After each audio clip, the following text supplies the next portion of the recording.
Hello, hello, hello, everyone. How are we doing tonight?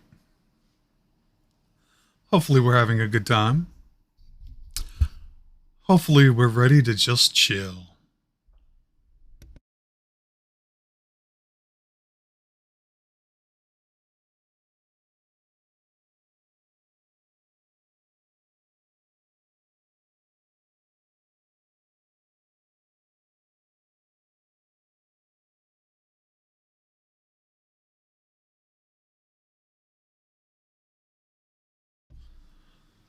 Well, let's turn the music down just a little bit more. There's audio, though no video yet. That's correct. Nudge. Because I haven't switched to video just yet. But hey, like magic, here I am. Nudge! I'm going to assume that's Dale, right?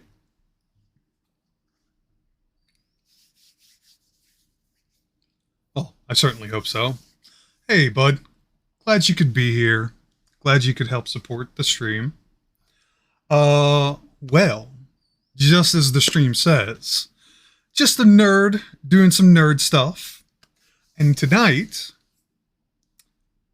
it's a chill community night. The whole idea about this is just to vibe.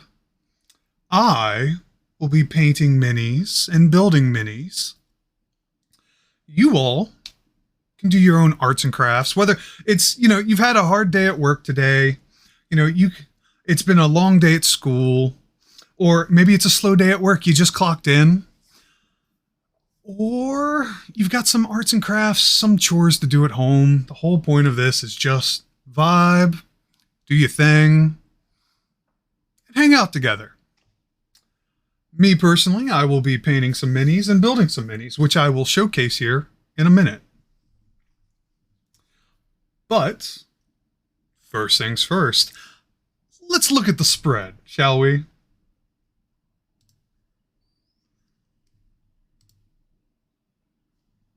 Uh-oh. Let's fix that.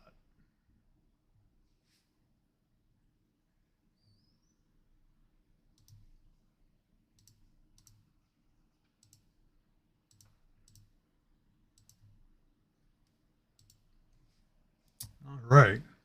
My workstation, as you can see, I have my painting surface here.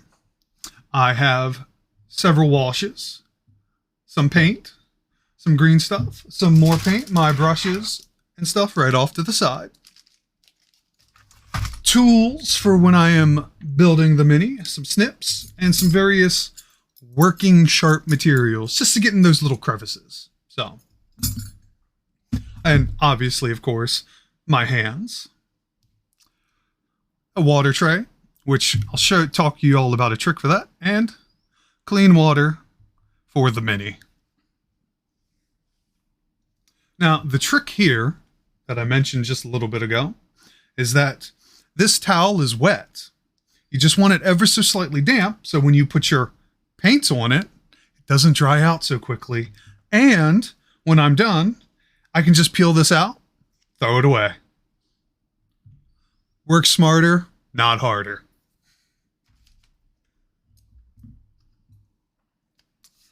Now, just to showcase what it is we will be doing, I have a mini that I've already built. So what we're going to end up doing is priming it. And while that's drying, we're going to be building another mini. And then when that's done, we're going to revisit the first one and hopefully paint it. And then when all that is said and done, hopefully the second mini is completely solid, and then we can prime it. The mini that we will be painting today, priming and painting, is this beast. I'm going to set that right there. And for scale, we're going to have a regular mini next to it. Boop. This is the Dragon of Schmongerog. Now, I didn't name it. to put it into perspective, a Kickstarter that I backed some time ago called Dungeons and Lasers. This was one of their exclusive Kickstarter minis. And as you can see, that's their name, the Dragon of Schmongerog. I'm going to give it an actual proper name. But you can see the color schemes are supposed to be a mix of just darks and reds. So I'm looking forward to painting this. Now there's a story between this dragon, which is they are a dragon from another realm who essentially went mad and killed all of their kin and wears their kin as both a proof of conquest and as armor. You can see, getting into the closer view, I don't know how well that's going to pick that up, but there's another skull down here. It's the skull of another dragon. There's nubs. This extra spine is literally from another dragon, and it's curving onto the curvature of the dragon itself. So I thought that was really cool, and I'm looking forward to doing it. Again, regular size mini for scale. The other dragon we will be doing today is Freya the Stormbreaker. Another large size dragon mini with various parts that we will build. So, while I'm doing that, feel free to do your own arts and crafts or your own various projects. Like I said, this is supposed to just be a chill stream. We're going to have these chill tunes throughout the night. Just vibing. I lowered the audio a little bit. So if it's not your taste, if it's not your preference, you can play your own music in the background if you wish. But with that, I think we're going to get started on this. Now, first things first is we're going to prime this big guy. What I'm going to do is take some of my big primer, shake it up a little bit, and we're going to get it a little dab. It doesn't have to be a whole lot, just something in there. And just making sure I don't get it confused with other paints later. Now, because we're just coating the surface, I'm going to use a relatively wide brush. Something that just gives a lot of coverage. Because we want to expedite this as much as possible. I don't want to use my nice brushes for that, so I'm going to use some of the cheap ones I got. And this brush should do it. Now, just to showcase it, it's a cheap plastic brush. The bristles, the fibers are not hair, they're synthetic. So again, it's not so much of a loss because these things are dirt cheap. But we're going to have some fun. We're going to get this sucker primed.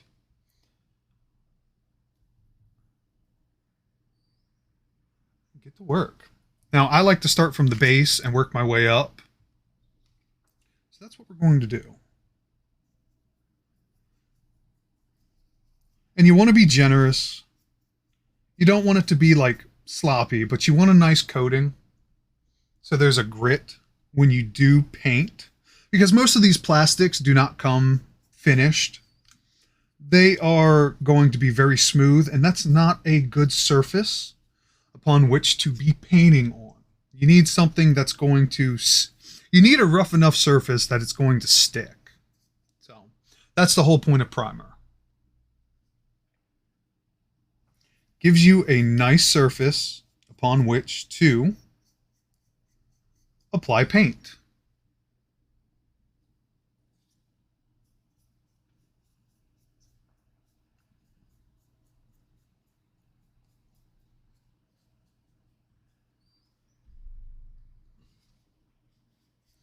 I'm going to add some extra coats here because it's looking a little thin.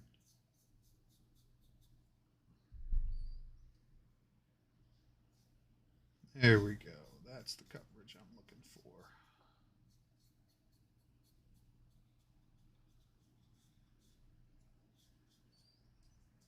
You want to make sure you get into all the nooks and crannies, because any places you miss could mean paint will come off later. And once it starts chipping, it just goes. There's no saving it. You're going to have to get rid of all of the primer, get rid of all the paint, and redo it. So it's important, do it right the first time.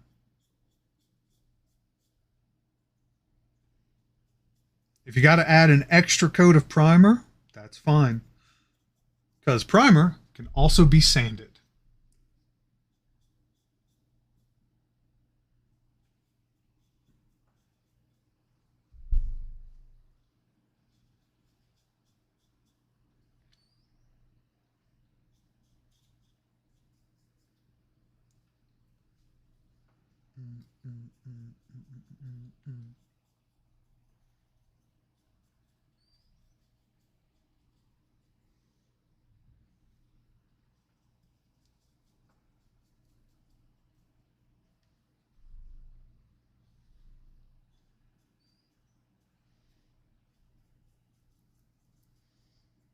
Now, a little trick, because we're obviously going to have to wait for this to fully cure.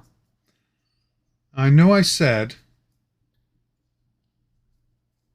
do it right, you can add layers, but a little trick about mini painting, because of the scale of the miniature, it's such a small surface that if you add a light enough layer, it dries really quickly.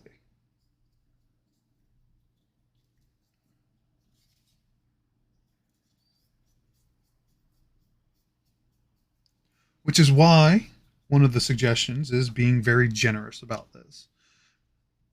It doesn't take long. You see, we've already got this whole base practically covered.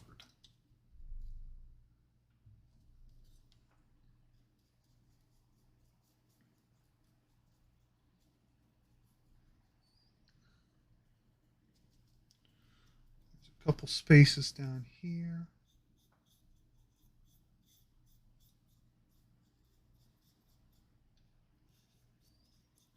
Now, these spines are going to be interesting to paint because they are so close together and at a very particular angle. So I'm looking forward to the challenge. I need a bit more primer.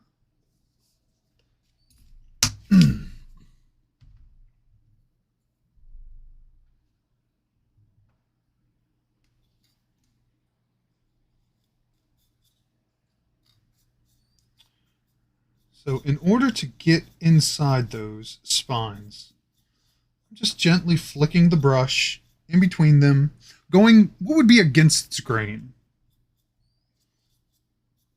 for terminology. Got to get underneath this tail. Even the tail's very armored. The surface is cracked and gnarled like it's a various parts of other dragons, like bones that have been adhered to this beast.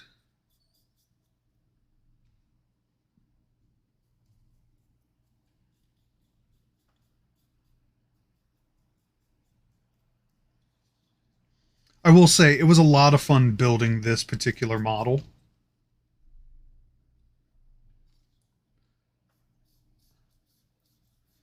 Because there's so many cracks and so many crevices. Just gotta be careful, want to double check. Gotta hit all these spots.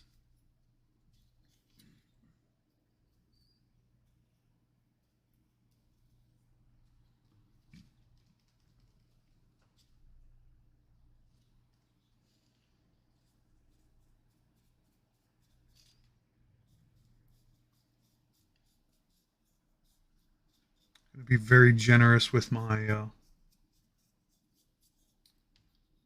paint here.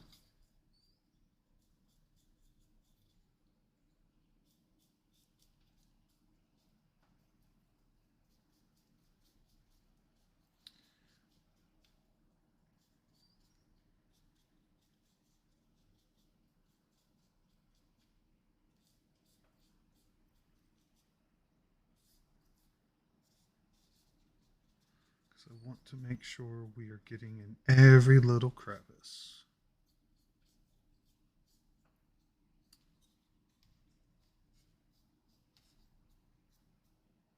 You're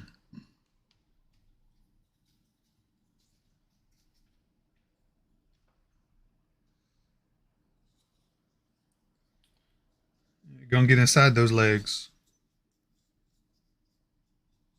Excuse me, sir. Or ma'am. I haven't decided what you are in that regard. But we're just gonna touch up in here. We're just gonna freshen things up. Okay, so you're ready for the date.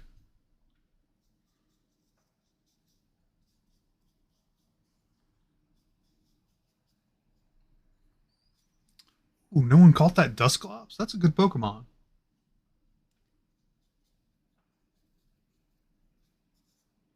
Oh.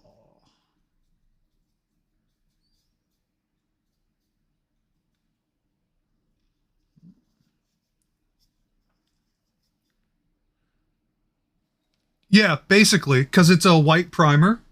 And it's basically kind of what it is, Dale. It's basically like a sunscreen that's gonna stay on forever. Because it's gonna give a grit for when I actually put real paint on it. You know, you gotta get your sunscreen on before you get that tan. You know what I mean?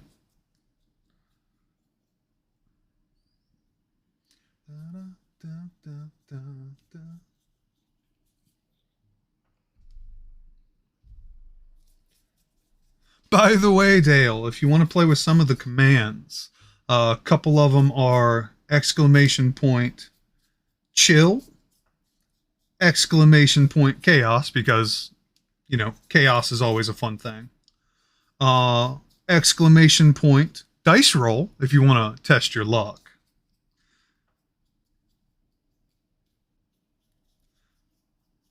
And if you are curious about other platforms I'm on or how you can support me, you can also type !support. And it'll take you to where you need to be. By the way, I appreciate you listening.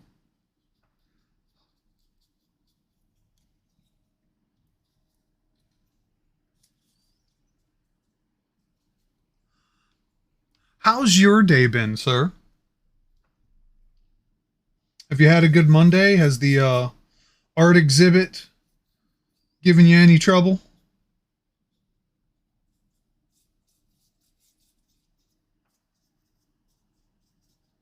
See, I knew these spikes would be trouble.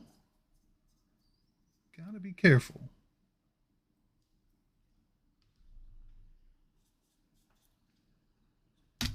Ooh. Stand up. Gonna take a little break. Hey, if you're a new viewer, go on and say hi. If you're an old viewer, say hi.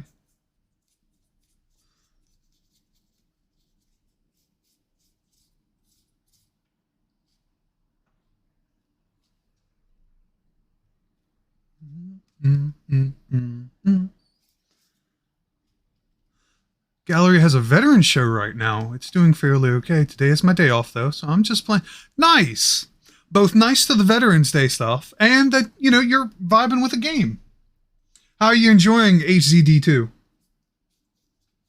It's been on my list of things to try, but, you know, I've been so busy with various other things. How are you enjoying it?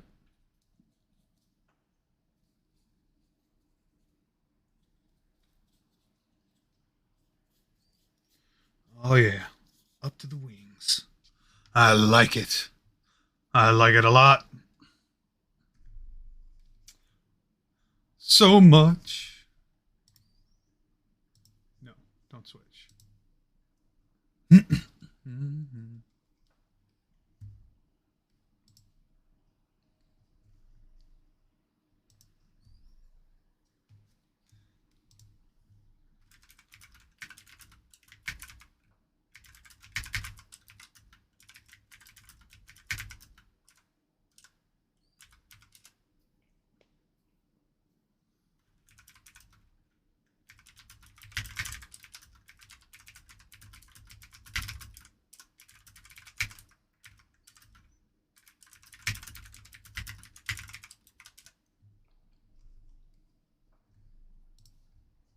I'm about 30 hours in. I think about a fifth way done. Very good. If not, nice. I am glad you are enjoying yourself with that then. That makes me very happy.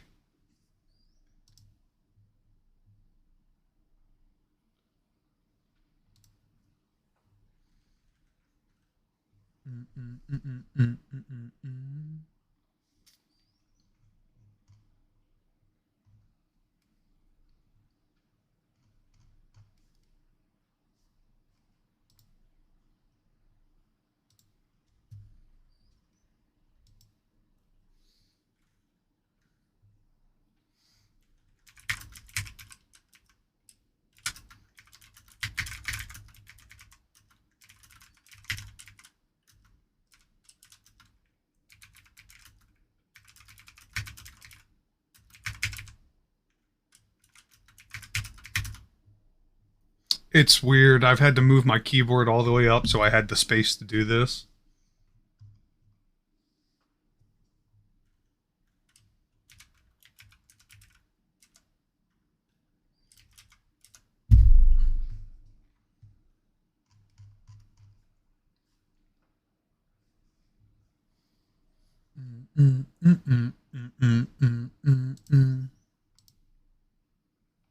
All right.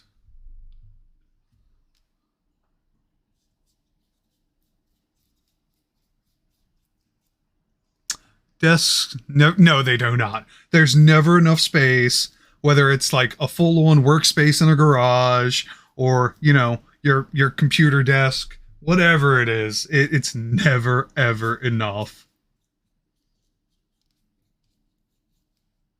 What I think it is, it's like the George Carlin joke he makes about, you know, capitalism and stuff. The whole reason you have a house is to hold your stuff in, but then you get a bunch of stuff and then you have to get a bigger house. I think it's like that. It's just like you get a desk space, you do some projects, and then you realize you can do a bigger project. And then you slowly inch yourself to that. Oh, I don't have enough space. Get a bigger desk, bigger projects, more projects, bigger stuff. And it just keeps going. It just don't stop.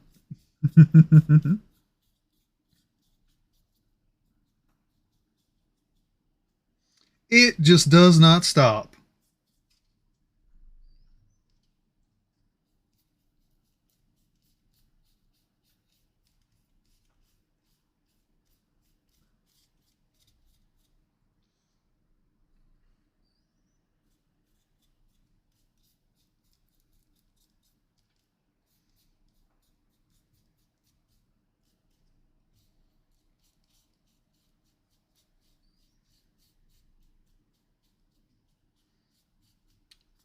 Wait. Mm-mm-mm.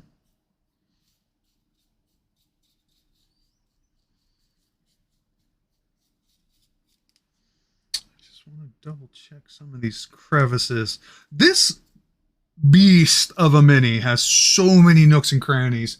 This is going to be fascinating. I'm already thinking about, you know, how the wash that I'm going to use, which because of its dark colors, I might use a blue or a black just to not only help make it pop, because there's going to be some deep reds, but just so it gets in some of these nooks and crannies that I know I'm going to miss. I know I'm going to miss them, and that'll hide them. You know, sometimes it's not what you know, it's how you know it, which I know is a weird saying because I couldn't remember the saying that I'm used to saying on the spot. If you can't bedazzle them with brains, baffle them with bullshit. That's the saying. You know, little tips and tricks to just sort of hide your mistakes. Because I don't need this to be perfect. I really don't. I ain't got time for that. I want to get this done. Not to say I want to speed through it, but you know, I want to use this mini sometime soon. You know what I mean?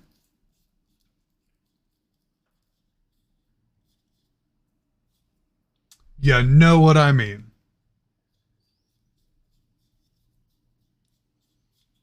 Oh, I'm loving this. See, we're about 35 minutes into the stream. And truthfully, we're probably about 20 minutes into painting this. And I'd say I'm about 80% already done having coated this Mini.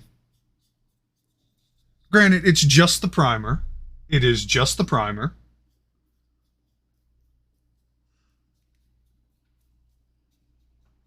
But I'm excited about that. I am excited about that.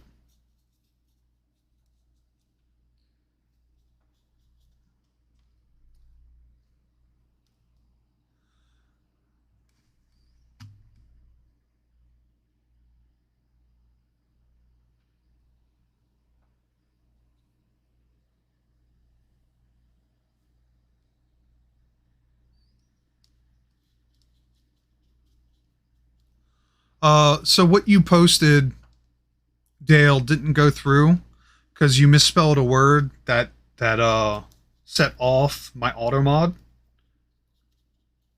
You might want to double check your spelling.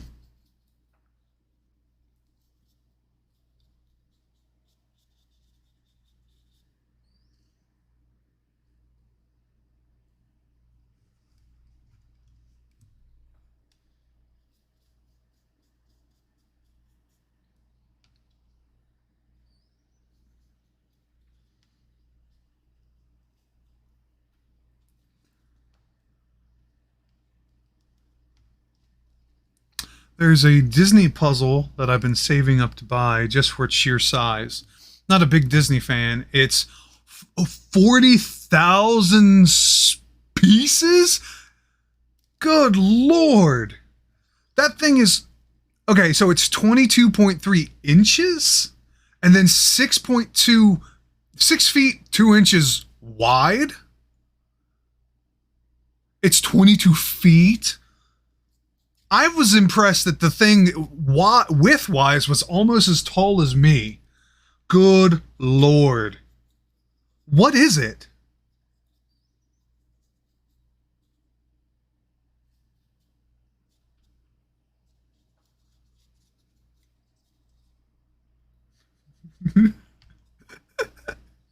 I know your final post was supposed to be, yeah, but because it says yeet, it's just like, this puzzle is 22 feet of yeet. You just kind of yeet the puzzle.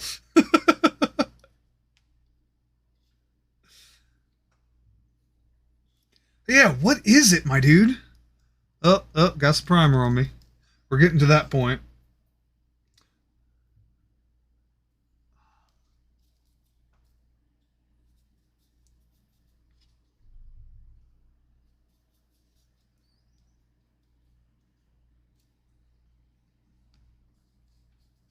Oh, I can paint this wing inside of this wing.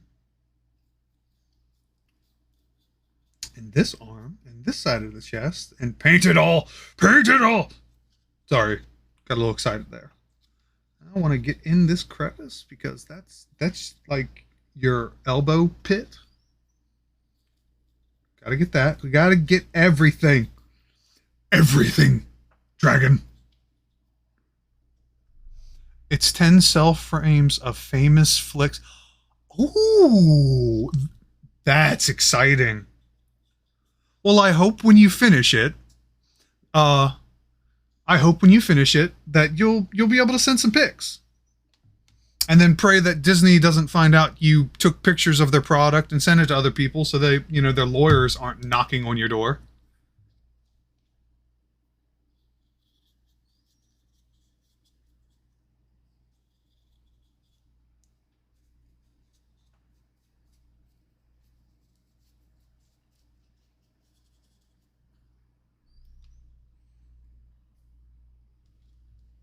Oh, Dale, I was curious to ask, are you getting into the new Pokemon game? And if so, how are you enjoying it?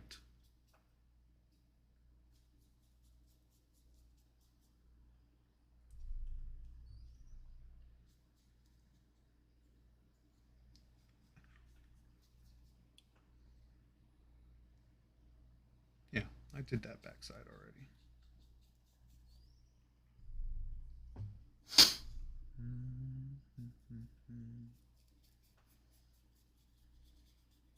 This is interesting because I realized I'm right-handed. And the camera's on the right, so I imagine my big, you know, ham hock of a bear claw hand is blocking most everything. Could I do this left-handed? I am ambidextrous. Slightly ambidextrous. Finer detail I'll have to switch to... Oh, no, that's worse because now my right hand is holding the mini. Well, that's good to know. It'll definitely be a long puzzle for sure. As for the Pokemon, I haven't. I'm waiting to see its reviews. That's fair. I get it. I get the hype. And while I try not to let hype, you know, dictate a lot for me, I do at least want to understand what I'm getting into. I've seen a lot of clips and things.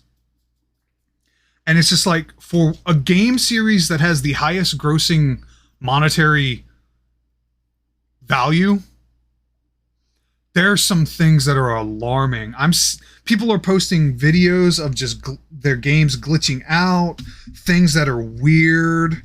When I first saw some of the live play, because I was watching some streamers, I was like, everything looks so flat. There's no depth to like the textures, the Pokemon, the player, the PCs, it's weird.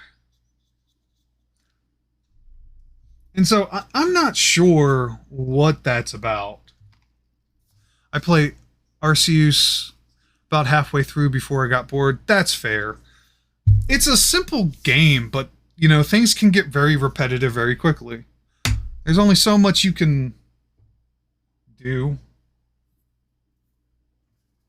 before you're like, okay, I've caught everything I want.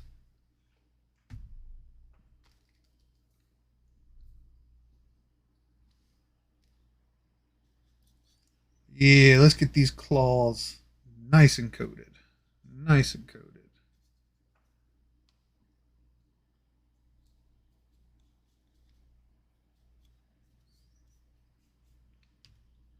I do remember, how's the Xbox been treating you? Because you traded out for that. You've been enjoying that experience so far? Oop, camera's going to shake a little bit. I apologize.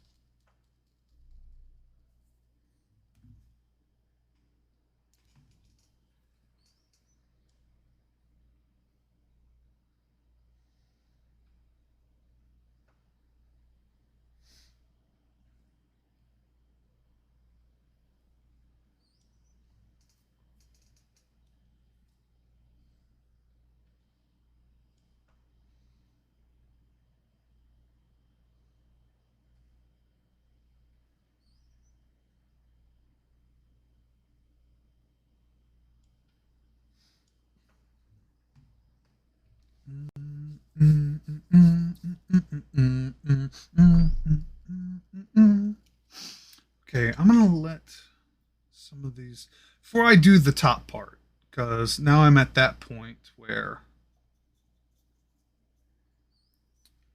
it's starting to get a little dirty.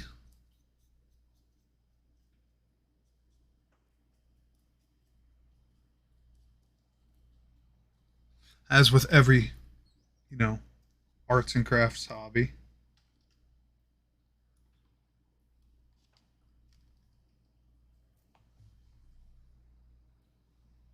A new ability would unlock, and then I had to start back at the first zone again.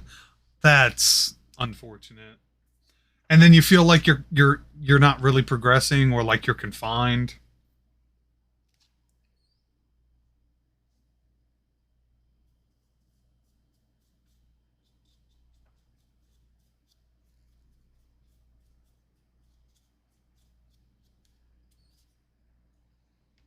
Xbox is going strong. Have Game Pass Ultimate, so play between.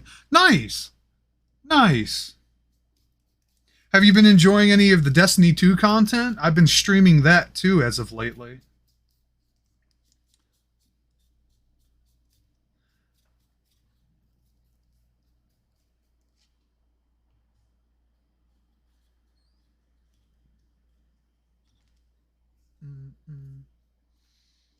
Okay, we are looking really good here.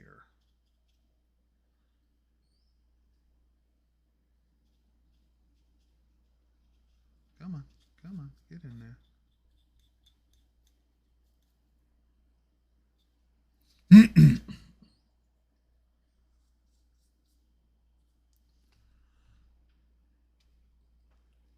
Thank you, Zero.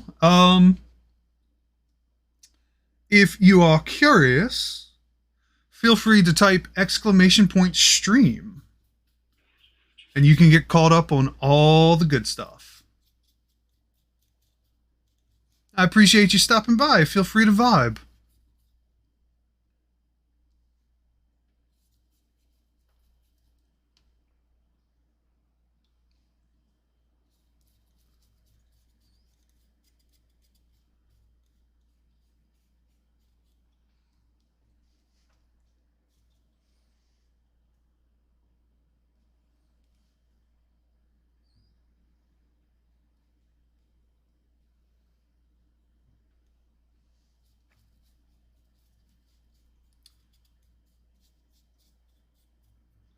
So this particular mini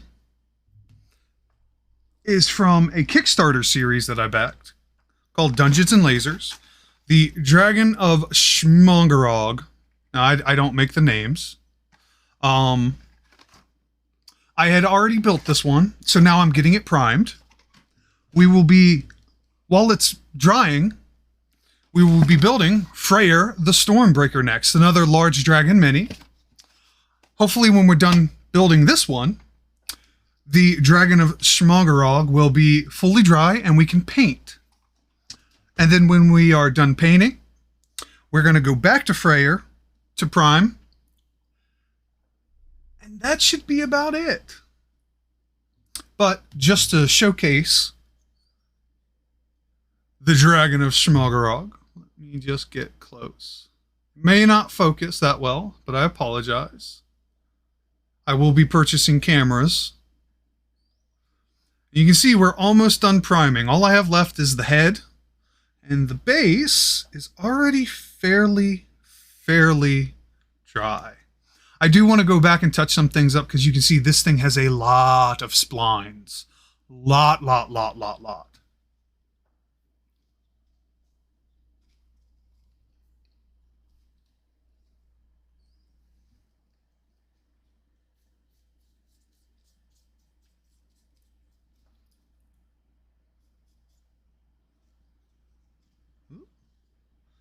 Got some on my thumb.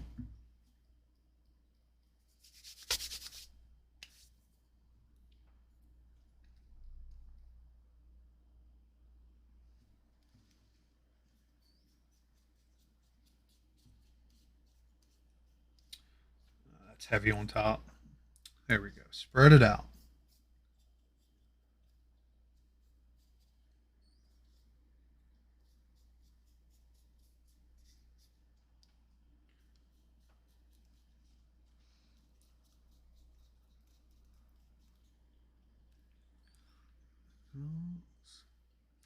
But yeah, feel free to vibe. Feel free to work on your own things, whether that's your own projects, your own minis, your own arts, cooking dinner at home. The whole point of this is just to chill. Community chilling. Because sometimes you want to work on your own stuff. Sometimes you want to work on your own stuff. You don't want to be bothered, but you want to be around people, you know?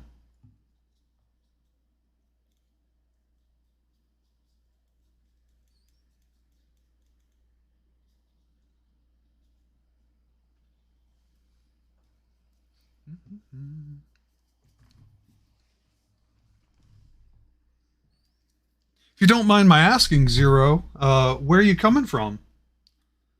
Discord, social platform?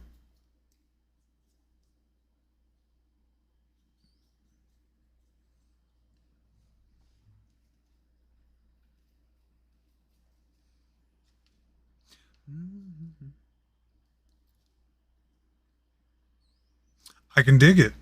I can dig it. You're good. You are good. I just want to provide good times.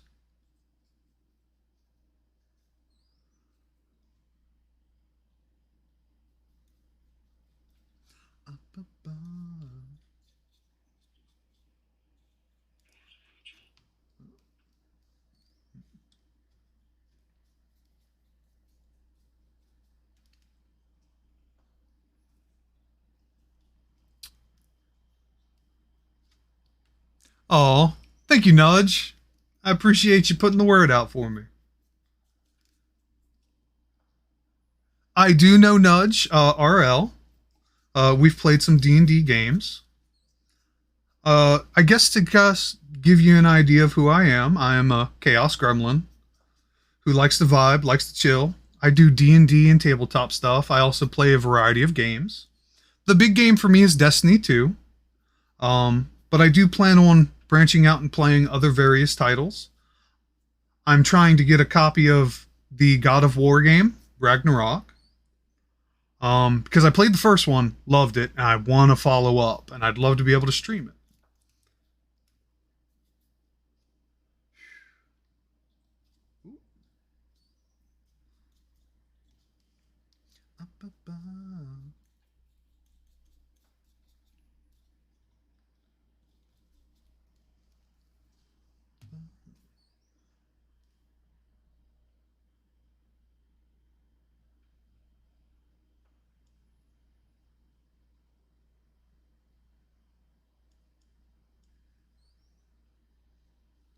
I knew I forgot something.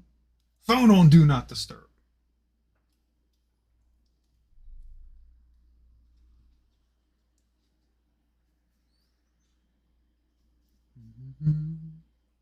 We are looking good. I'm liking the coverage. Just got to do the head now. Bottom nice and dry. Sweet. While I'm here, double checking, making sure I didn't miss any nooks and crannies. This sucker is mean. Nice. It's wild how a simple game can really bring people together. A lot of studies being done on D&D as of late. Something that I thought was interesting is the place where the imagination happens in your brain is also where memories are formed. And so that's one of the reasons why D&D is so popular. You're not only creating a memory, but your brain literally believes it's real to a certain degree.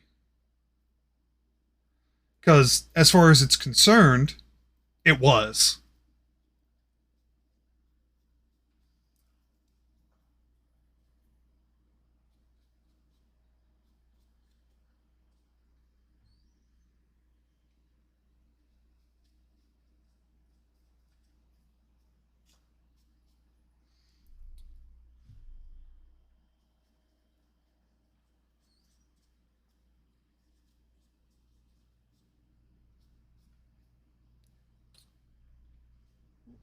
Let me make sure I'm in camera for this part.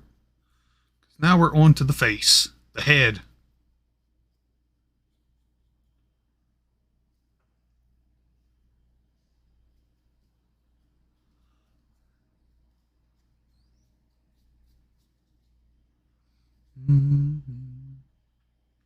Oh, you gotta type exclamation Pokestart to get your starter Pokemon, get your badge, get some Pokeballs, and then you can start catching. I'm also a fan of Pokemon. While I'm hesitant about the new game because of some things that I've seen. Oh, you got Rowlet as a starter. I love Rowlet. I am a Pokemon nerd.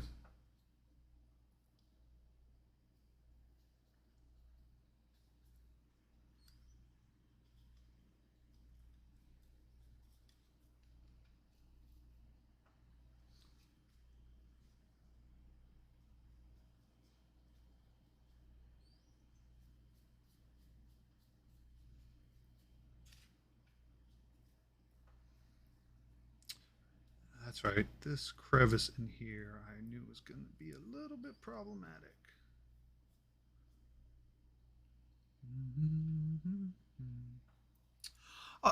And just so you're aware, Zero, the music is about as loud as it's going to be. I wanted it soft enough that if you wanted to listen to your own music while you vibed and did your own thing, you could.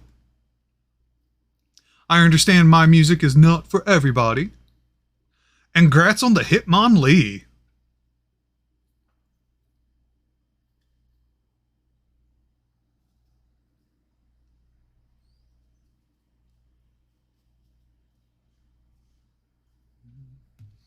This is looking good so far.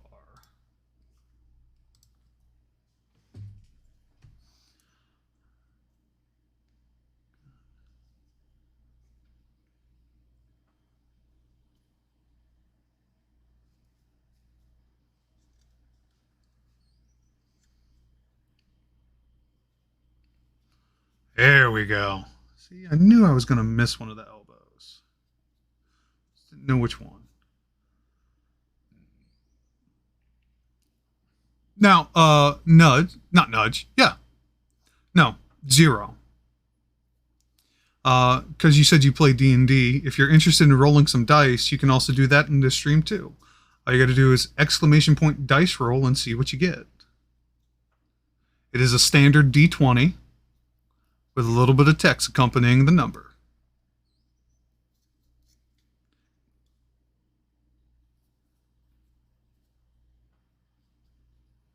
Because, let's be honest, one of the main reasons to play D&D is just to roll dice and see what happens.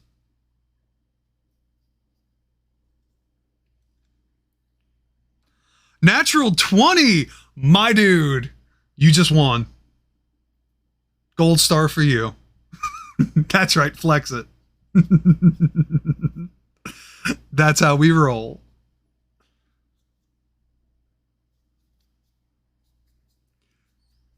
You get a chance. You should ask Nudge, who's also in chat, you know, tell him to share some of his dice adventure stories playing his toothpick, if he hasn't already. I know you do. I know you do, Nudge.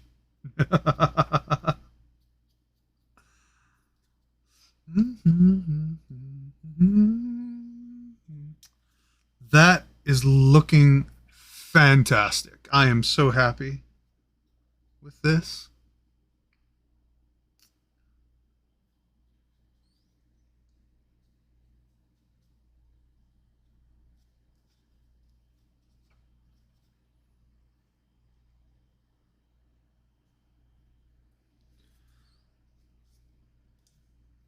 Oh, yeah. Started off all gray. Now it is a light white. And I'm here for it. Oh, there's an entire section of tail I missed. So this particular Draco boy, I will show you its cover art. Set that down. Flex in the back. So you can see on the box, the colors for this particular dragon are a series of, it's like reddish pinks and blacks.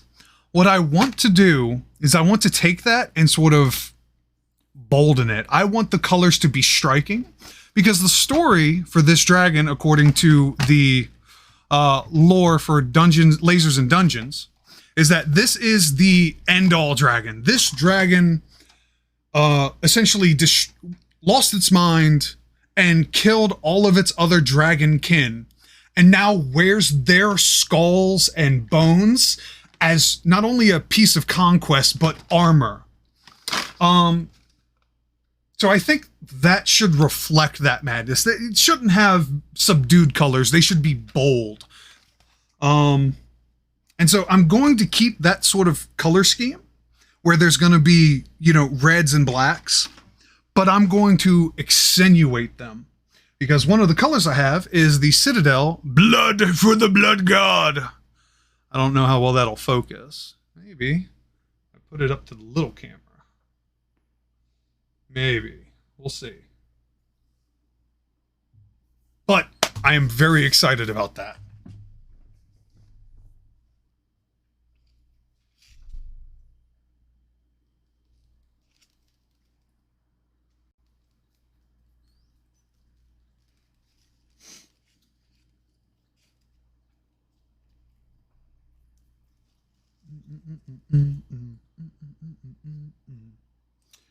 Now I am just double checking, making sure every little nook and cranny is coated. Feels pretty good. There's a spot up under here.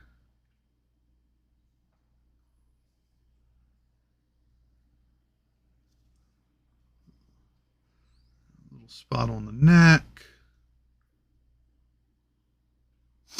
And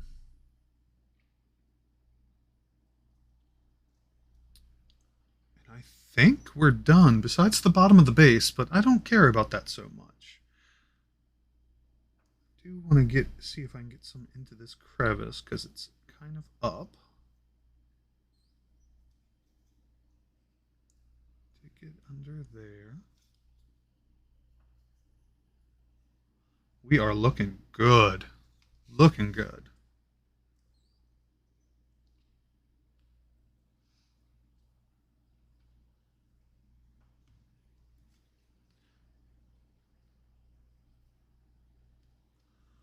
All right. I believe I am satisfied with that. Showcase.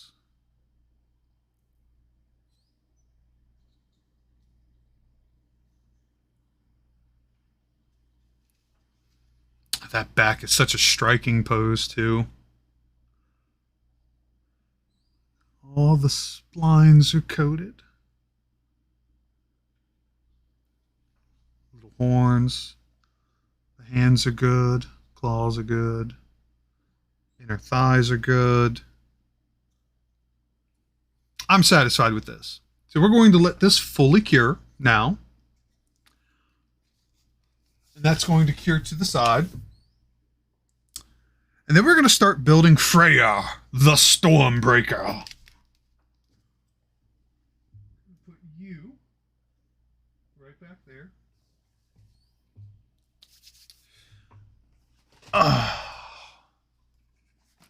Freya. So, like I said, will be building these all myself, because these are basically fresh off the 3D print press, as you can see. We've got various pieces. Some ice pieces, too. Not ice. This is supposed to be lightning. And, of course, our assembly guide, which we will be using. For now, though, I want to clean this brush.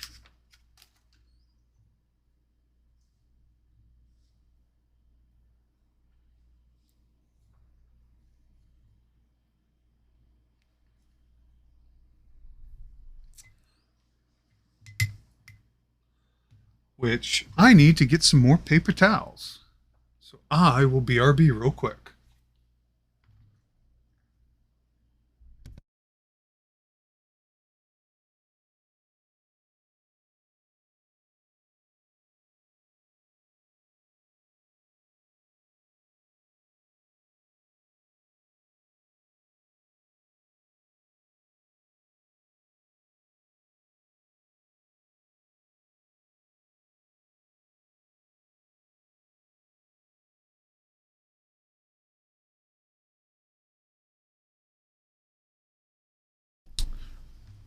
Real quick.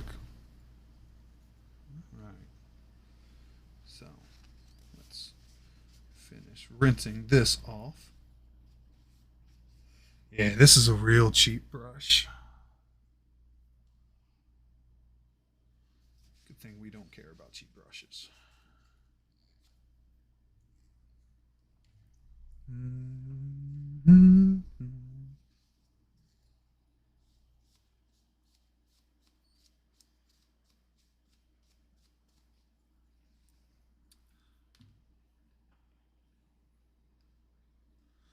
good, Zero. If you want, you can just type !lurk, and you are good to go.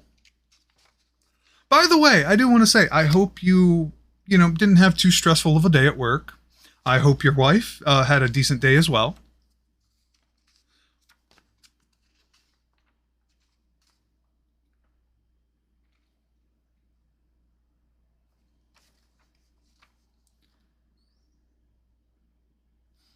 Nice. New jobs are exciting. Can also be scary. It's I think it's one of those human feelings where it's just like, it's something new. You don't know anybody, or you don't know most people to be anyway. You don't want to look like an idiot.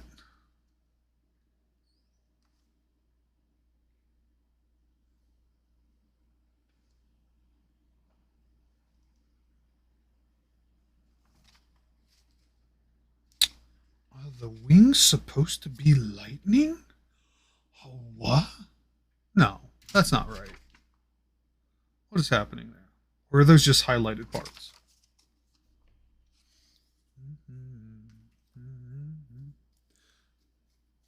Okay.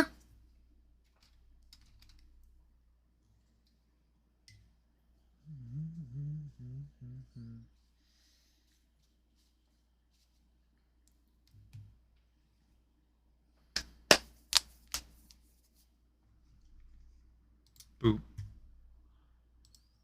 If I hit mute, does that...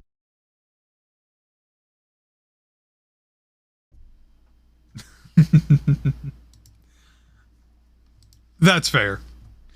It also might be my stream. I'm on some weird internet sometimes. All right. So, because we want to keep things relatively in order, we're going to set you off screen up top. We're going to find pieces 1 and 2, and 26 and 27. 26, 27 is base and stem. Base is right here. And one of my favorite tools, some snips. Let's see if we can get these in here. There we go. There's 1. There's 2. There's 3. Uh-oh, that's a tight one. So let's go over here. That's 4. Now that those can be wiggled out.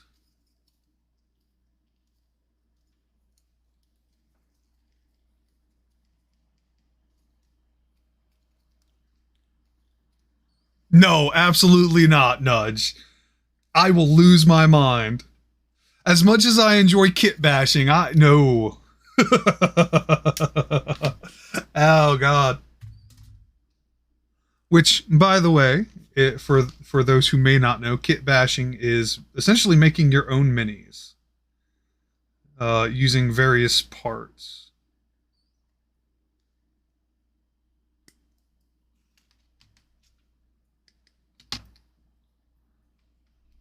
That there, because we want to clean some of these parts up.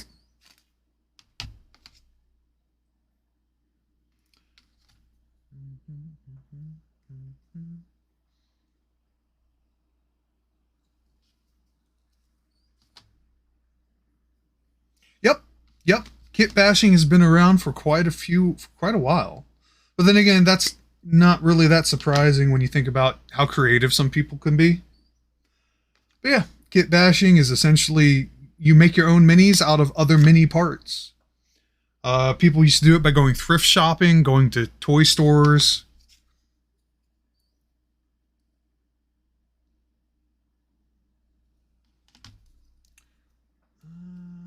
How do I want to get rid of that? I'm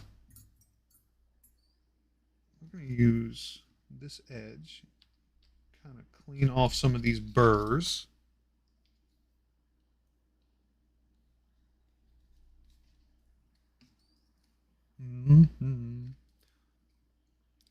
Hello, viewer.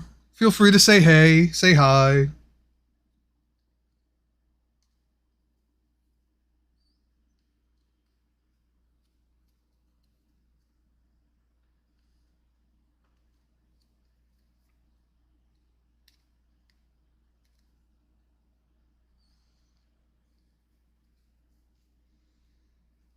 That's not cutting it. But dish.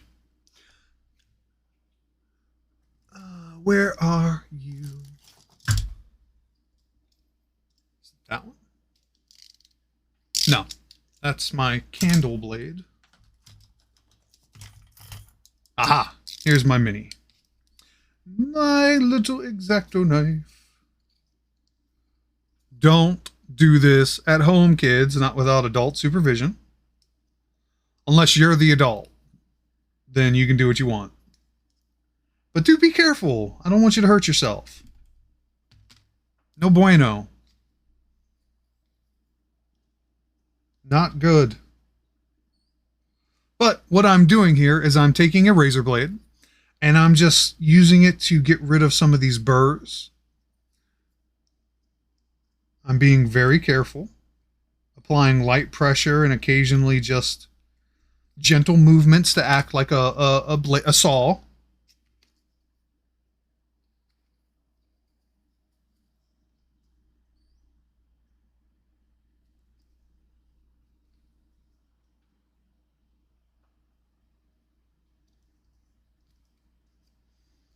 Oh, good song. Too bad it's a remix. Not a remix, like a cover. The OG of this song is so much better.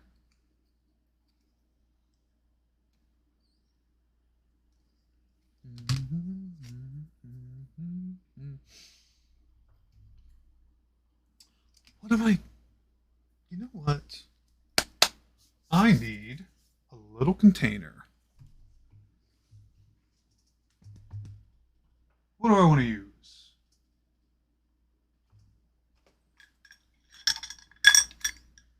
Other glass bowl. Just to hold the pieces. That way they don't get lost somewhere on the carpet floor.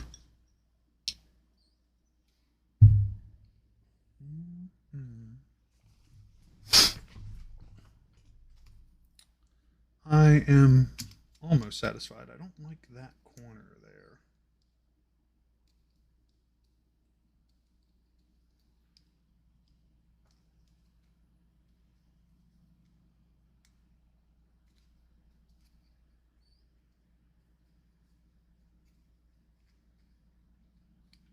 That'll do.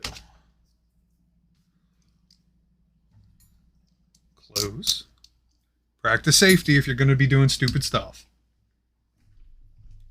Okay, that is part 27, the base. 26 is a stem, but it's colored. So that means it's one of these pieces.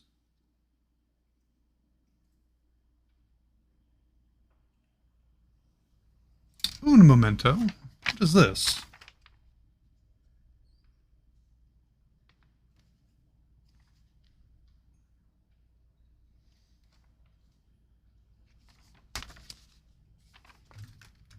So what number were you? Aren't you 27?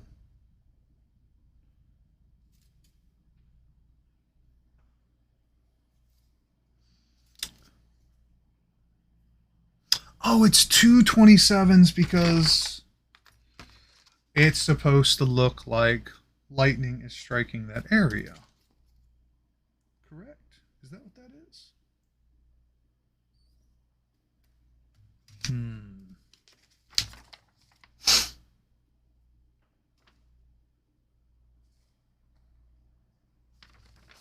That's interesting because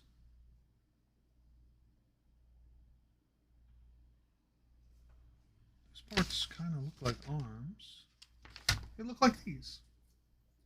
So do they go on top?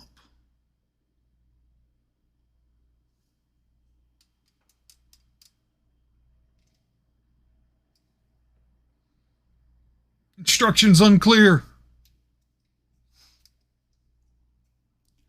Hey, Goddess, welcome to the chat. Today we are building some minis, and we are also painting some minis. If you type !mini, it'll tell you what's happening in that regard, and I can show you. Now, I know one of them has a very strange name. But some time ago, I backed a Kickstarter called Dungeons and Lasers, which featured both 3D printed minis and terrain. And so one of the minis that I'd already built is Dragon of Schmoggenrog, which this is the cover box. The colors we're going to be going for are going to be similar, just bolder. And let me pick this up. This is the dragon in question.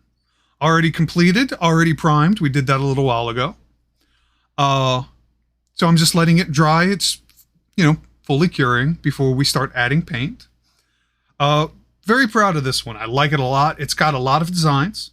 The Dragon of Schmoggenrog, its little story is that it is a dragon from another world that essentially went mad and killed all of its kin. Welcome to the chat, Tiny Ficus. Ficus. Tiny. I know who you are, RL. Now the question is that a threat? It's not, I promise you. But this particular dragon went mad and decided to end all of its fellow kin. And it wears their bones as proof of conquest and its own personal armor. It's a little hard to see, but there's another face down here on the chest that's supposed to be another dragon's skull. I'm going to give this thing a proper name when I decide to play with it. But it's, according to Dungeons and Lasers, the Dragon of Schmoggenrog. Which is a little fun to say. The other mini that we are currently constructing is, you'll take it as a threat because I'm tall, that's fair. I know hence, your name is Tiny. Your name is Tiny, just saying. Freyr the Stormbreaker. Another dragon. I decided dragons would be kind of the theme for tonight. Most impressive, big canvases, things like that. But Freyr the Stormbreaker is a blue dragon, obviously, if you know much about D&D. But lightning, all kinds of stuff. They use Freyr for Game of Thrones? Is that what the GOT means in that context? Ah, fun fact. Never watched it. I'm that small population that was just like, eh.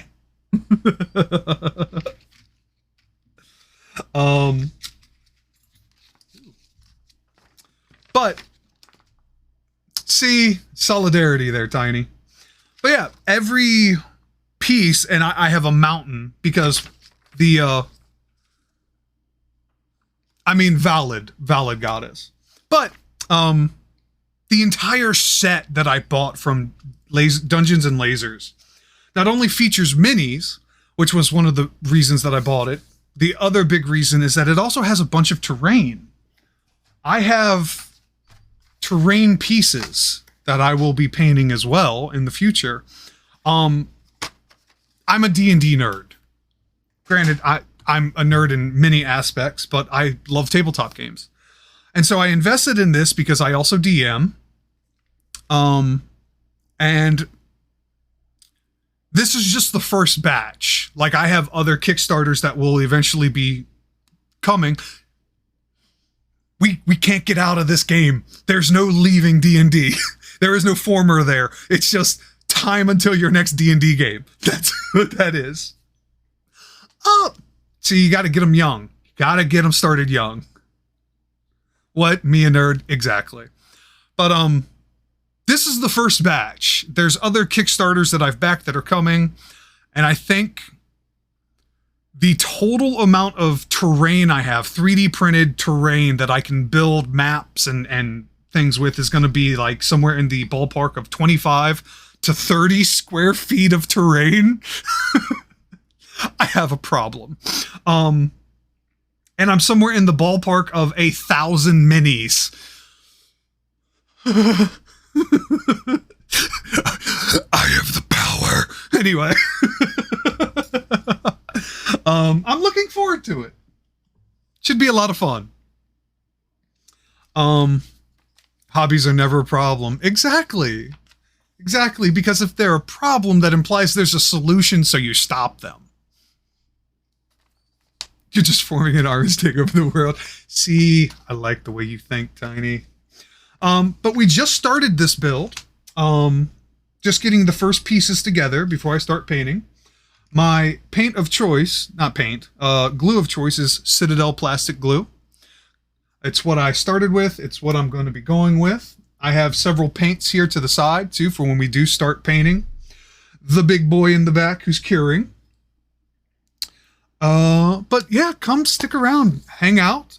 Commands, if you want to know the general idea of tonight's stream, you can type !stream. You can also type !chill, !chaos, depending on which vibe you want. And also, if you feel like rolling some dice, !diceroll. If you're feeling lucky. Which, be honest, the whole reason we play D&D is to roll dice. So,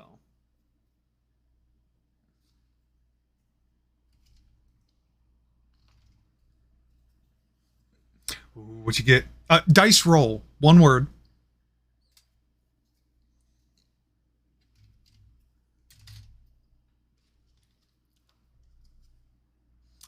Average roll. Depending on what you're trying to do, though, it may or may not be enough. And that's cool, Tiny. You always get 10. You're one of those. I'm sorry. So my dice are cursed. I don't know how deep into the D&D fandom you were or are, but I am the anti-Will Wheaton, if you understand that reference.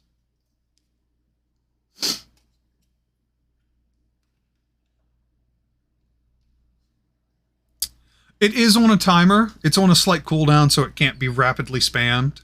I work with cursed dice. This is not cursed. It is, depending on your perspective, you know. So like I said, I DM a lot, and there was one game where back to back, I rolled 20 criticals and 3 of them were failures. My players were not happy because I typically roll behind a DM screen, but after like the 7th roll, they were like, you're bullshitting. And so I started rolling in front of them, and it was crit after crit after crit, and they were not happy. And I was like, if it was behind the DM screen, I could soften the blow, but now they're out in the open. So what do you want me to do about it? It was not a good time for them. But they survived. They got through it. They saved the world. You know, they were just sore the next day.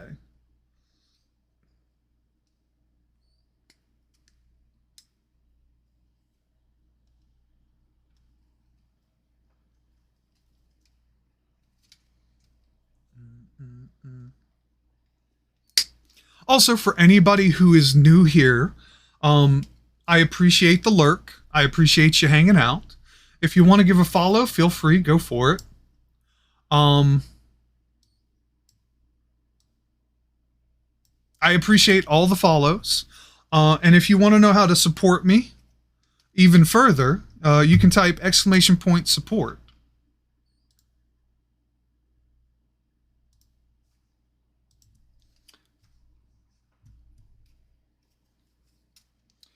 Unfortunately, well, not unfortunately, it was kind of my own choice, but I am jobless. And so I am doing this essentially full time at this point now. I'm a baby streamer.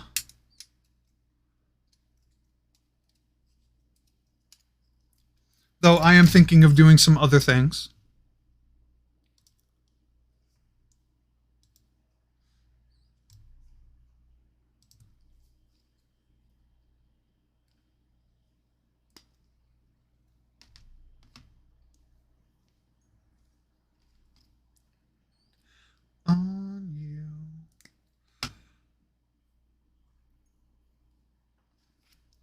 But yeah, the whole point of this stream is essentially sort of a community building vibe. You know, if you just got off of work, you had a stressful day, whether that was work or school, you know, or you're starting a job and it's been really slow. So you're looking for something to do, or you have your own arts and crafts projects you want to work with, whether that's your own minis or, you know, maybe you're building something, whatever project you're doing, you can vibe. The music's not going to get any louder than it is in case you want to listen to your own. But, you know, we're just hanging out, being friends, making stuff together. I'm also a streamer of other things. I play Destiny 2, but I will be playing other games coming up. So how does this... Because I'm imagining it mirrors. But it is not fitting. I think my second ever session in the first campaign I joined, I rolled terribly and my character was supposed to die because she fell off a cliff edge to 100 feet drop. But DM said, listen, I know D&D is supposed to be, quote, brutal. To be, quote, brutal, take what happened and move on kind of game. But I'm giving you a pass that, in fact, you did not die or fall. That's awfully generous of your DM. So for me, D&D and various other tabletop games can be brutal. The thing is that, one, I prefer players to fail forward. Because one, it helps keep the progression of the game. Two, I kind of subscribe to the idea that, you know, when you're playing in a game, depending on the context of the game, you're the heroes. So dying from an honest, stupid mistake like that doesn't feel very heroic. I mean, sometimes it happens. Sure, you made a stupid choice by deciding to open the chest without checking anything, but, you know, you shouldn't be punished for certain things. I'll say it like that. And it was your brother. That tracks. So what is this supposed to... So it's not like a cap. Even though it looks like a cap.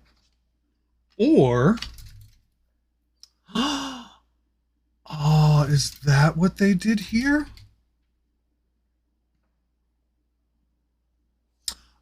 Oh, it's so I can take it off the base. I can change bases. This one's for flying, and this one's for if it's on the ground. Got it. I'm dumb. Sometimes it takes a moment for things to catch up. So there's 2 bases and 2 stands. Got it. Now we're thinking. Now we're cooking with gas.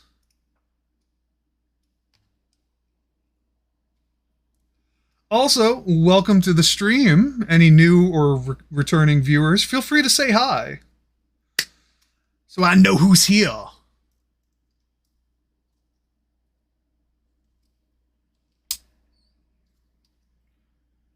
Worked out. That was a surprisingly clean break.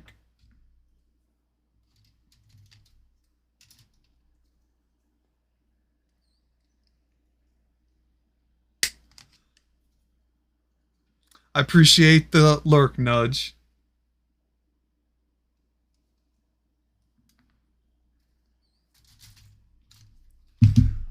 Oh, sorry, I'm reckless. So why did you? By the way, if I could get you all's opinion real quick, you know, I'm not too loud. Does the mic pick up fine? Is the music a good noise level? Hi, Chidori. Now, you have to say hi whenever you come to stream. I want to know you're here.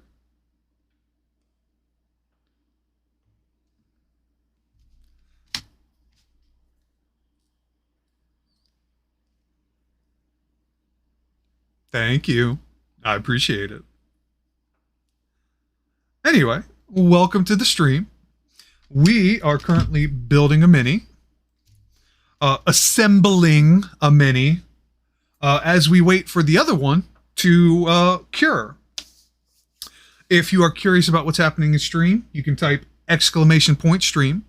If you want to know about the minis a little bit, you can type !mini. But feel free just to vibe and chill. I need a shark tool. Clean off these burrs.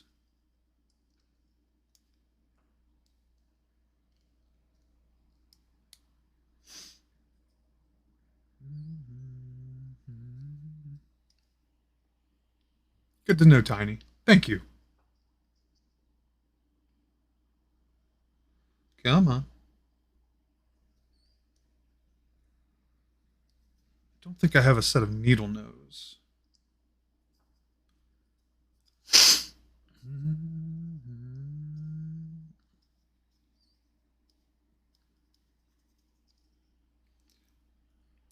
I hope everyone so far has had a lovely day. I will say that. Hope it wasn't too stressful.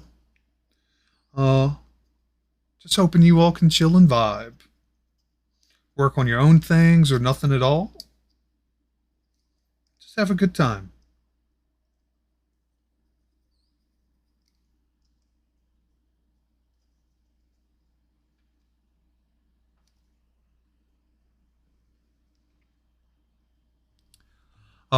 If you feel like having some fun with dice, !diceroll, see what you get.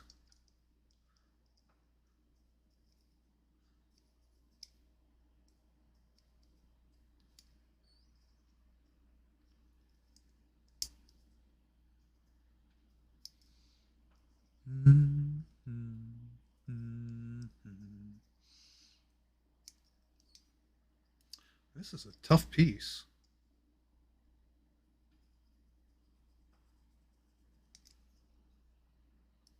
Which is actually a good thing. So you know what I'm going to do? I'm going to apply a little bit of pressure. Downward. There we go. The previous burrs acted like a guideline.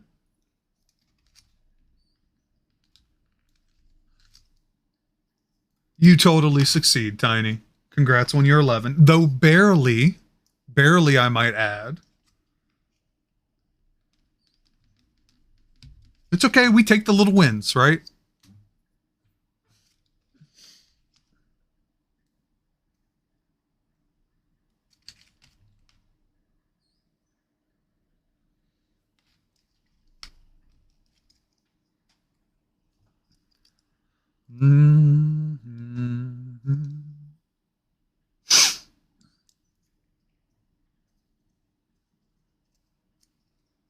That pun was not intended, but I'm owning it anyway.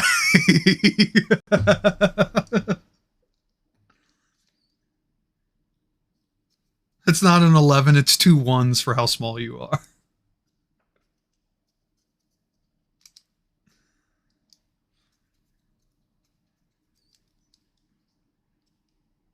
It's okay. You're not the only short person in the chat.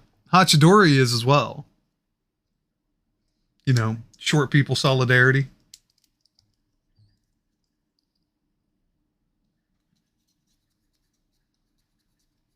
Oh, goddesses too. It's going to be the army against me, God damn it.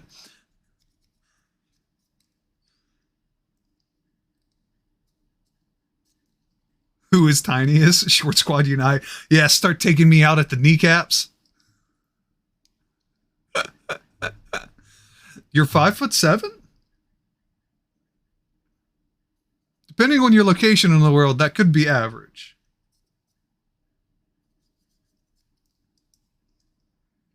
Tiny's 5'3". I didn't realize you were that short, Tiny. But I think Hachidori's got you beat. Yeah. Yeah.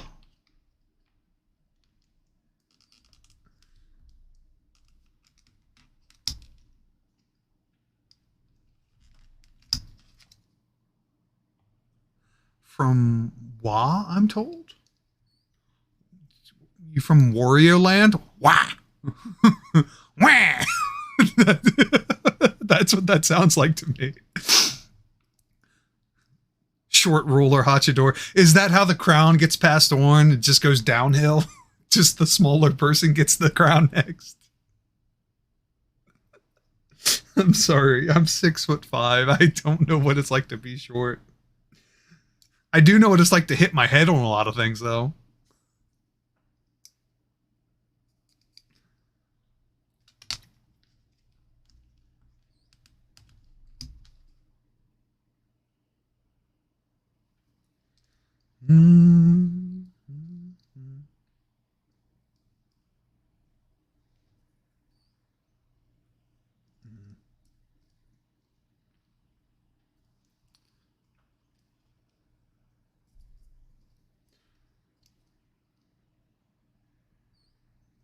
So since we're doing tabletop things, is anybody interested in sharing some other tabletop stories? Fond memories, fun games, epic moments? I just hit my arms and legs on things because I have what I like to call floating brain syndrome. Yeah. You know, that autonomous awareness is sometimes not there for me either. But I also have certain levels of body dysphoria, so it doesn't help.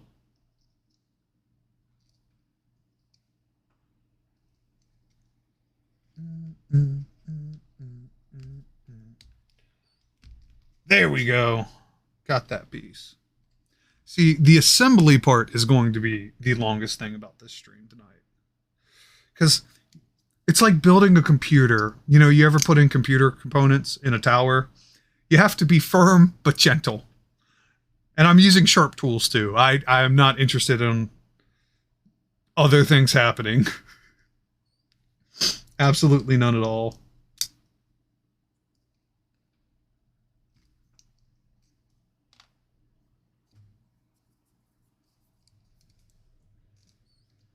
By the way, I don't know if I said thank you, but thank you, Zero. Thank you, Nudge. And thank you, Tiny, for the follows. I do appreciate it.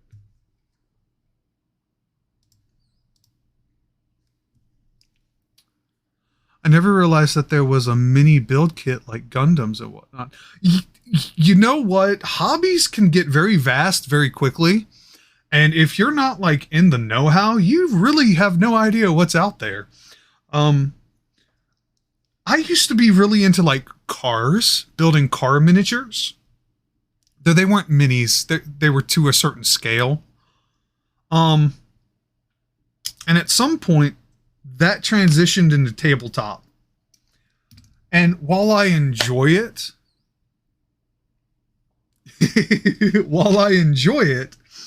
I'm glad that there's certain parts of that hobby that I'm not interested in. For instance, Warhammer. If you play Warhammer and you buy minis and paint minis, thank you for telling the world you make six figures a year.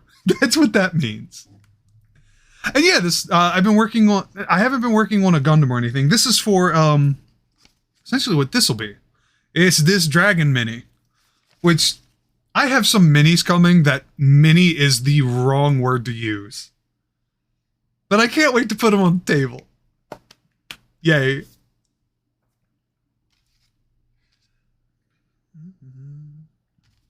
So, does this go... Because there doesn't appear to be a lip.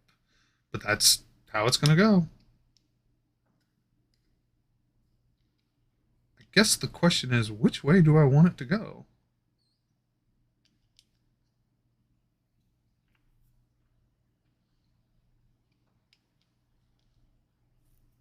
Okay, it sits better this way.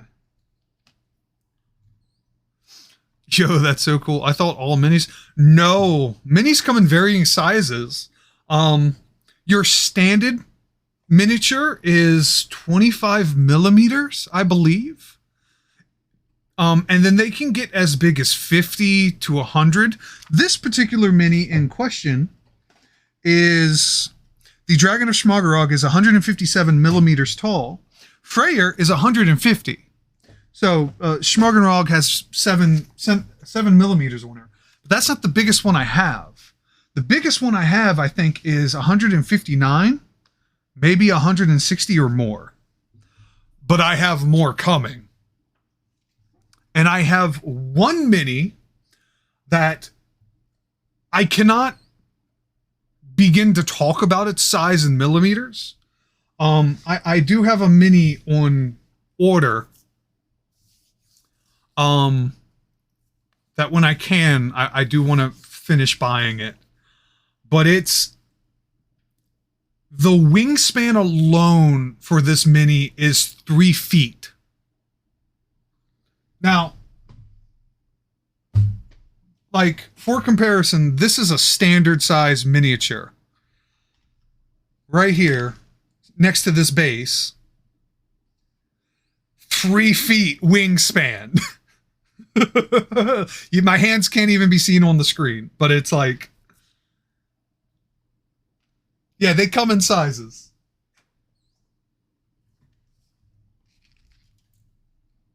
Yeah, and I can't wait to drop it on my players.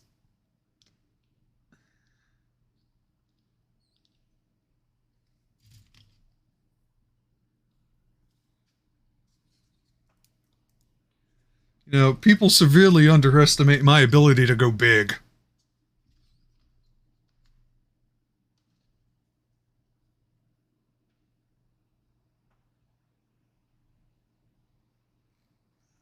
We're going to put a little bit of glue on this one. Palpable. Do it. Absolutely.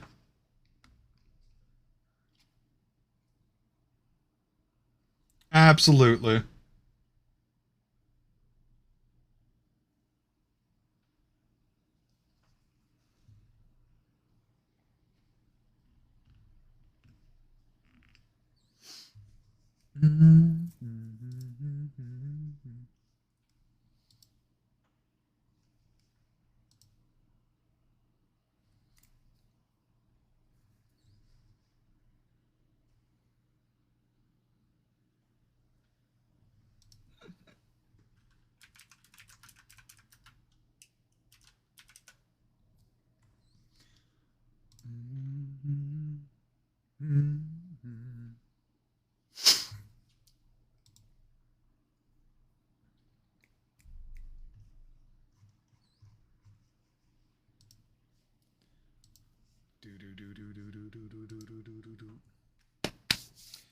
Okay, bases are there.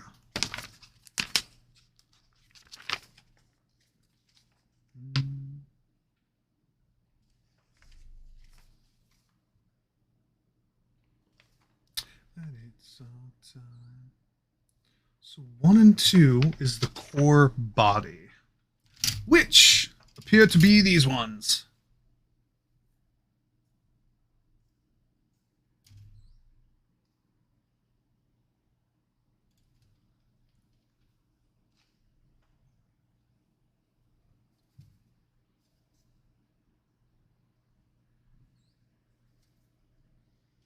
Number 1 and number 2. From the other side, Axel. There's 1. That's a tight space. So we're just going to do this one.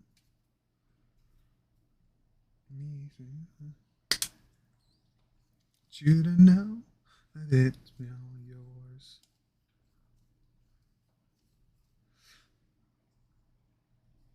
It's going pretty good, Eli. How was your gym?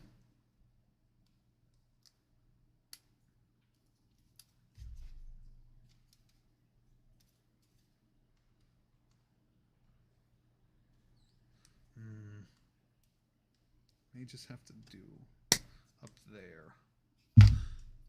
I'm glad. It's always nice to be picking up things that you used to do. Kind of part of the reason I'm doing this.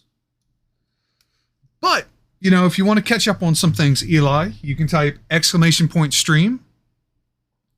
And you can type !mini. And to answer your question, yes. Yes, they are.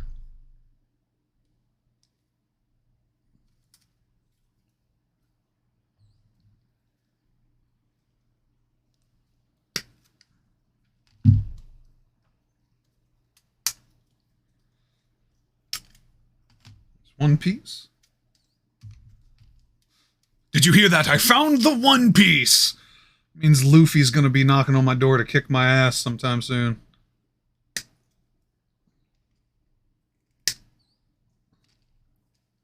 Pop, pop. Yes, that's Freyr, the Stormbreaker. That's who we're working on. Let me get these pieces out, and I can show you how far we've progressed.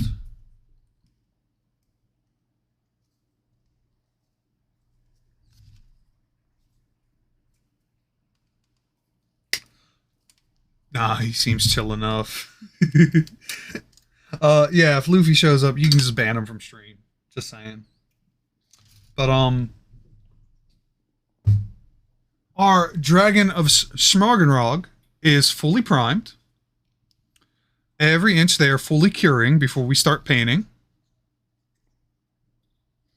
A lot of detail. Lot of little detail. Look at all those splines. All the way down the tail. But Schmargenrog's color scheme is supposed to be sort of reds and darks.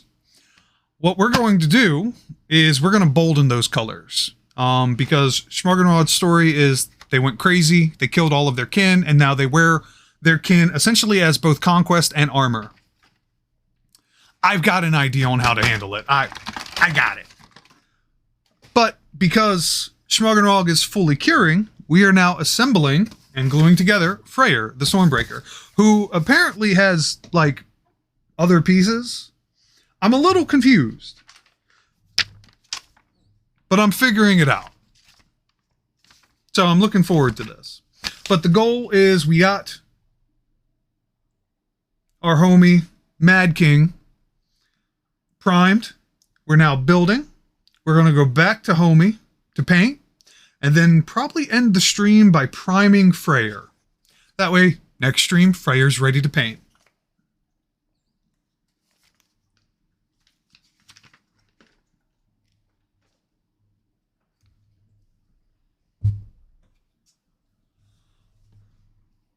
Yeah, but it'll be fun. The whole point of this is just community chilling. You know, if you have your own projects that you want to work on, your own minis you want to paint, whatever, you can. It's just de-stressing and vibing after a Monday. You know, people getting off work, or maybe they're starting their shift and they're bored. They don't have a lot to do because it's a slow night. Maybe you had a rough day at school. Come chill. You know, you got stuff to take care of at home, chores, you want to cook your meal. Vibe with us. Music's low enough that if you want your own stuff playing in the background, you can. But we're just vibing. We're just chilling. If you want to have some fun, you can type !diceroll. Try your hand. Whoops. Good thing that glue dries quick. Okay, body parts 1 and 2. We have to clean you. And now that you are free, I have a little bit more access to those pesky corners. There's going to be a lot of snipping, so I'm going to put my bowl a little closer.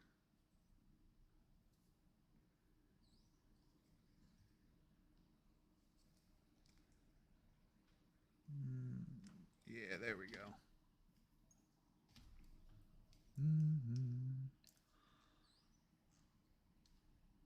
There we go. Now, some people might be a little upset at that, because I took off this burr and now there's a little bit of a gouge inside the Mini. I'm going to tell you why I'm not upset. Because one, if it's that big of a problem, liquid green stuff. You can fill on anything. Becomes solid like plastic. Sandable, paintable, beautiful stuff. However, I like a little bit of characteristic. And when I prime it, you're not even going to be able to tell that it's really there. There might be an ever slight divot. But we want to build character.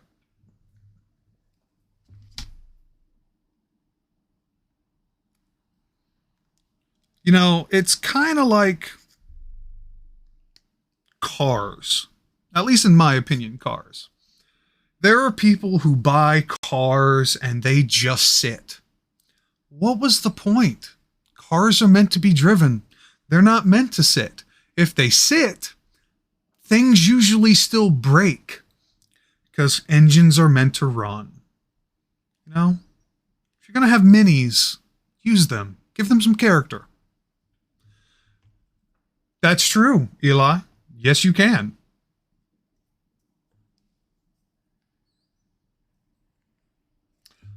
This one, however, this is a big piece at a weird angle. So I'm going to very carefully, using my razor, just trim this. Again, remember, folks, if you're doing things like this at home, be safe, take your time. All right, throwing shade at my mini pot. I know you have your own culmination of minis that you want to work on. So, hey, man, join in. That's this whole point. We're just having a good time. I want to vibe with people, and I want to catch up on some of my backlog. You all get to see the process. We get to be friends together, share stories, talk about our days, D&D stuff. Well, yeah, you got to eat. I ate before my stream. Why ain't... Boy, you better eat. I know you. I know where you live. And you don't like to eat. Somebody has to remind you. And it's usually not yourself, it's your cats.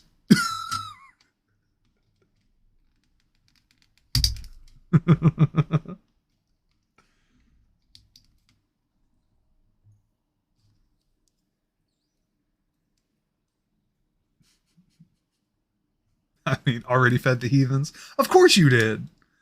Because they're heathens. They would not leave you alone otherwise. But don't forget, you're a heathen too. Eat. You know, you can't defy anything when you're hungry.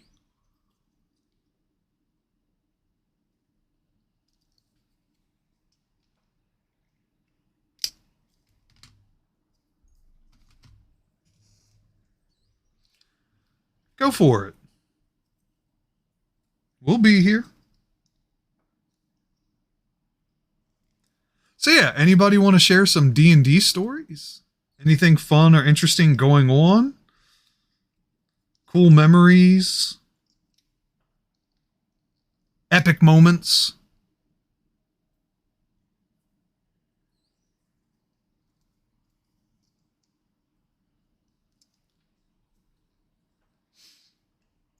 I'm not going to lie. I think this stream's going to go on longer than I think.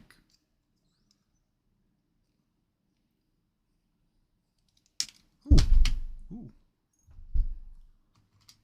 Bumping into things. It's okay. Got to get a little messy.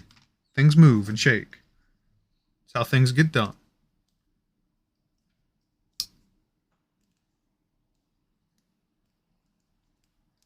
So, just in case anyone was curious, the technique that I'm doing right now is I'm taking the razor blade, I'm putting it in where the burr is from where I cut it free, and I'm just rocking it back and forth, applying light pressure. Essentially, I'm creating a groove.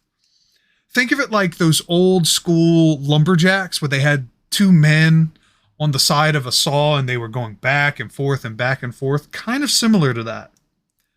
Because the thinnest points are going to be closest to the mini. So as I'm applying pressure with the razor and it's rotating onto that edge, it's slowly taking them out. It's fairly safe.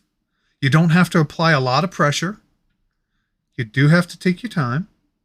But eventually, it's going to pop right off. There it goes. And then I can just go in and clean it up. Go fast, live on the... And not this edge. No. Exclamation point chaos. Someone type that. Which, by the way, those commands will be features of my streams. They're always going to be present. No, Nightbot. No, don't encourage.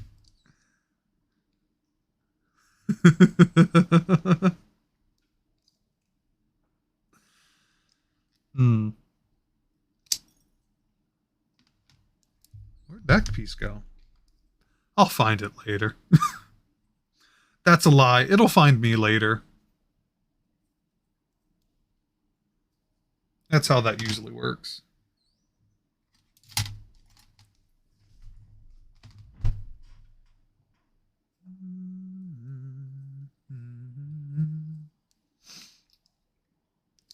Oh yeah, 23 followers, almost halfway to the goal. Which, hey, by the way, if you all are enjoying this stream, and you got friends who you think would enjoy this content as well, feel free to send it to them. Feel free to share it.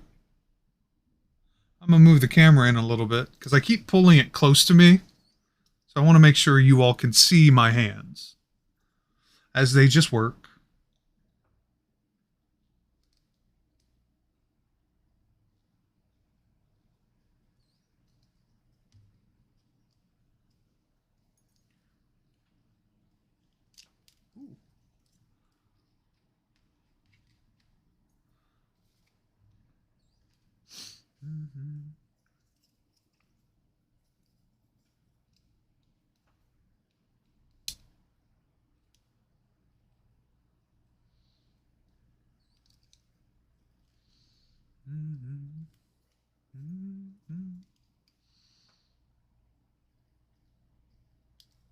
I mean, at this point, it's kind of in God's hand. What kind of paint are you using tonight? So, I've got my Citadel paints, specifically my shades, and I do have Blood for the Blood God, because we're going to get that done. And then my sort of generic Army Painters set, which features a lot of great colors. We have pure red, green, blue, brown, strong tone. This is a neutral tone. We've got a good yellow, a good pinkish color, solid white, solid black, and then the coup de grace, if in my opinion with this, is this baby right here. It is plate metal silver, okay? That's gonna carry me a long ways. Because it's miniatures, it's fantasy miniatures. Everybody in some capacity got a sword. There's some metal that's shiny, okay? And because, you know, I'm a little bit of an artiste, I know how to blend colors. I'm going to make some of them look real good. Worn, aged, maybe a little bloody. Which, speaking of, as much as I love this song is a little harder than I'm feeling right now. So we're going to skip that.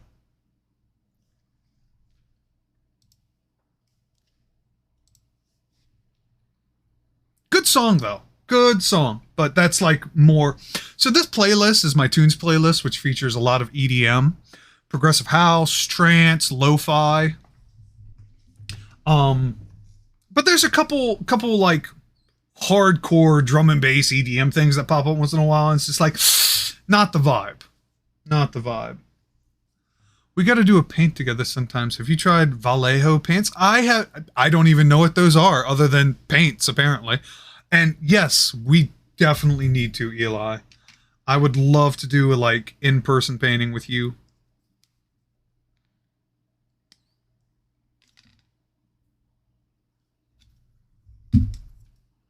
So tell me about these paints. The Vallejo, that makes painting miniatures, I'm assuming is what that's supposed to mean. Less tedious. How though?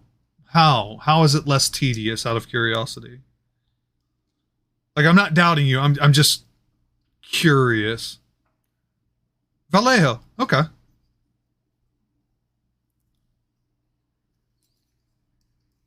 Like, does it paint itself? Because that's the only way in my mind it's less tedious. Non-metallic metal takes a while when you're not good at it. Oh, okay. So they like give the look of metal, but they're not metallic.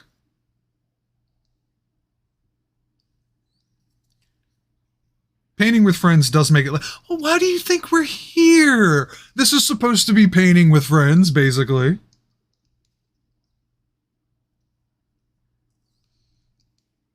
more broad because, you know, you don't have to just paint minis. You can paint other things. You could be painting your house for all I know.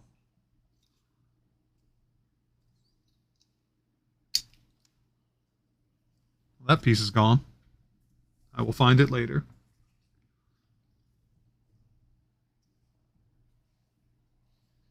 You painted your house last weekend?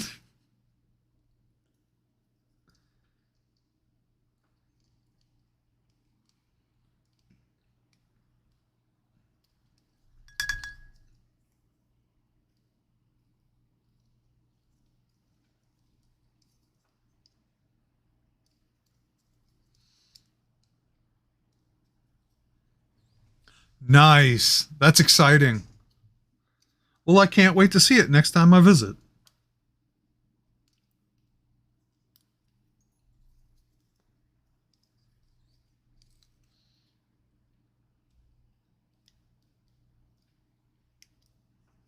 Here we go.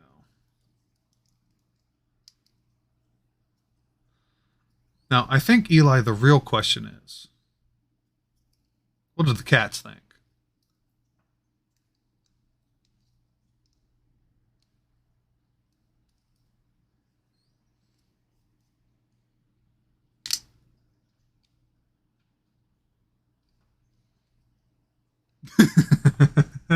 Everything changed. That's what they did. They're perplexed because I moved stuff. That's valid.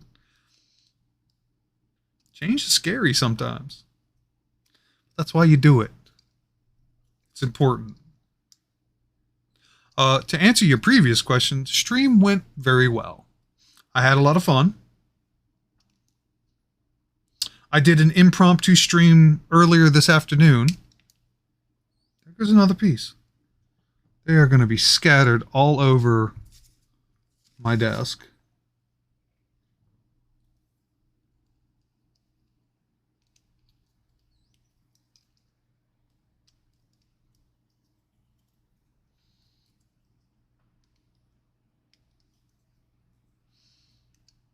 Mm-mm.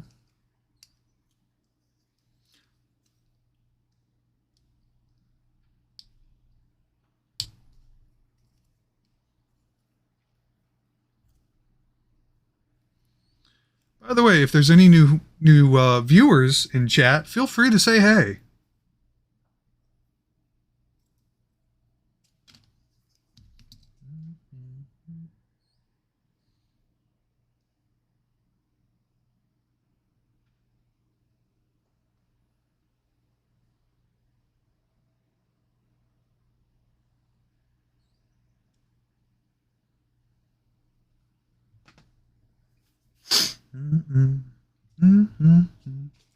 Okay, now that that's said and done, 1 and 2 go together.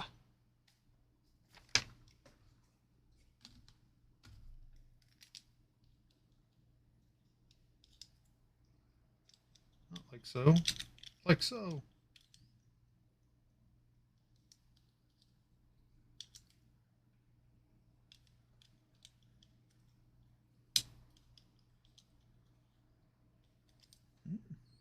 Question mark.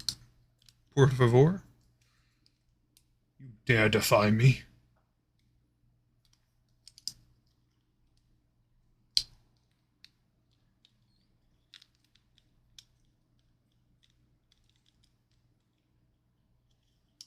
There we go.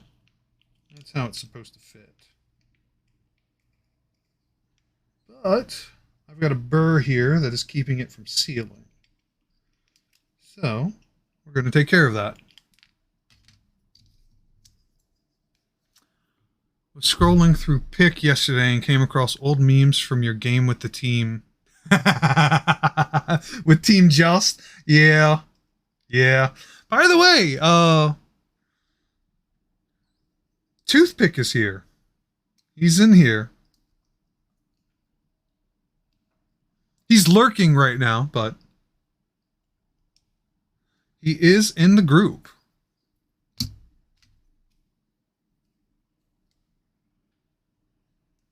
let's see how well that seats.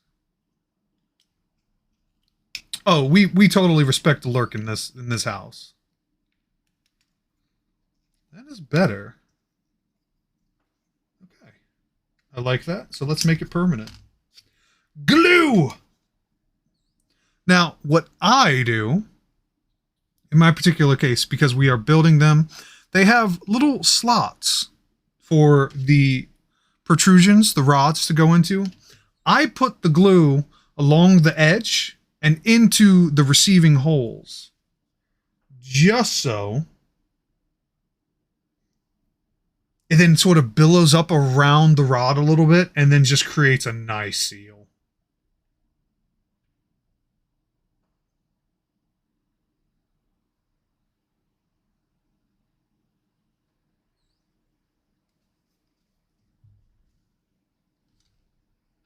What do you mean?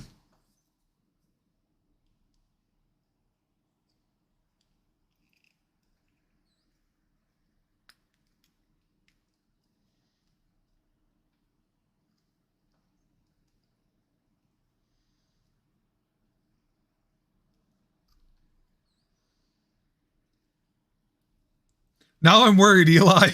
Oh no! I'm so confused. And so now that it's there, this piece obviously has to cure, but I'm also looking around the seams just because there might be some points where they could be a little bit weaker. Like this back end, it might be a little hard to see, but it's a little bit, there's almost like a little gap. And it has nothing to do with the protrusions, with the burrs or anything. It's just the way when it was printed, there's always some slight deviances. So what I'll do is I'll take a little bit of the glue, put it in the back, just a little bit. You just want to coat that seam and then apply a little bit of pressure because this is very quick drying glue.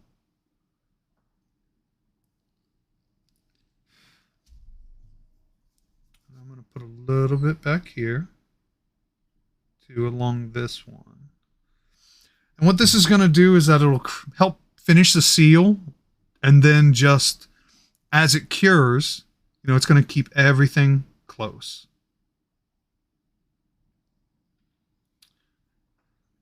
You know, it's also going to help reinforce a lot. I see a little bit of a gap here where this fin is, so I'm going to fill that in.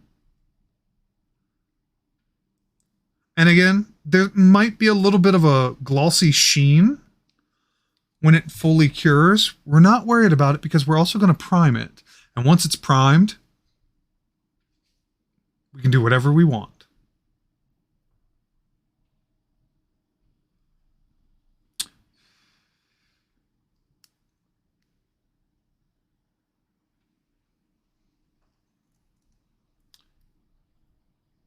There's also other techniques that you can do where if you're not so worried about there being a little bit of a gap, you can fill that in with your paint and primer.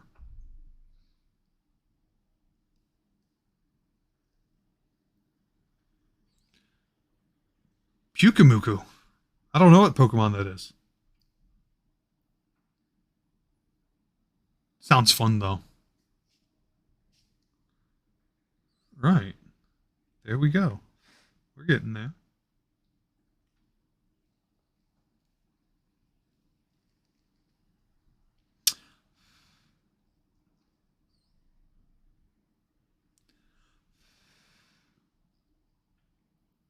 Almost. A little bit more.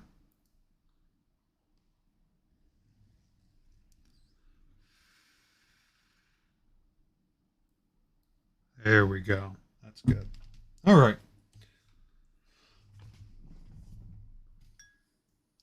Let's see what is next, because I believe this is the body.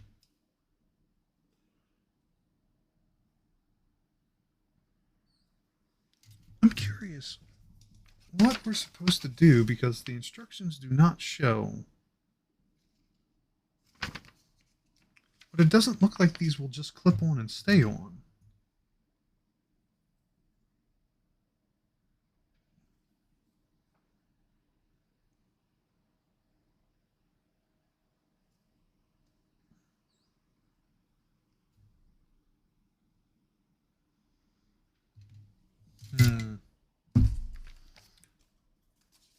believe this is going to be a moment of just trust the process, trust in it.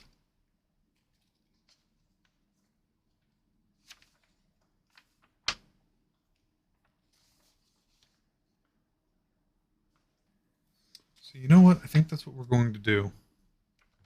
Believe in me who believes in me.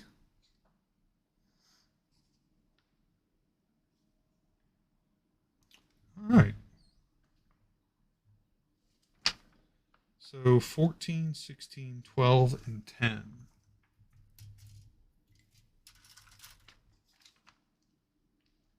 $14, 16, 12, and 10. It is not these pieces. This is all the lightning pieces, which looks a little weird.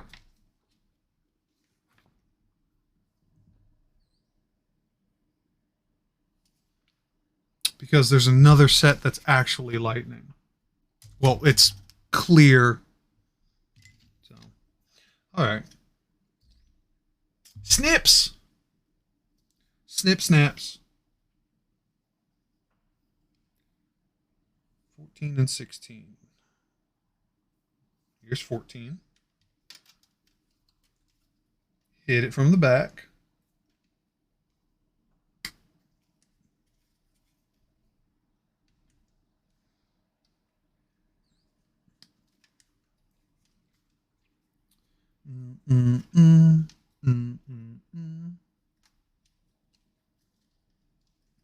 Goddess, are you still in chat?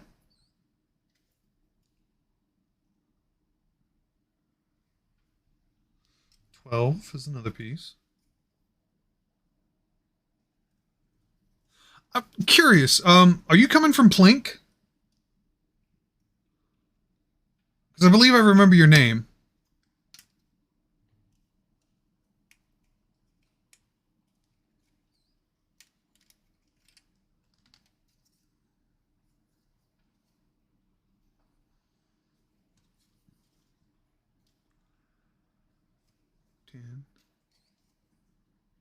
Fallout plays. I mean,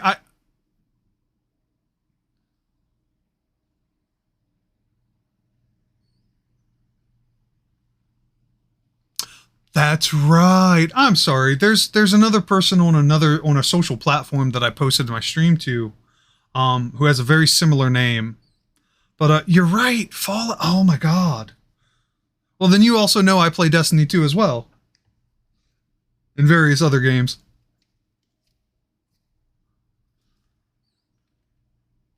Well, let me just say, I appreciate you being here. I just want you to know that.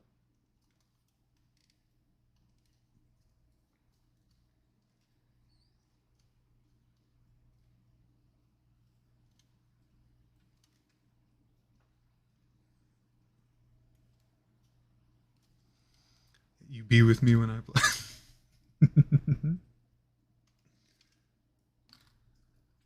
Well, if you are ever interested, I'm more than happy to play some Destiny 2 with you. Fun fact, I'm like a step adjacent away from Fallout because I ran into Stadia Time in a random Rubble match. Didn't know who he was, just that, you know, him and I kept running into each other and we kept fucking each other up. I didn't know who he was at the time, so I sent a friend request, and I was like, hey, it was fun playing against you. You taught me a lot. Maybe we can play again sometime. And he accepted the friend request. And I was like, that's nice.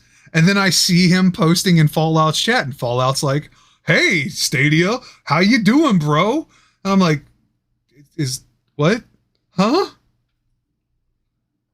It was very much a small world thing, if that makes sense.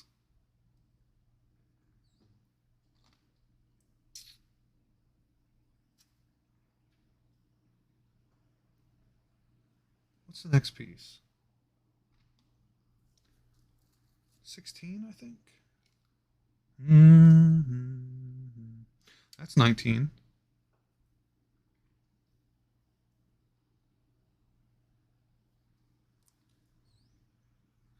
It's weird, though. It's so weird. I randomly ran into Glad out in the wild. That was wild. DFP Chic and a few other people. I guess I just don't expect to run into them just because I know where my skill bracket is. So on one part it's humbling because it's just like either this is RNG or my skills actually improving, which is nice. It's just like it's weird. It's a whole lot of head messery. Is it on this one? It is. This is 16.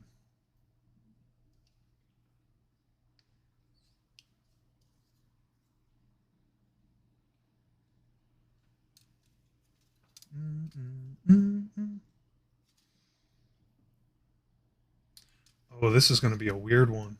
This is not a good space. So you know what? We'll do it like this. There we go.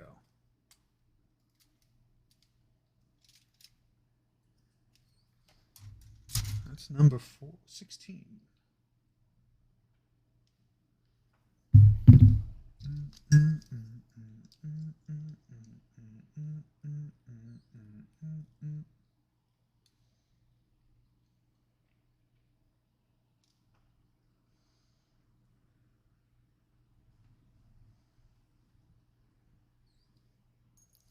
Is there no other way to be a streamer other than Goofy?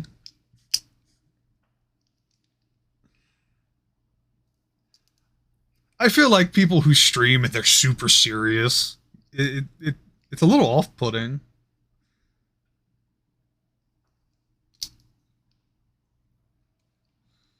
I mean, do you, but we're here to have fun.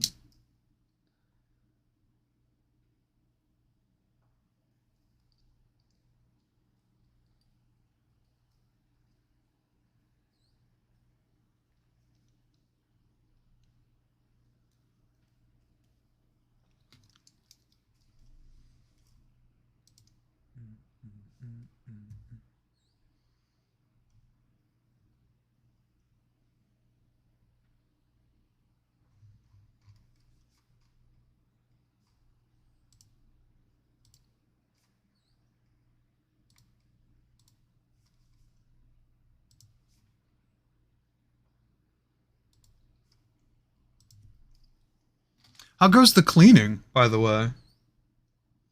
Hopefully it's not too stressful.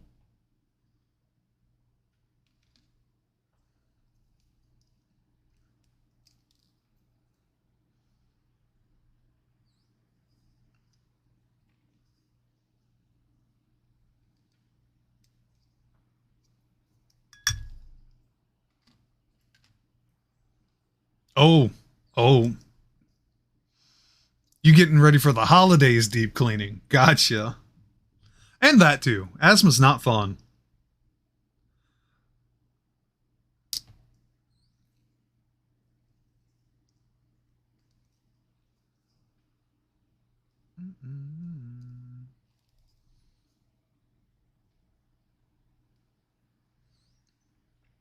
Yeah, I live with several chronic health conditions, including chronic bronchitis. So it's unfortunate how easy and agitated things can get.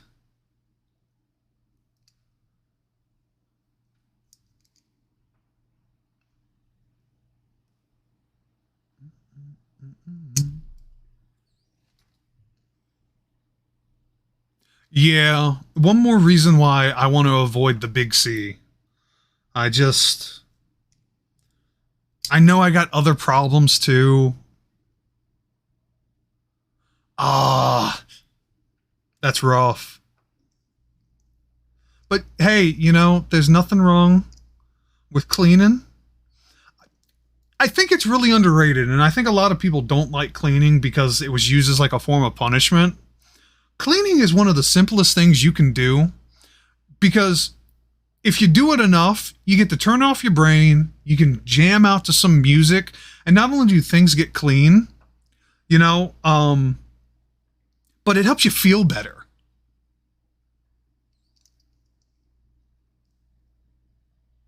Slight OCD. That's also valid.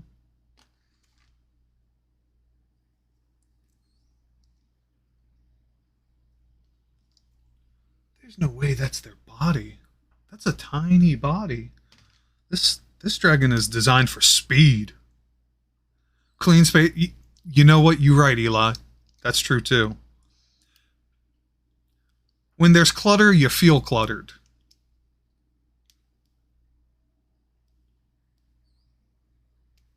There we go.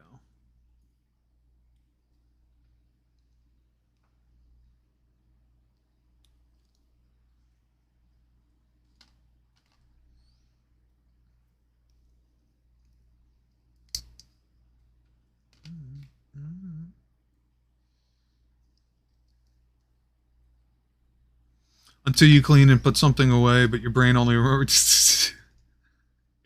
That's called ADHD. And that's also a bitch. Okay.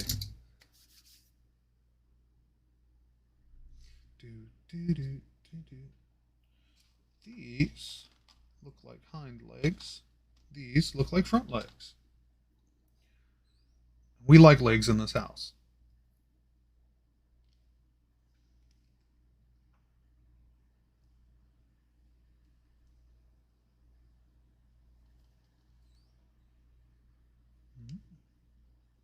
Or not. That's a back leg.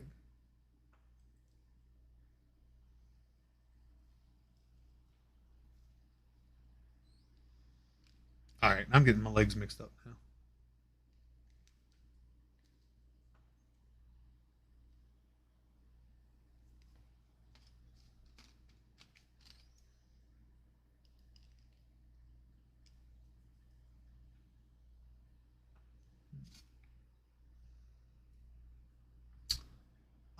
That's the underside?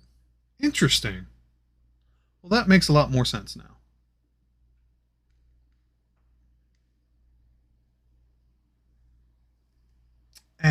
Yep, there it is. There it is. Okay. So let's get this glued on.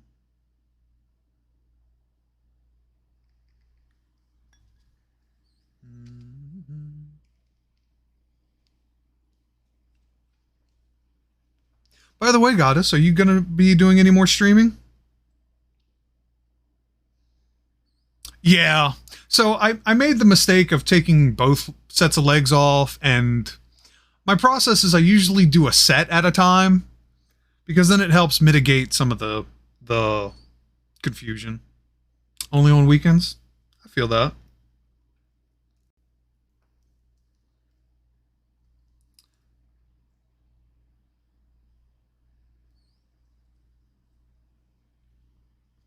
That's valid.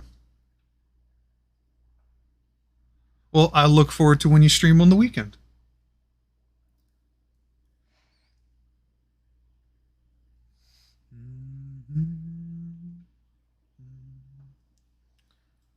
That's pretty quick. Okay, that is a front leg. You are going to fit there.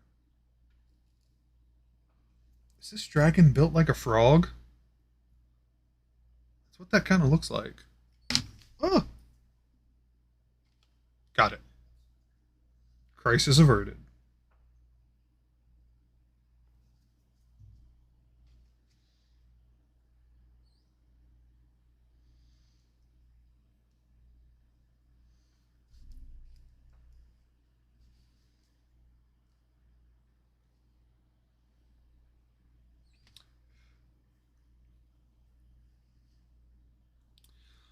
Yeah, so I'm going to start streaming full time. Still tweaking my schedule.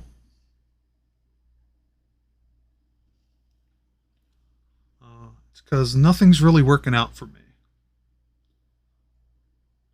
I quit my job October of last year between health and stress and job security reasons. And I figured because of the way the world was, there was going to be a lot of remote positions available. No one will hire me. And I think it's because I'm honest on my resume. The majority of my work is blue collar, my skill set, but I have white collar skills as well, clerical, all that stuff. But because that wasn't the forefront, people won't give me the chance.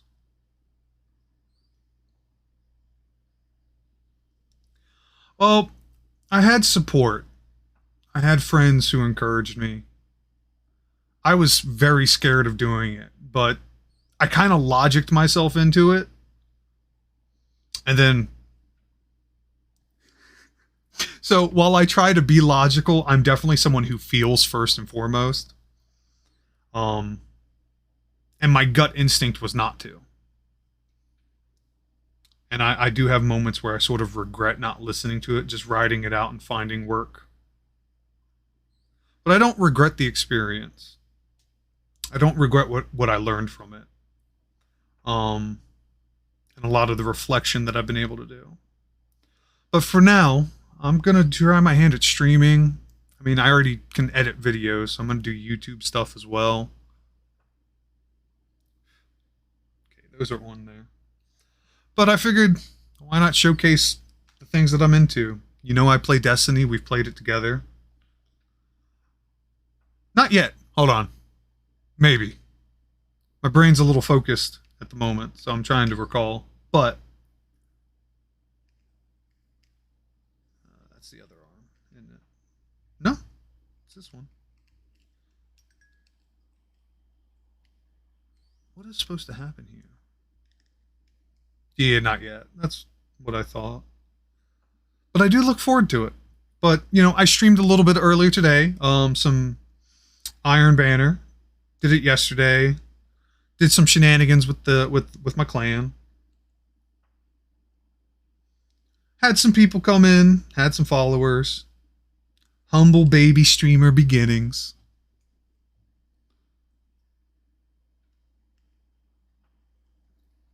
This don't seem right.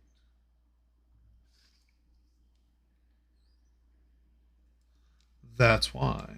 Because the arms are being swept back. And so they're supposed to go this way. Are they not?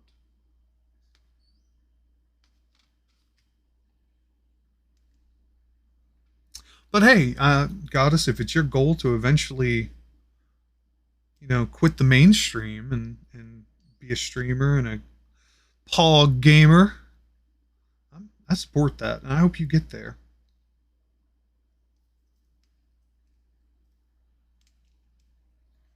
More importantly, I hope it's something you're proud of. Get that sense of accomplishment.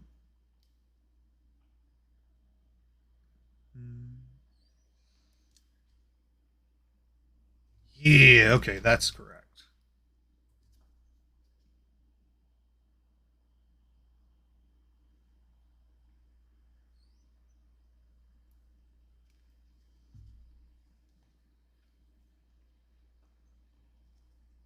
Mm, mm, mm, mm.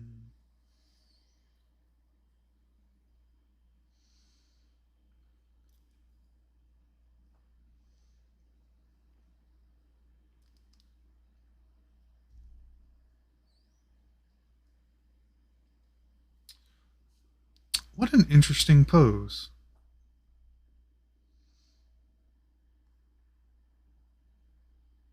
Hopefully you can see why I say, why is this dragon built like a frog? Because it's very sleek in its design.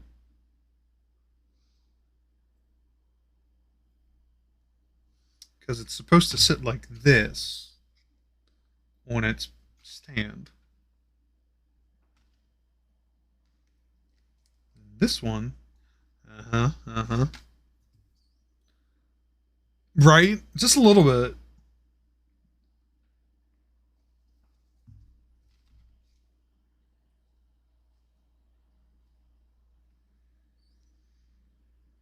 Like it's leaping through the air.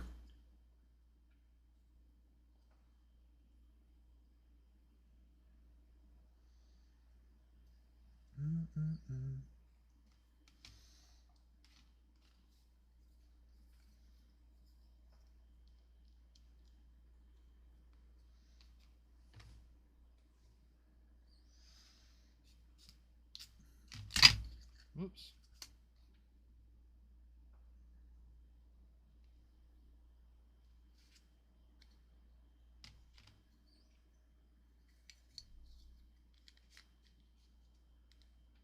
Yep.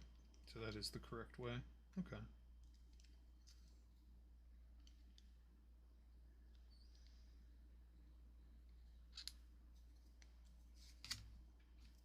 Mm-hmm. This is going to look so fascinating when it is all said and done. I cannot wait. Okay, arms done. Now it's time for the little feeties. Hey, y'all, don't be asking for no feet pics. Real talk.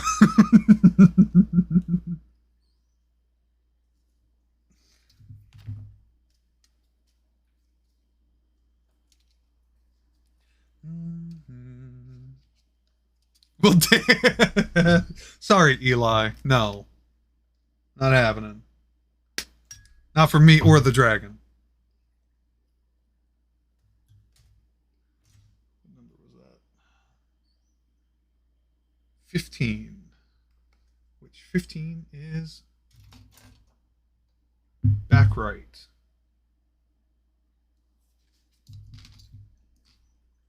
But those dragon tootsies, I know. Especially when they're little dragons, because then they're cute. Hey, my headcanon is baby dragons got them toe beans, okay? They don't like talking about it, but they got them.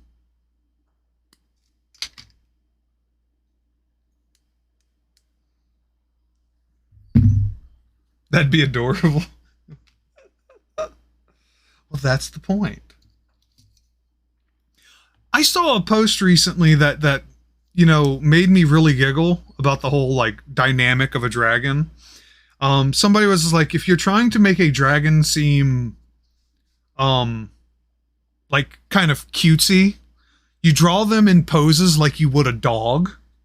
If you want them to be intimidating, you draw them in poses like a cat. And I was like, that makes all the sense in the world.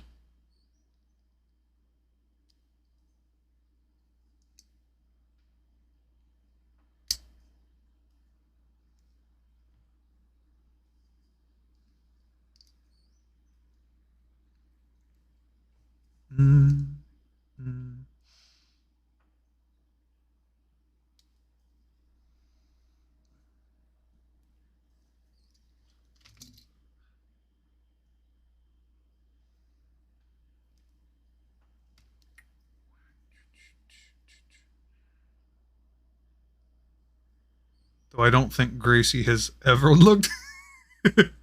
No, Gracie, your cat is a very special cat. And I say that with all the love in the world.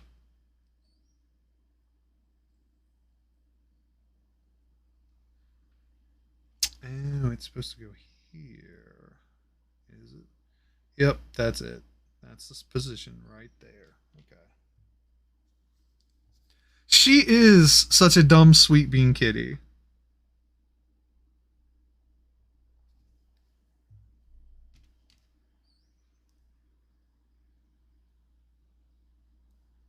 Here we go. I'll just hold this for a second. See, working on minis, it's a labor of love and patience and holding absolutely still in certain instances. But, hey, it sticks.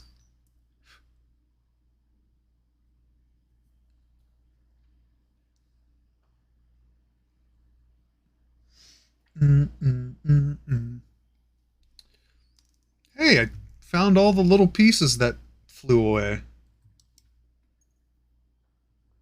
So, Goddess, you said you stream on the weekends because you work during the week. May I ask what it is you do? Out of curiosity. If not, completely fine. No, nothing bad. Just curiosity. CSR and shipping. Sent you cat pics because I'm annoying cat tag. Okay.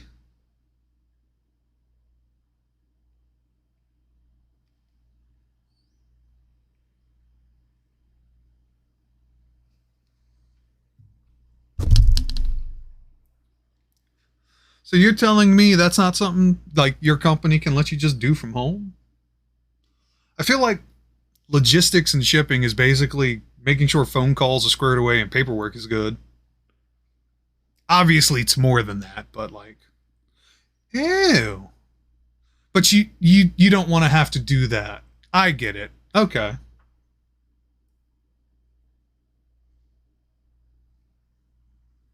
But you don't get off until late. Yeah.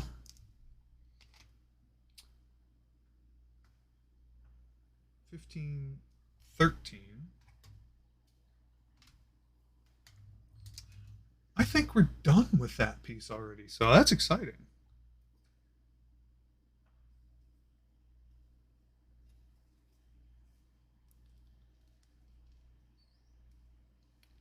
Oh, yeah, Goddess, if you want to talk like Microsoft Excel and spreadsheets and stuff, Eli is the man. That is his jam. Like, I'll send him like tips and tricks that I stumble upon, and he just gets all happy about it.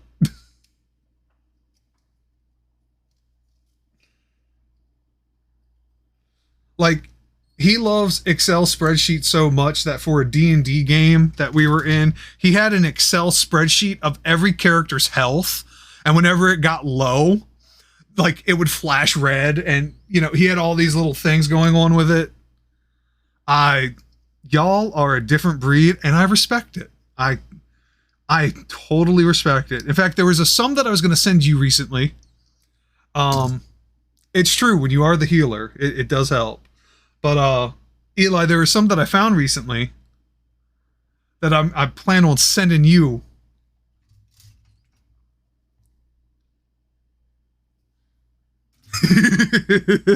Yes, heckin' rip. This is 13, which goes to the thumb of front right. You want to know what the scariest things about dragons is, in my opinion? They have opposable thumbs. Opposable thumbs. They can open doors. Cats are terrifying because they can open doors and they don't have opposable thumbs. They do not have that power, but they have that power, if that makes sense.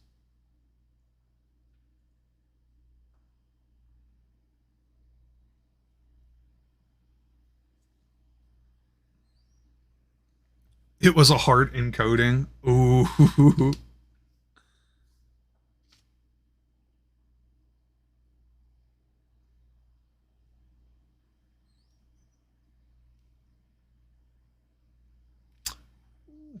Wild Vulpix on the field.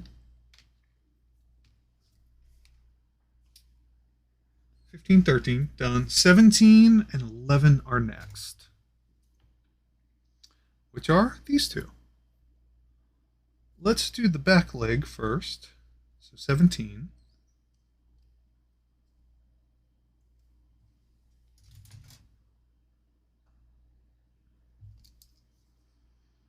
Clean this off a bit.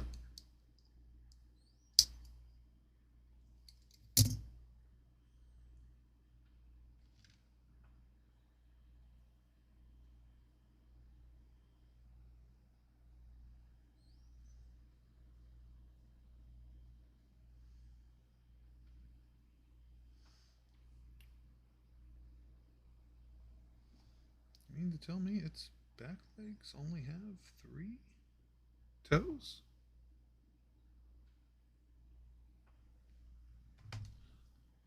Huh?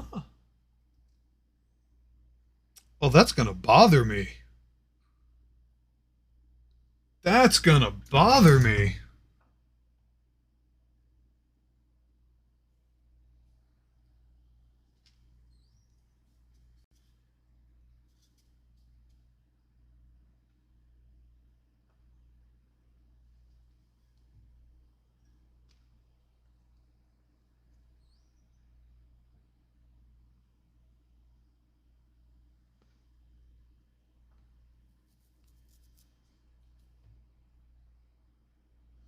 So I'll explain what's bothering me. So this dragon has 4 appendages on the claws and feet, except for the back left leg. The left leg only has 3.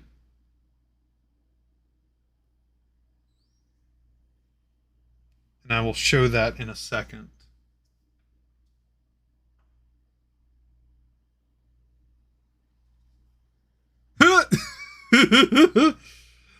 So I still have to add the thumb to the front left, but you can see on the front right, 1, 2, 3, 4 plus thumb. Back right, 1, 2, 3, 4. But I just put the left leg piece on, and it was this inside piece right here, and it's only 3. It is only 3.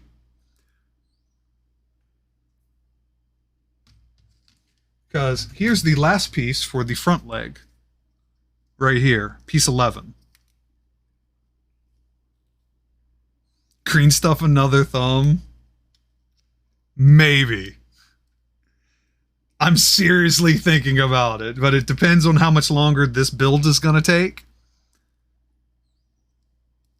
Because I do want to paint the other one, and I know it's a small piece, but it's a detailed one. And I'd want to do it right.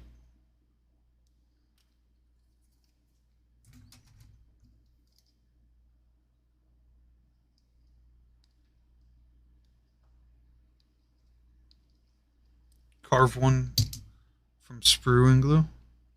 Sprue? What is sprue? What is this sprue you speak of?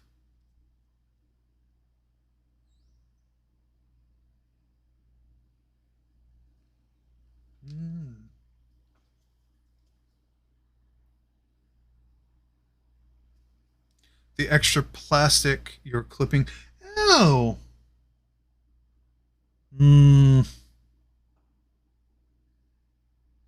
So recycling is what I'm hearing. Maybe. There it is. That's how that lines up. Yeah, so you can see there's 4 digits on each hand. There's 4 digits on this back one.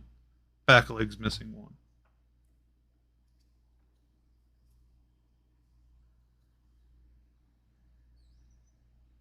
But we are coming together. Put it on its stand and see what we're looking like. Bada bing, bada boom. I mean, I know earlier I mentioned in the stream about building character, but it's when I do it. That's building character. When it comes like that, it's a problem.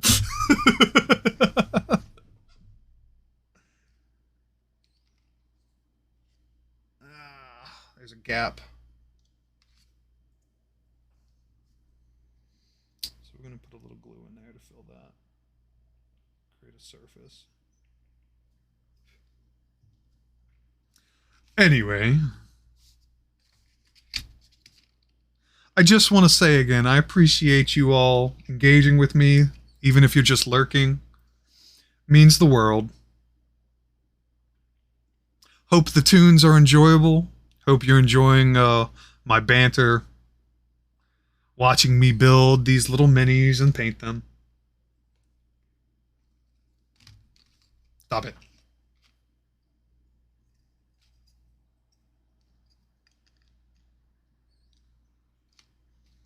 We're going to put you there for now. But that is done. That's body, legs, arms, digits.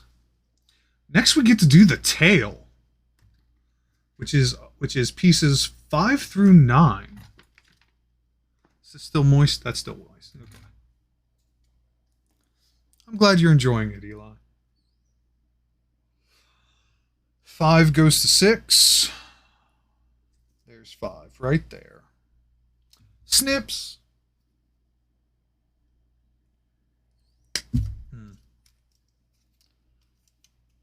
It's number 5 and number... Is that 9 or 6? Is that 6 or 9? Nice.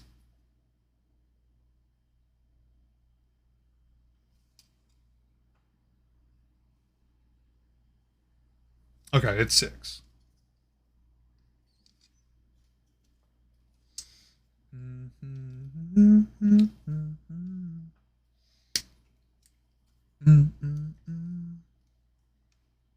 Twist, twist, twist, twist, twist, twist. Friction brings the heat. Heat makes things move.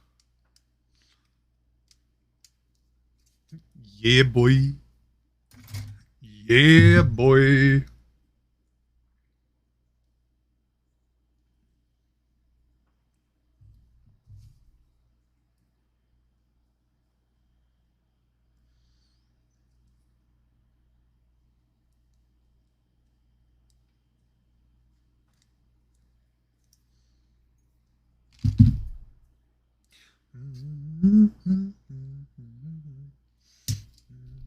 Let's nick this burr.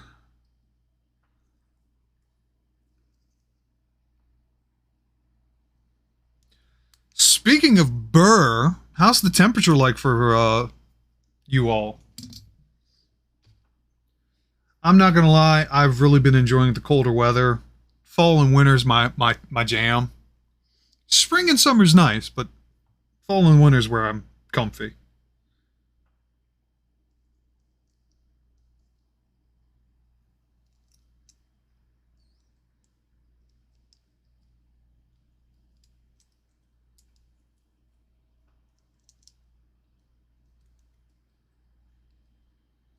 Cold, fine, dry air. You know, I get that.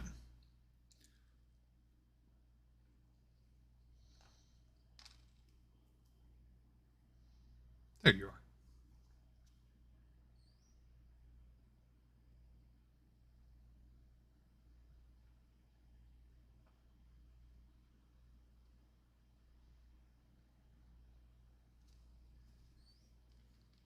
Oh, I gotta take that piece off.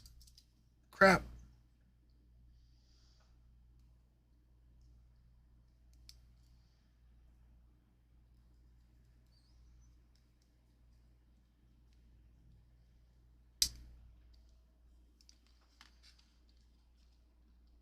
Well, time to get super glue on my fingers.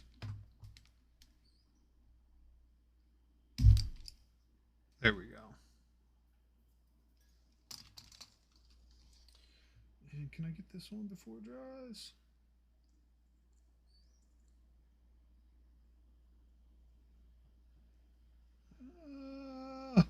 There we go. Ow! Sharp edges. Ooh. I like that styling.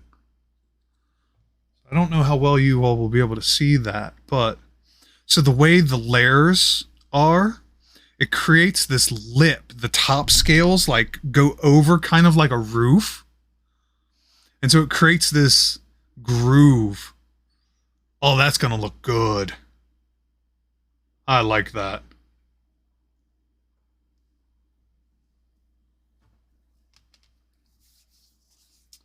Eight and 7.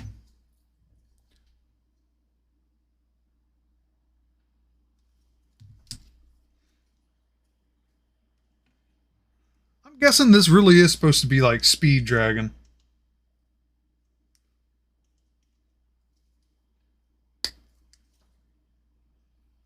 But then if you're lightning, I guess that makes sense. Okay,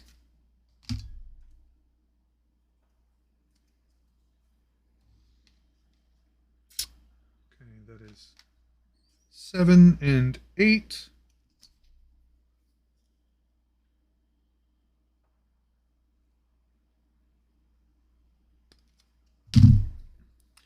From pick, looks like you could lose yourself in painting for a while. So that's exactly why I decided to do the dragons first. Not all of them are going to be made first. I'm not going to like go down a list. I'm going to vary what I paint and what I build.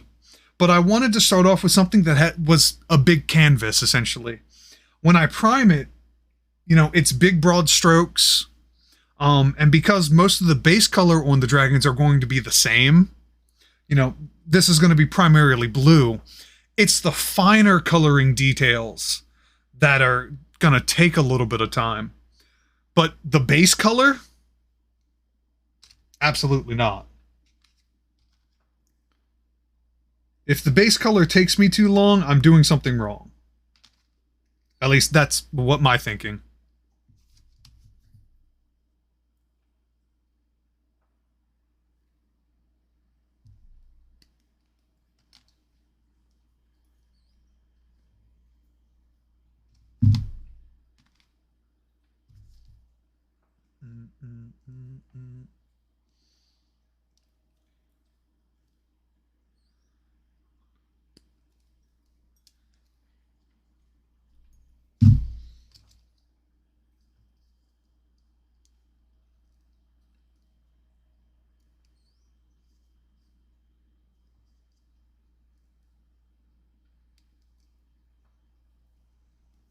From Red Dragon Painting Trauma, recommend not shading red with black.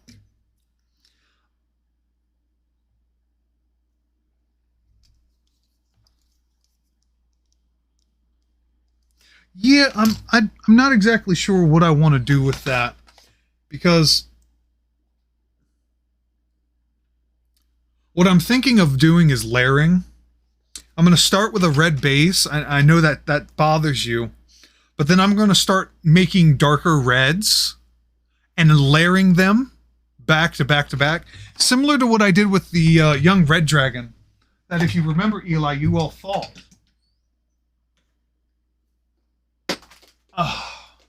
So this was a red base coat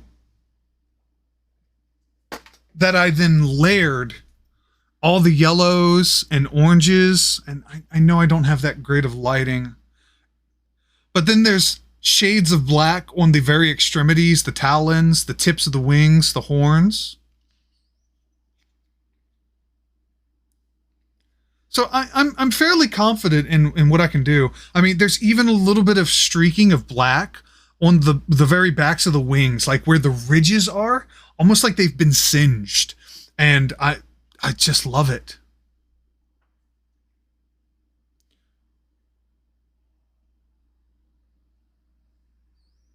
That's what I was thinking. If I did a black, it would be a very, very light black.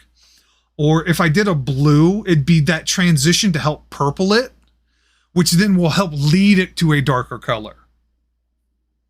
But like even on the back splines of this, you can see the very tips are black too.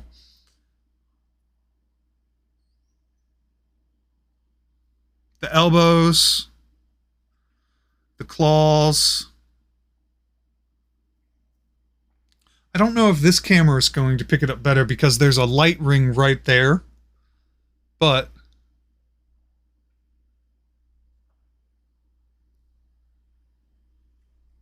so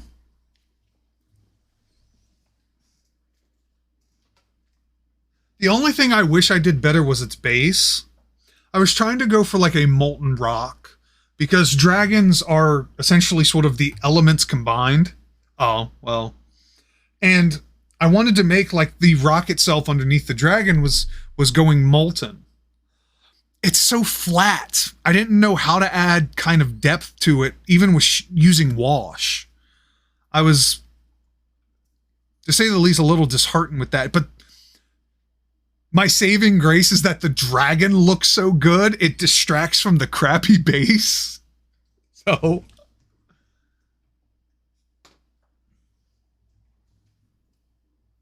But, you know, we live, we learn. That's how we do.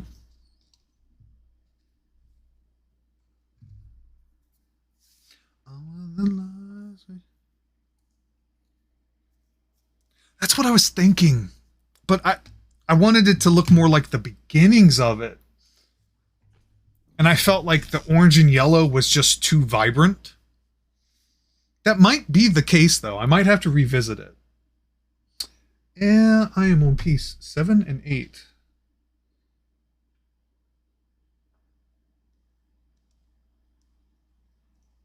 Which goes like that. Object source lighting relies. It does.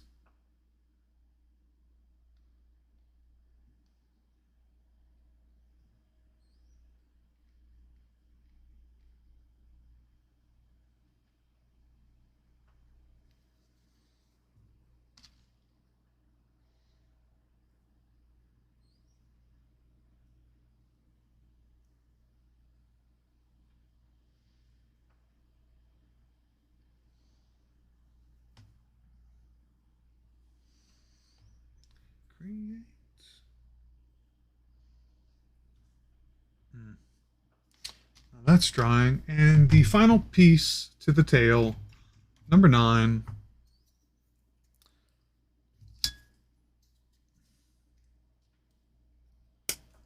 Snip that off. Break it off. Let's clean up some of these burrs.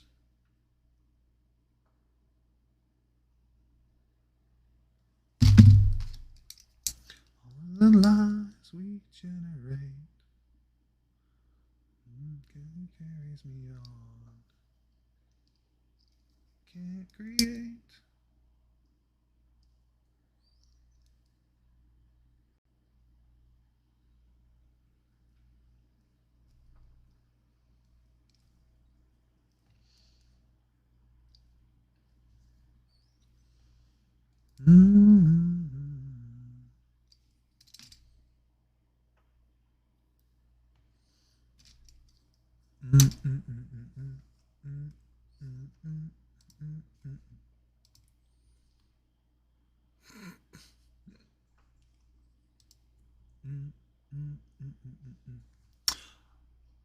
Oh, snap. So I just saw the pictures of your adorable beans, Eli.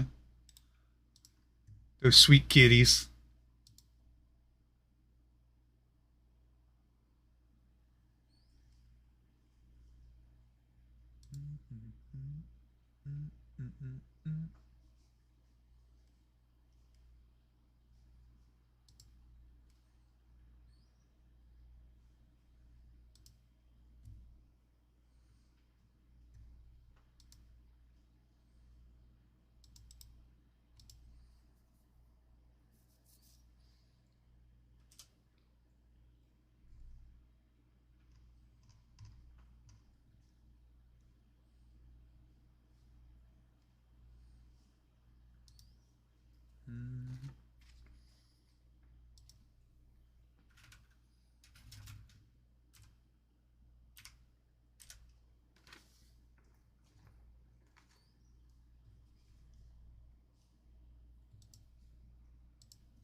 Oh, we're so close to this piece.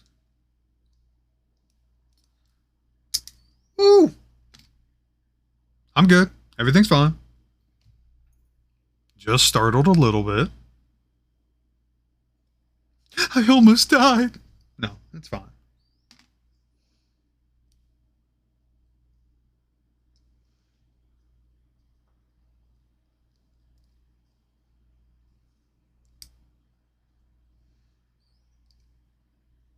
Blood? No. No. No, Eli. Absolutely not.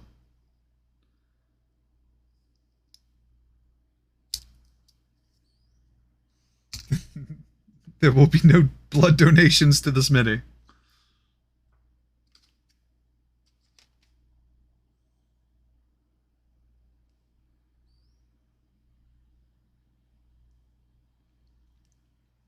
Maybe just a little bit. No! No, Smarsh. Absolutely not. Bad.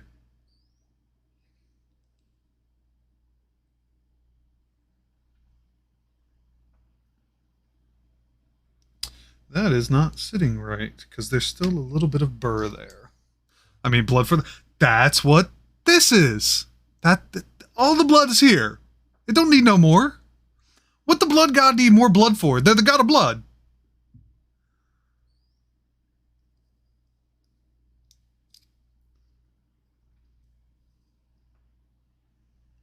Good lord. All the bloods, false pro...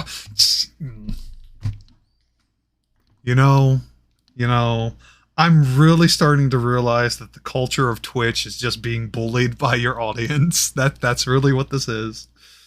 That's all it is. That's just life now. Also, welcome to the show, Smarsh. Thank you for following. I greatly appreciate it. If you are curious about what's going on, Sometimes for the monies, yes. If you're curious about what's going on, you can type !stream, followed up by !mini.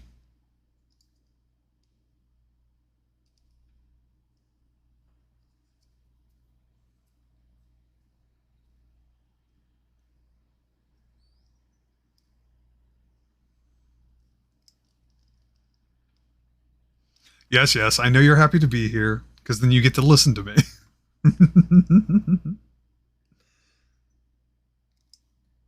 Just a little chaos, Eli, as a treat, okay?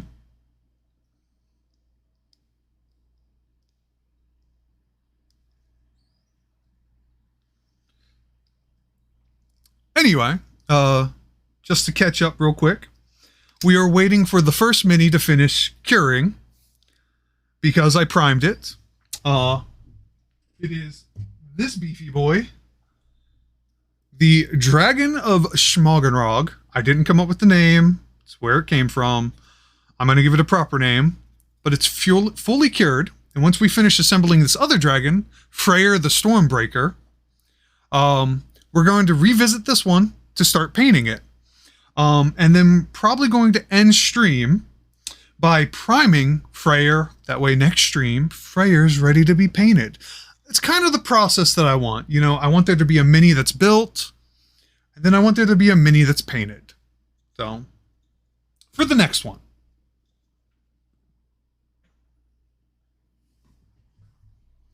But the general idea with the stream is it's just sort of community chill. You all can vibe, listen to some good tunes, do your own artwork or project, or just vibe. You know, it's Monday. You probably had a rough day at work. Maybe a rough day at school, or maybe you're just getting into your shift and you just want to vibe because it's a slow night, slow day. Or you have your own arts and crafts. Eli. Hold on. Eli.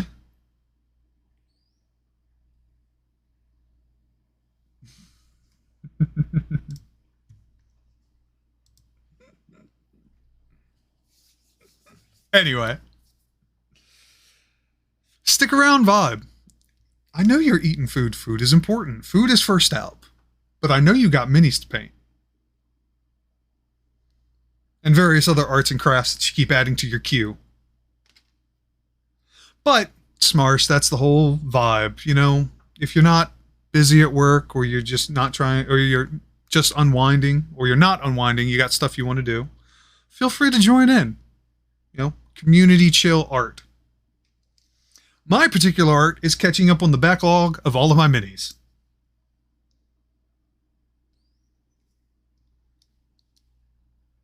Because I'm going to use them.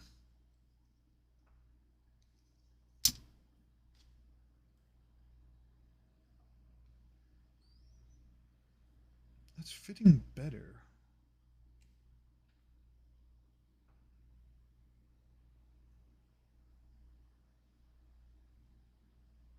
I'm satisfied with that.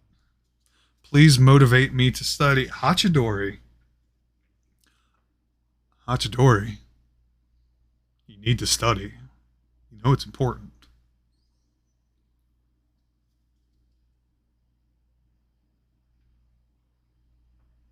You should be studying the thing so you can be prepared for the thing. Whatever that thing is.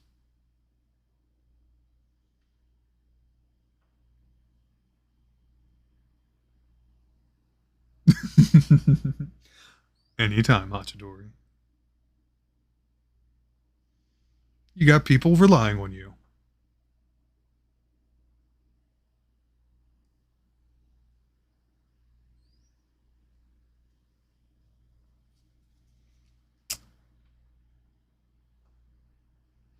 I'm going to reinforce this point a little bit. I'm going to let that dry. Then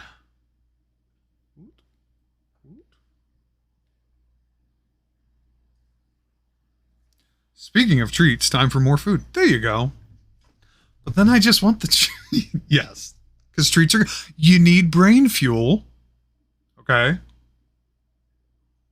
Brain fuel's important.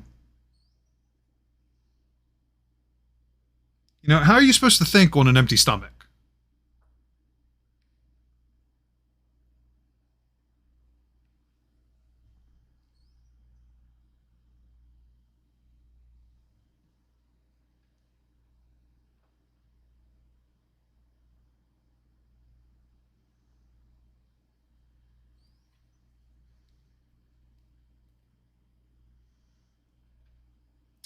Ooh, I like how that connects. Okay, okay, okay. I mean, you are allowed treats, Hatsudori.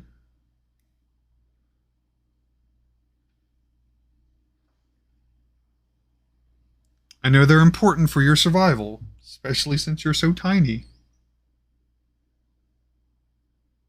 You know, King of the Shorts needs fuel.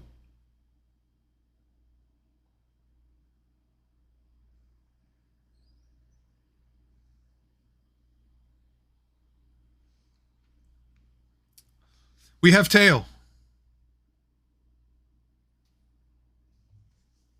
And I am happy with that.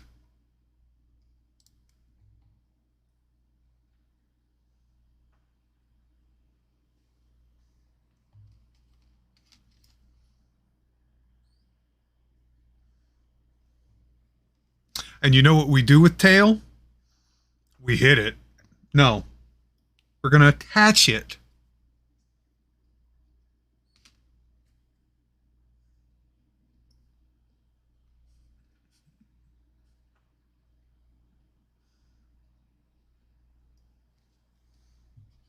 We very carefully insert the tail.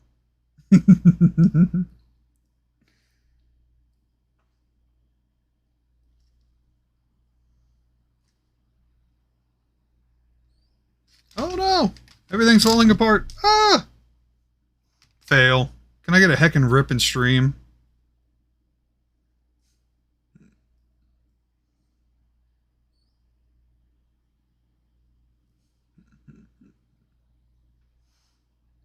All you gotta do is type rip. Yep, there it is.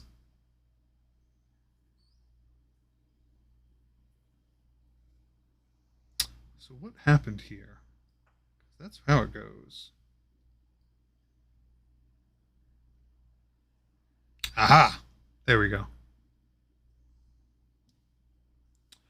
Ooh, that is going to be a tight space to paint. It's okay, I like tight spaces.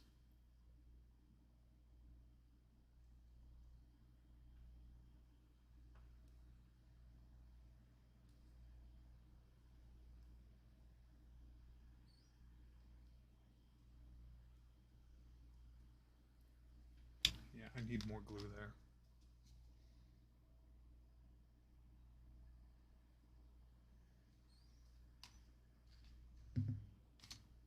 Glue? Excuse you.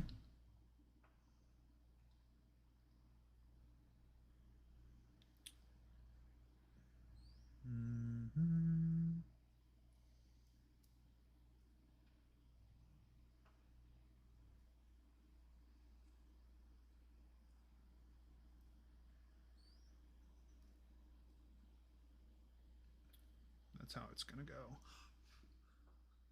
That's what yeah, that's what they all said. I don't know what they all said.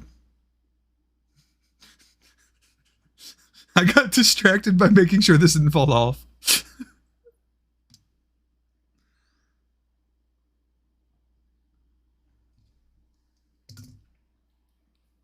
By the way, if you happen to be new to the stream, feel free to say hi.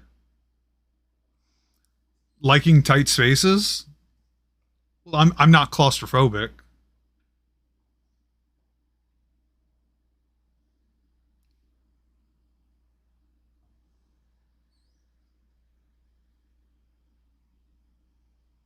Okay, I like that.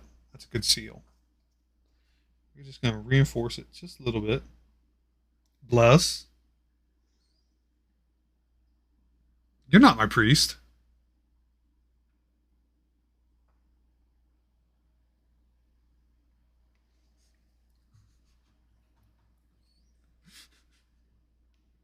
You are technically my cleric, though. Oh, God. Don't lie. There's a difference between a priest and a cleric.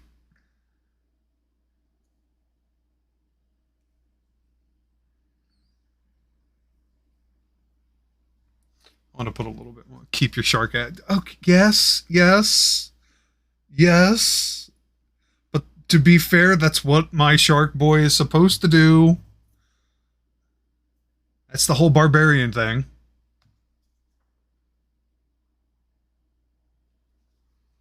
Okay, I like how that's coming out. This is giving me, like, xenomorph vibes. Almost like a predator in the sky. Because it almost looks like it's swimming. I'm looking forward to it. I really am.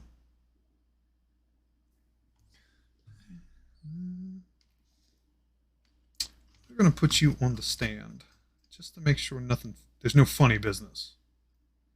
No funny business. No funny business, hands. Don't be hitting stuff. Okay. We are looking good. We get to put wings next. I'm here for wings. You're funny? No, you!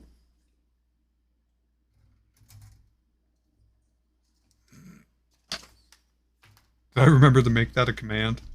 Hold on. I'm gonna find out.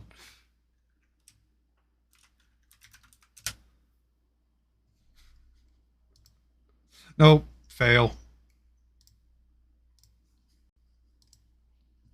Fail. That or I spelled it wrong.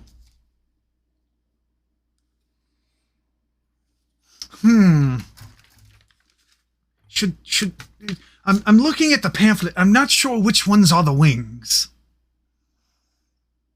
Maybe it's this. Is this the wings? Maybe.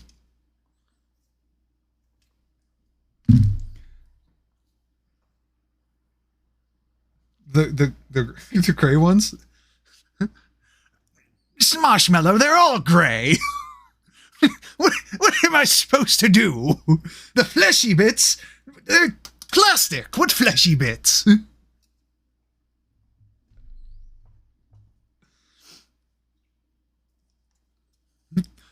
Marshmallow. What fleshy bits are they talking about? Do you know?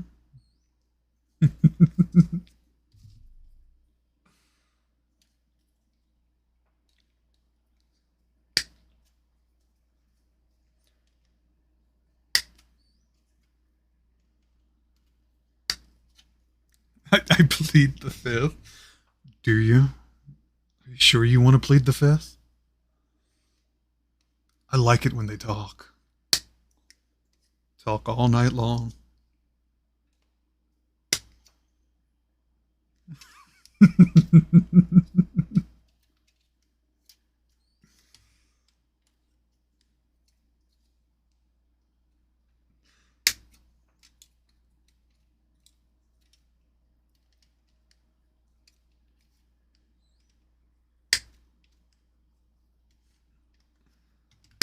Very threatening with the clipping to punctuate. Stop making me laugh. I'm trying to shoot shit. Absolutely not. And yes, I can understand how that sound is intimidating. I am good with my hands.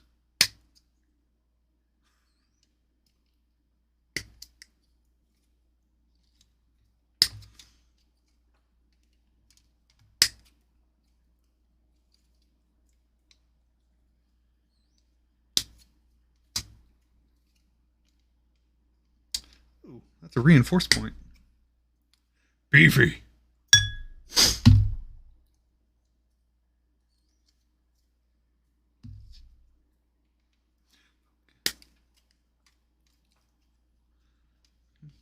And it's almost free.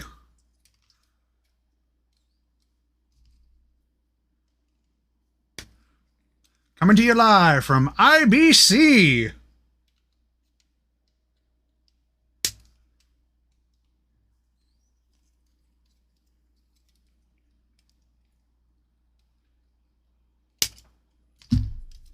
And the wings, they're free. You know, it'd be really fucked up. Just as soon as you finish snipping them and they just flutter away. Oh, come back. Don't leave me. I need you. It's not too soft to hit, as it. I don't know, Nudge. What are we hitting? How hard do you want to hit it?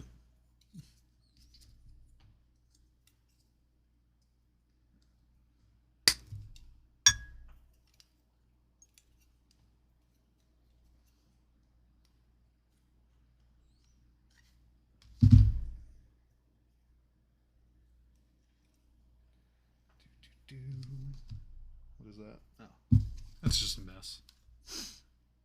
It's okay, we like messes.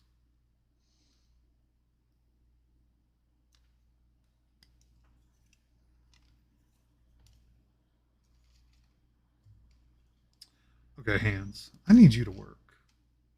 Stop hitting everything. How goes the gaming, Nudge?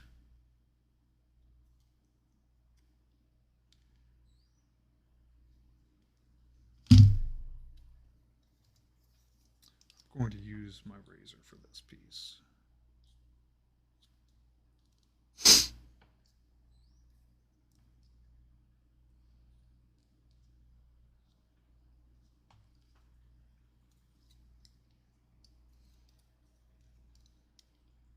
I'm assuming you're talking about the plastic, Nudge, and it's fairly strong. I'm pretty sure the type of plastic it is, I could probably apply heat to it and mold it. But I also understand my luck. I could probably look at this thing wrong and it would explode. I'm surprised it hasn't already. So there we go.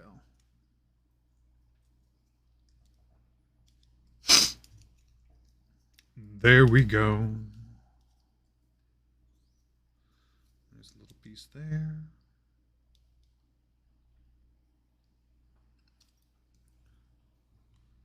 So Smarsh, what game you playing? Said you're busy shooting stuff.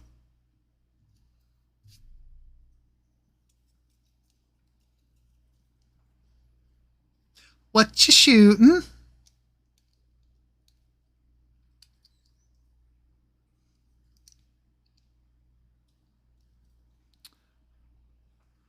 Not sure why, but that just makes me think of the older brother from the iCarly show, where everything he touches lights on. Yep. What you got there? Smoothie.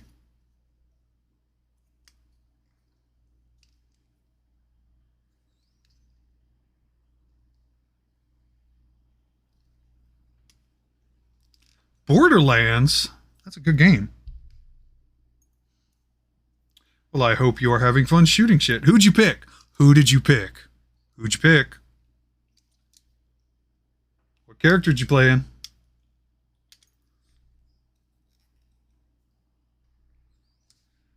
If you say tank, just know I respect you.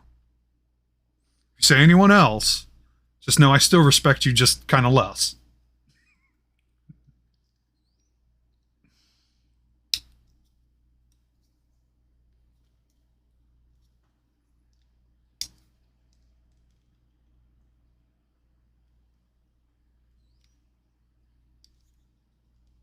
Mordecai. Okay, here's the thing. At least Mordecai 1 looks really cool. And doesn't he have that big-ass bird?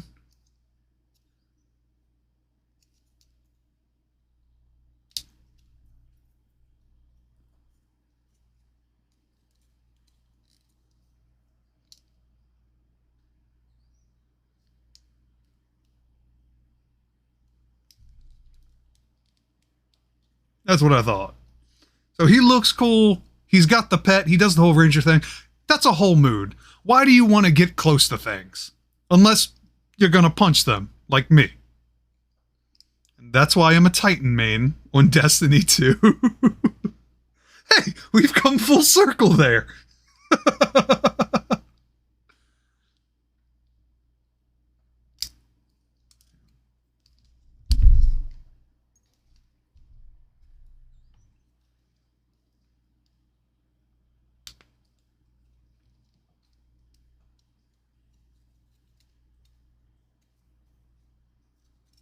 Do do do do do do do do do.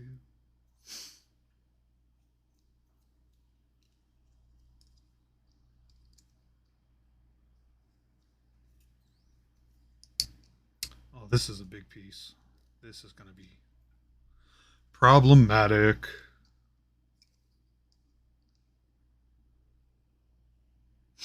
So, Eli, what'd you make for dinner?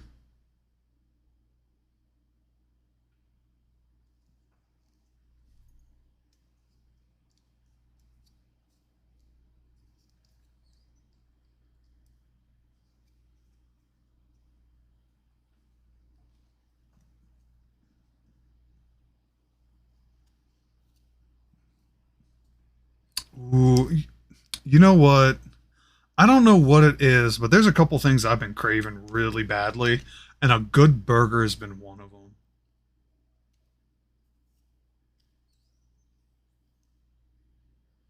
I also had a weird craving for pizza like 3 days ago.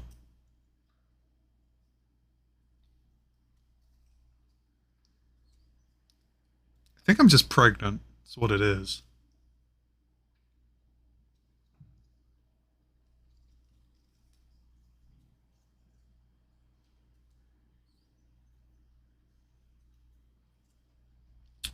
Shut up.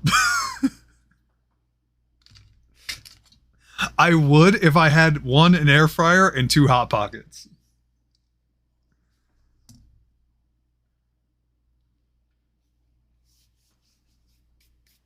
What is that?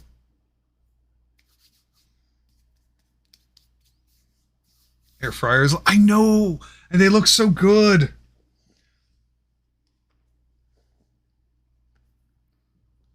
But, you know, Smarsh, if you really, really want to live life, deep fry your Hot Pockets. Oh. Granted, that'll be a very short life, but you'll have a happy one.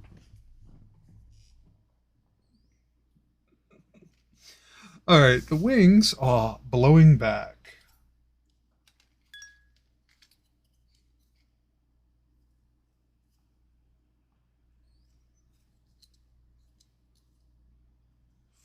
Oh, that's a burr still on that piece.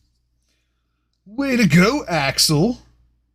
Sha, you like totally missed that one, bruh.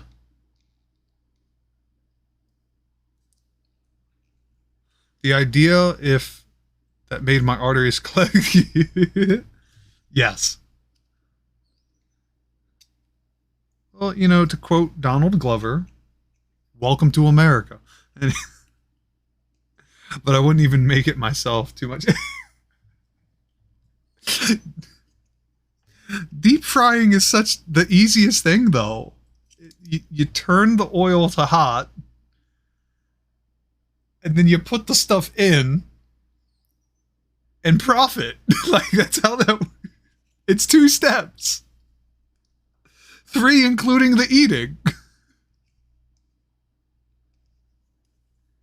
I mean, respect, but damn. I forgot to clear the burrs off this one wing. I thought I did them both already. See, y'all got me tripping.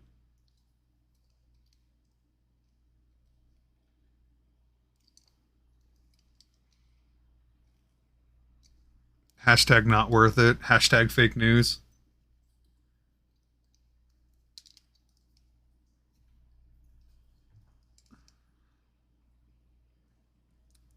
Oh, snap.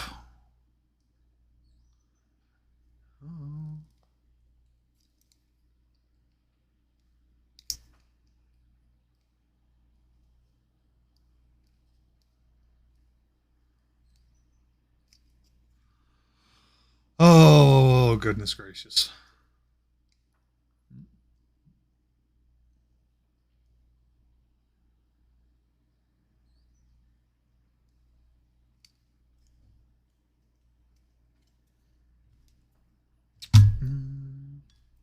There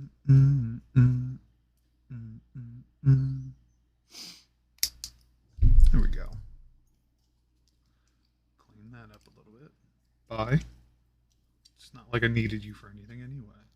Baka. I'm going to sneeze. I will mute the microphone when I get close to sneezing.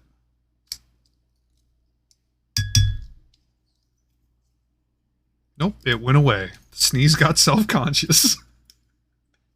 God damn it.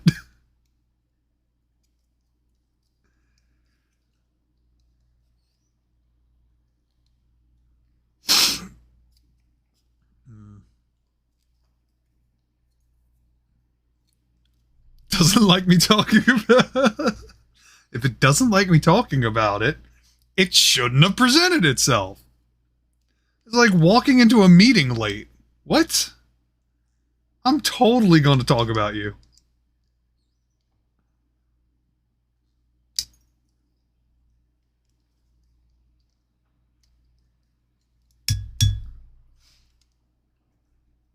Then again, I would also be like, see, you say that, Eli, you say that, but I'm also the guy who, like, did you hear about, like, the board meeting with Elon Musk and Twitter? I'd be the guy direct call just being like, you're a fucking asshole, Musk. Like, nah, verbatim, full stop. I'd be calling him the biggest idiot. Obviously, I'd get fired, but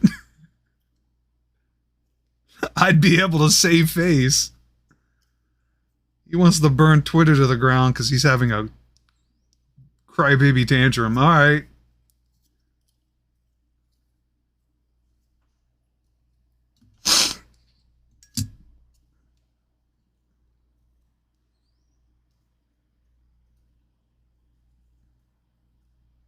Okay, I am fairly satisfied with this. I don't...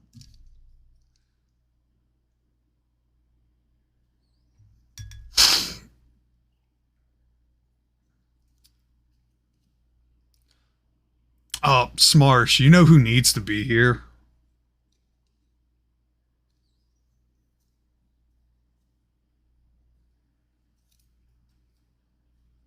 Kiki. Because I remember the first time she heard me. She'd be having a field day.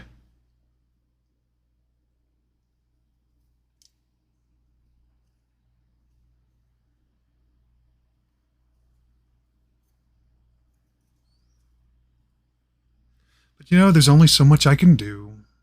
I posted it where I meant to post it on Discord, posted it on all the socials. People don't want to show up. They're allowed to. No judgment. Poor Kiki couldn't... No, she could not.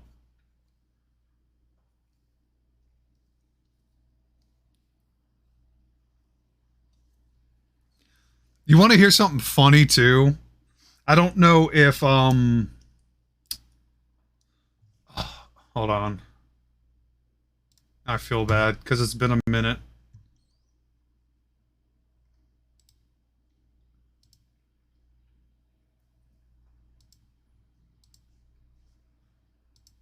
Oh, I didn't write their name down. Crap. Write their name down on, like, Discord. You can leave notes in profiles for people. Oh, give me a second, because now I feel like an ass.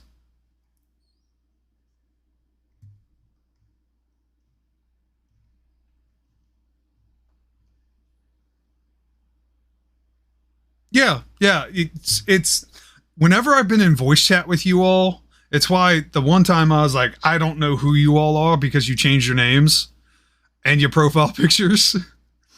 Except for you. You stay consistent. So whenever I asked, I right-clicked and you can go to their profile and leave a note for yourself of who this person is if they're constantly changing their name. It's Tomboy Acolyte in the group. I apparently didn't apparently didn't make their name on their profile. But something funny, I sent him a bunch of, like, tomboy manga some time ago. And he was like, you bastard.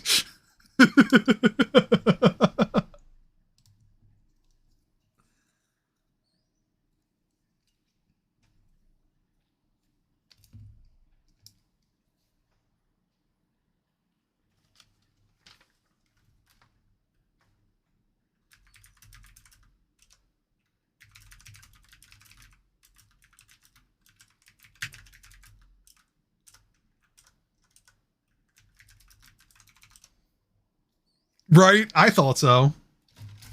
He's like, you bastard, my weakness. You're going to get me involved in other things. And I was like, you did it to yourself. You made this choice. Anyway, enjoy. Because I am a chaos gremlin. I am an enabler. I'm never a bad time. Just a questionable one.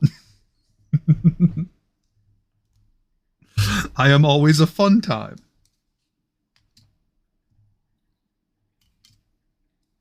Oh, that reminds me, Smarsh, did you listen to the thing I sent you?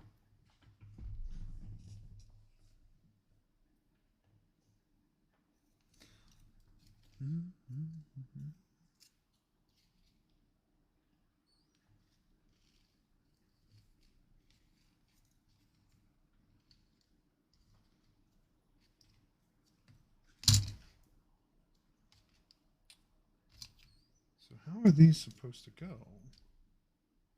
You're smooth. You have a knob. I do not, but I hear valid are reasons for that. That's fine. You're good. It's no pressure. It's whenever you want to. I just thought you would appreciate it because you like spooky things.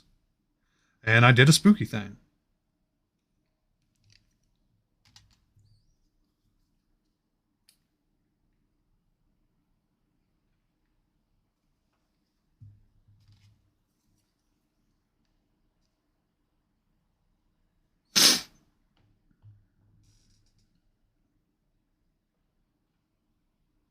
All the spooky things. Absolutely. Absolutely. Which, by the way, speaking of spooky things, I have a Ko-Fi now. Because I realize it's probably going to be a while before Twitch is just like, hey, you can be an affiliate now. Affiliate. Whatever the word means, you can make money. So if you feel like supporting me, you can hit me up on my Ko-Fi.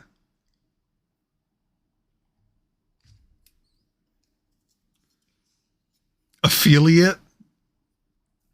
Smarsh, what are we feeling? Does it feel good? I like to feel good. I like making people feel good. Is that it? No, it goes right on top of that. Interesting. Interesting. No, it didn't set.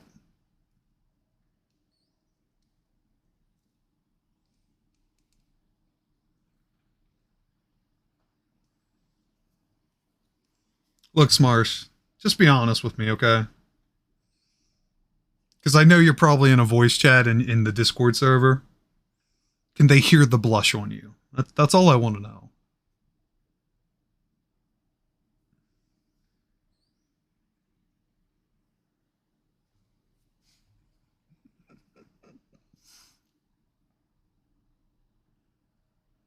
I don't need you. Ain't no shame in this game. Come on, girl.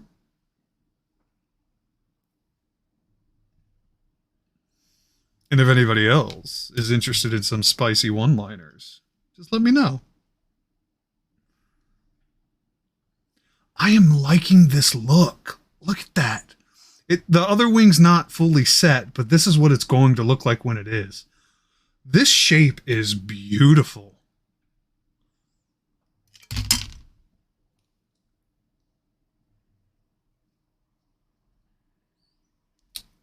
Oh no. I'm gonna have to fix my headphones. Sleek friend, yes.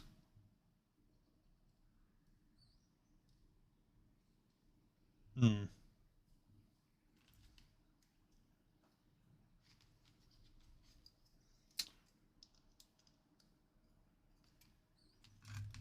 Oh, no. Stop it. It's because you're going backwards. Right. You're supposed to be forward, swooping forward, shifting the back end forward. Oh, that's a complete severance. I'm gonna have to fix my headphones. I am only getting sound in one. Good thing I know how to solder too. I'll just fix these after stream. It's not too bad of a problem. It's fine.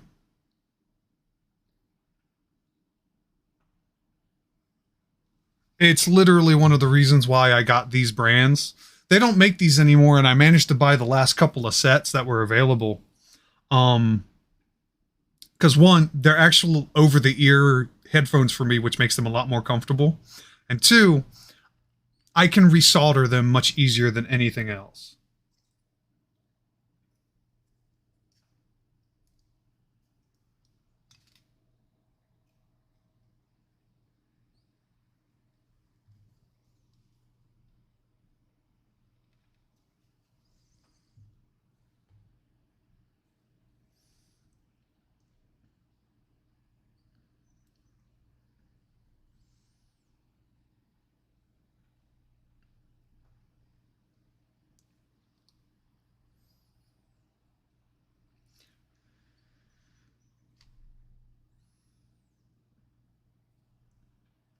That is a very, very sleek design, and I'm actually liking it a lot. A little concerned at first, but look at that. That is so sleek.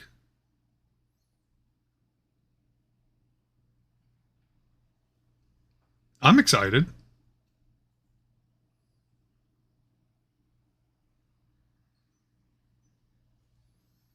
We're going to let that fully sit. So we're going to put you on your stand.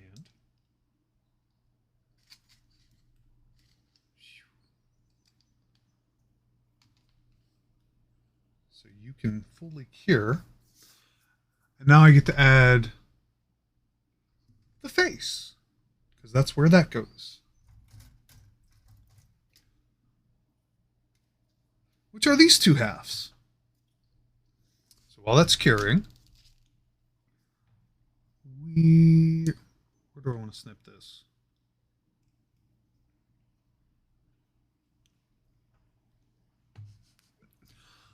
Tell me where to snip so I can take it off. Right there.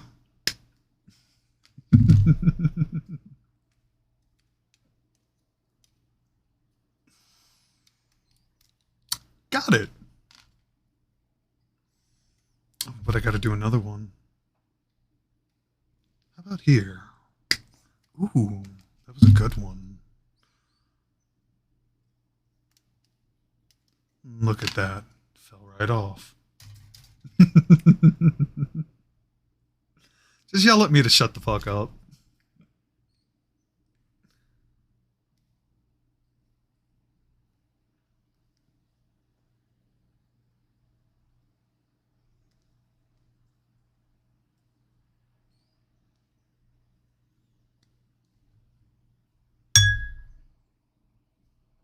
Sorry, hope that wasn't too loud.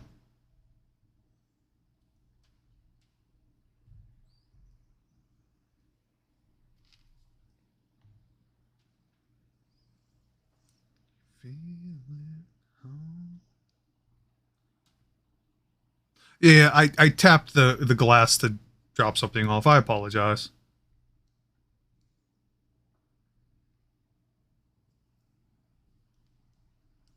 I don't trust that piece. So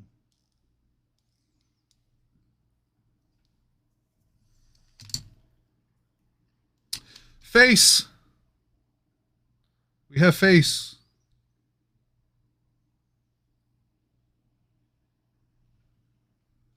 Do we? Yes. Maybe. No. Hold up. How is this supposed to go? Yeah. Interesting. There's nothing else, right? There's reports 3 and 4. Yeah, no, this is home stretch.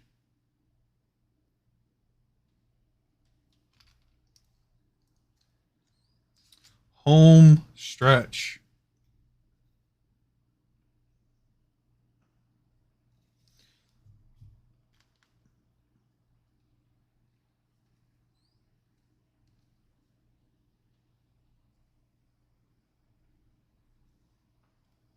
Ooh. Whoops.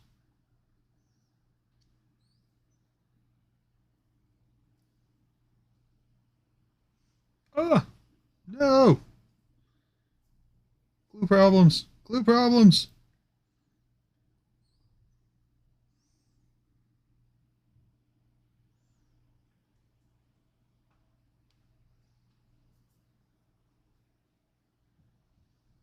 Okay, there we go.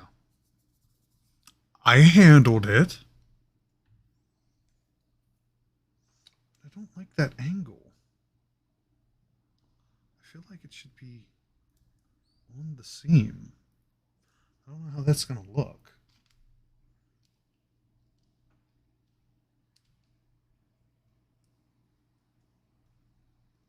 It's going to look fine. I'm just overthinking.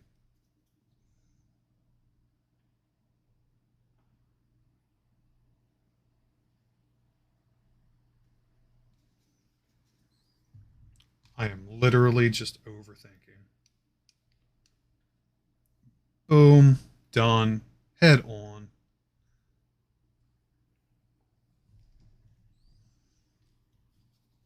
We're going to add a little bit on top just to help seal it. A little bit under the jaw.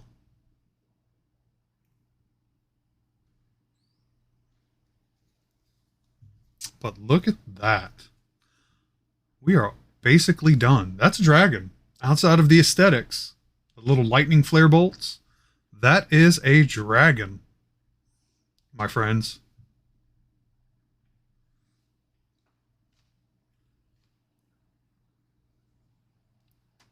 She is going to be ready for primer soon.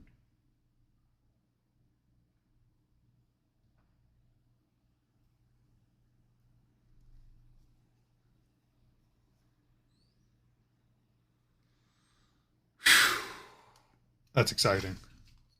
Ah! Oh my god. Could I not?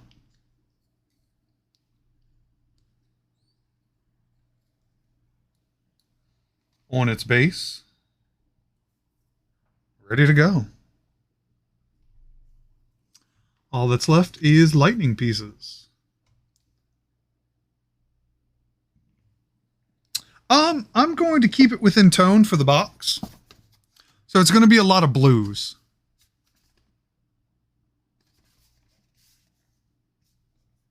It's supposed to be a storm dragon.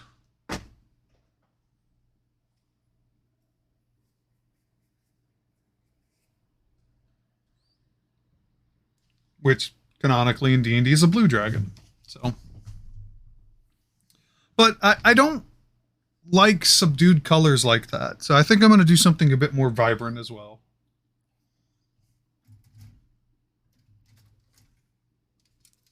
All right, we have parts 22, 23, and 25.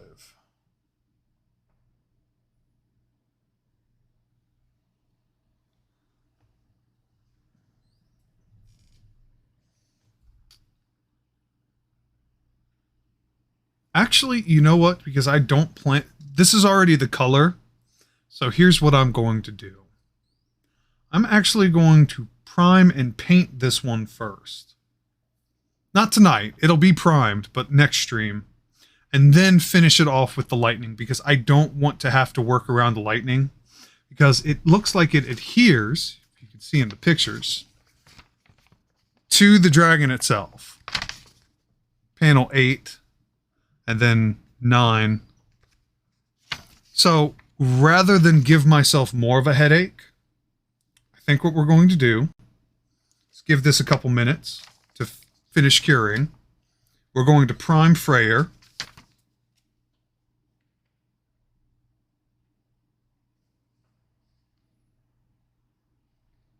And then when we paint Freyr, we will add the lightning bolts. because I do not want to get paint on these very tiny pieces. Be very hard to clean, very hard to get off. So I'm going to call this a dub. This is a win. IMO.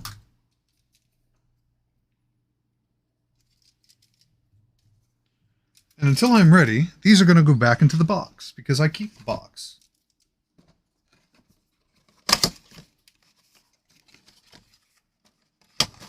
It is important to stay organized.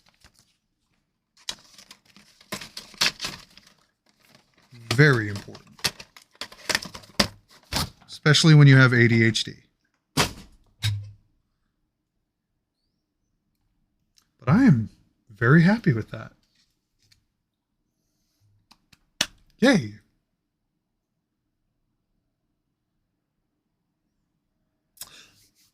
And let's check on big ass over here.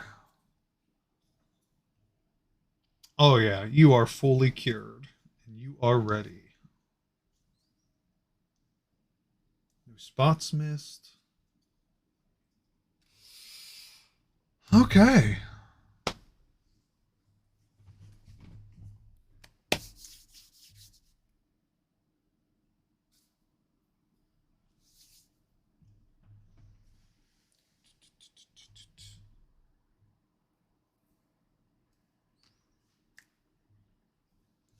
How's this brush doing? We're good now. All right. So with that, I think this is a perfect opportunity because now we're going to wait for this to finish curing the glue. I think what we're going to do here is I am going to take a small bathroom break just to go into this pretty fresh. So I'm going to cap my glue because I don't need this anymore. Supposedly. Could be an emergency that happens. Knock on wood. But clean up my shavings. Because I don't want these to like jam into my arm sometime while I'm gaming. That'd be bad. That'd be bad. Okay. I shouldn't need you anymore, so you can be put away. Shouldn't need my snips, so put away. All right.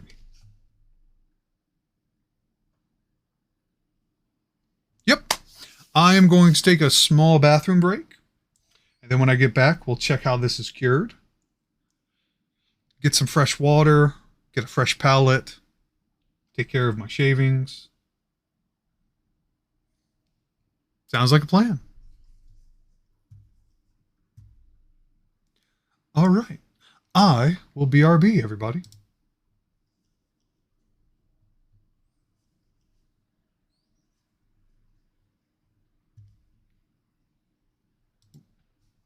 Hold on, because I want to fix something.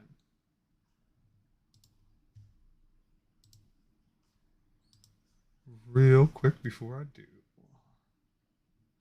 We're going to add existing nexus. Okie dokie. For here.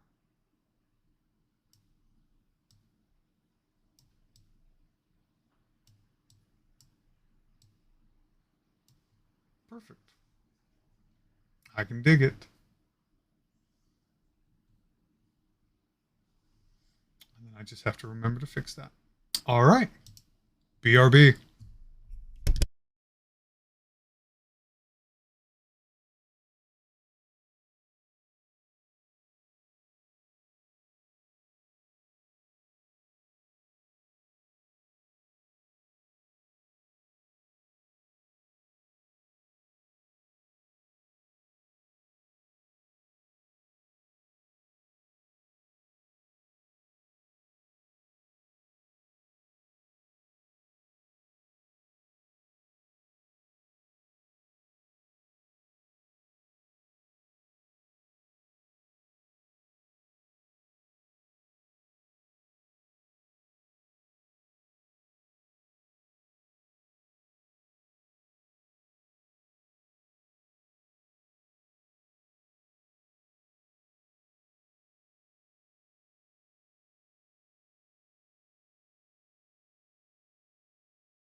Hello, hello.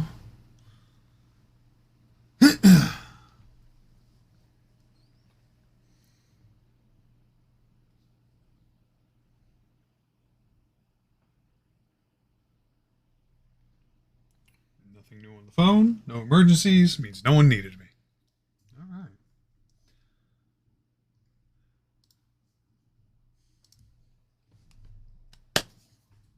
All right. Thank you. Thank you. What is that? All right. So, how have things set? Let's find out. Yeah, that's solid. All right. So, what I think we're going to do, I'm going to set you on your flying base, set you to the side. I mean, okay. I want you all to see what I'm seeing real quick. Just put that there. Put this one over here. Let's line them up. Good view, good view. Right? How terrifying would you be as a PC just to see these two monstrosities and that's you? And they just boop. Solid note. Pass. I have one question. Just one question. What did you do to your DM? Just out of curiosity.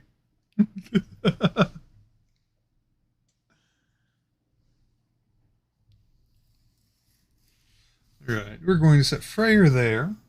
We're going to move Hergendargen there.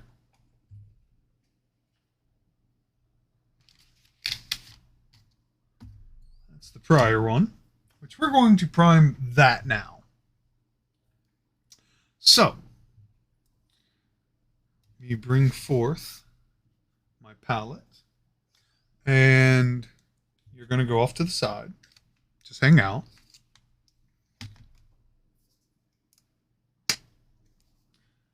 A little bit of primer. Okay, a lot of primer. Because it took quite a bit to prime the big one right there.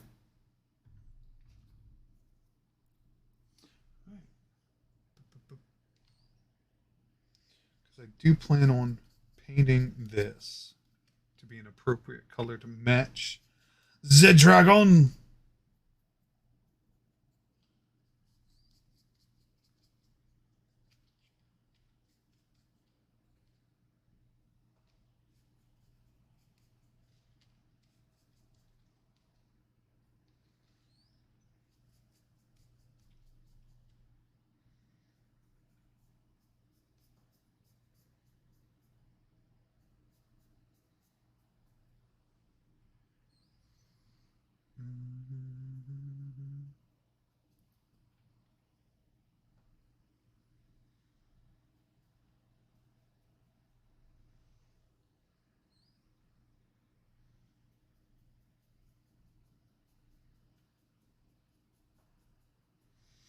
You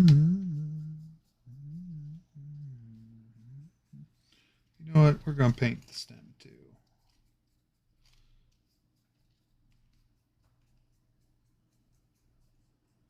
Get in all of the cracks.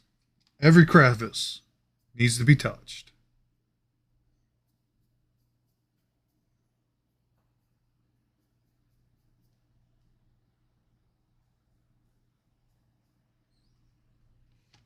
I mean, every crevice.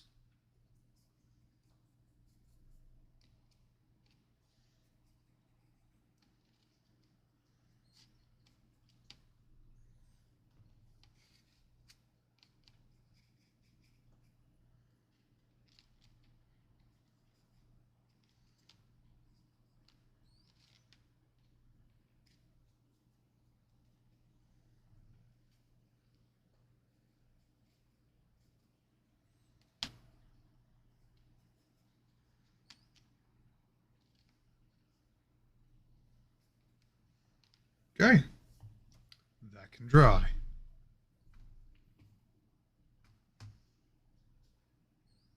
You know, I always find this to be one of the harder decisions with minis. Where to start? Should you start with head? Should you start with tail? Mini decisions.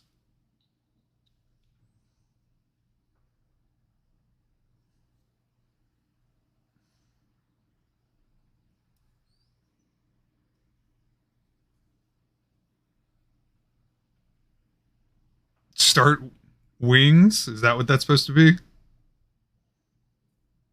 But the wings is the middle. So start with like the chest area? Because normally I'm either holding the tail or I'm holding the head, you know, when I start.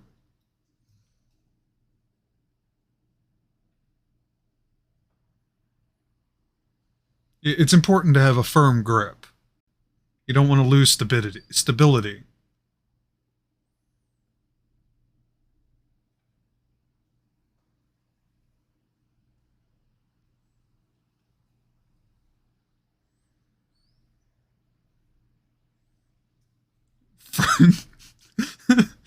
Patrick, firmly grasp the lid.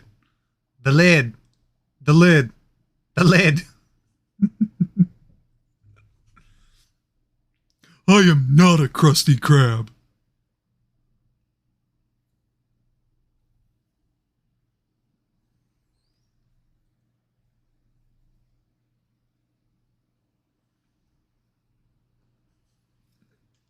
I don't know. Maybe we get a poll in. Should I start with head or should I start with tails?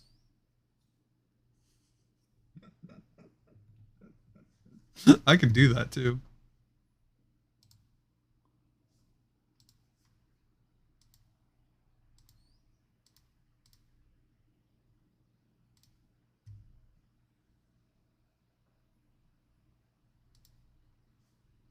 Flip a coin.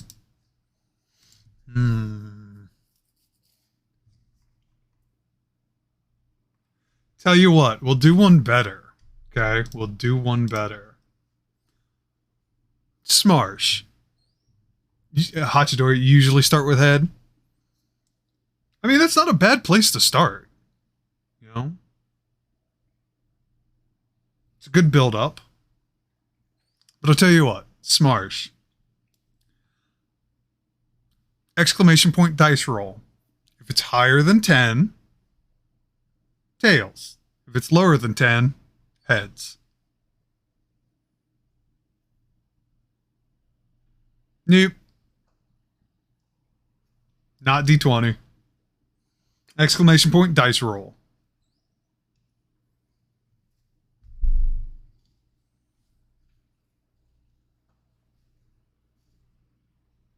Yep, one word.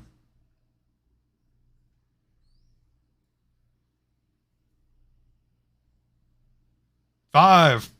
All right. Guess we're starting with tails. Which is fine. You can always start from the back.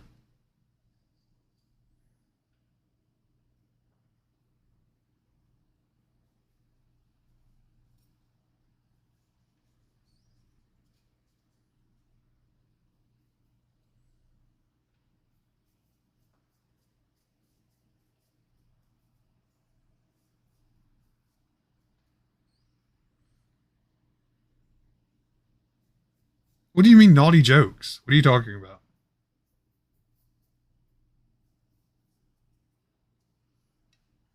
And why can't you handle it? Something going on?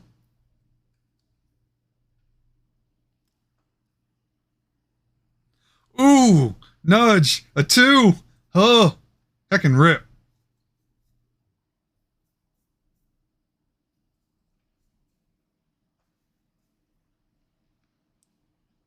What's hard to resist, Hachidori?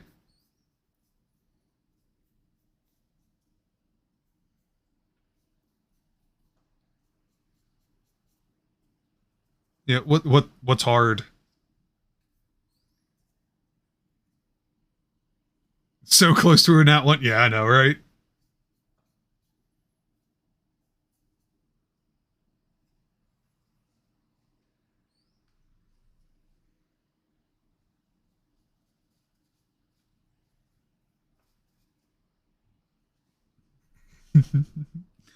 All the jokes. I mean, I like a good joke. Jokes are funny. Jokes are fun. You know, especially wholesome ones. I'm such a good boy.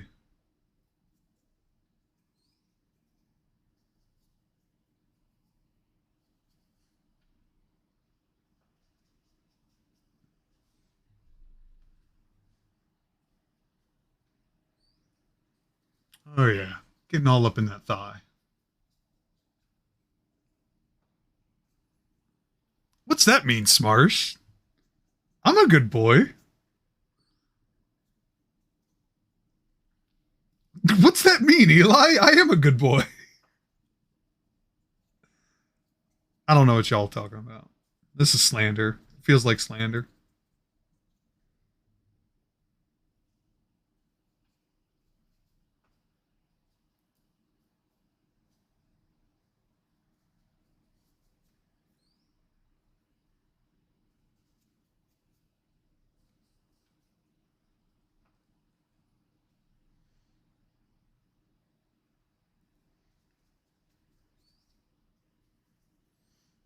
Getting all up in those feet.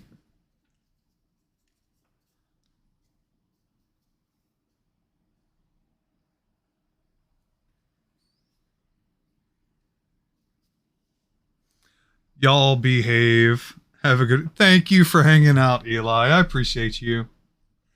And I look forward to next time we play in person and when we do mini painting in person.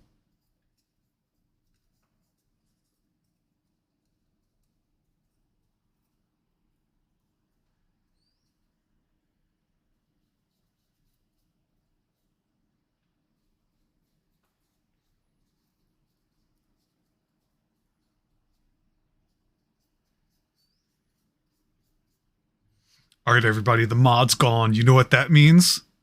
We get to stay up late. Oh, yeah.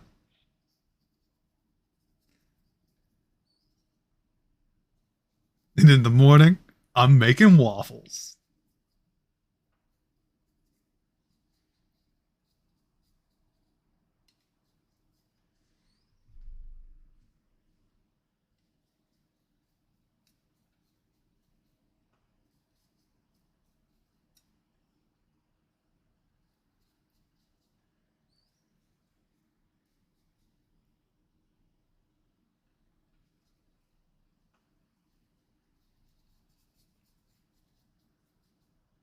Oh, is that a hard opinion, Smarsh? Because I'm not gonna lie. I just love breakfast. I don't care what pancakes, waffles, crepes, French toast, whatever. I love it. It's carbs. Bread is so good.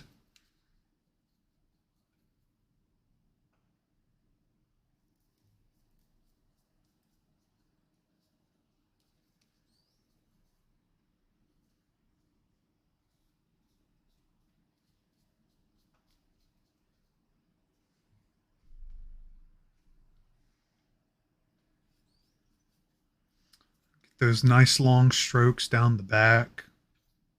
Making sure everything's coated. Get every inch.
Oh.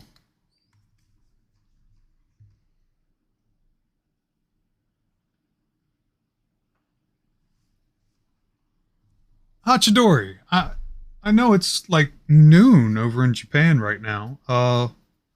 You got a busy day today? You got any classes you got to get, or is that why you're studying? You're prepping.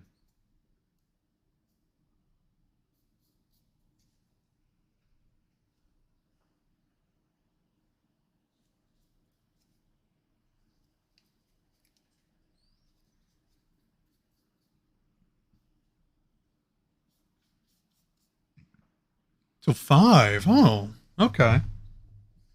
You have a meeting at 2, so you're gonna have to go in the next hour. Is it an online meeting or in-person meeting?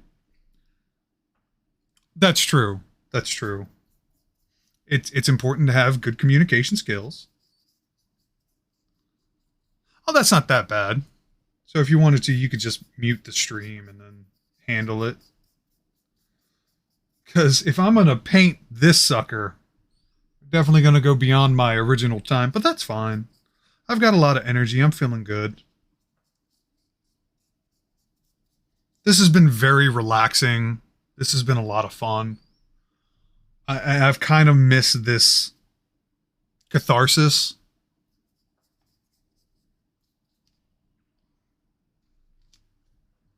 It's like, no thoughts, head empty. Only paint. Thank you. I'm also having fun with you all. You all are definitely making this the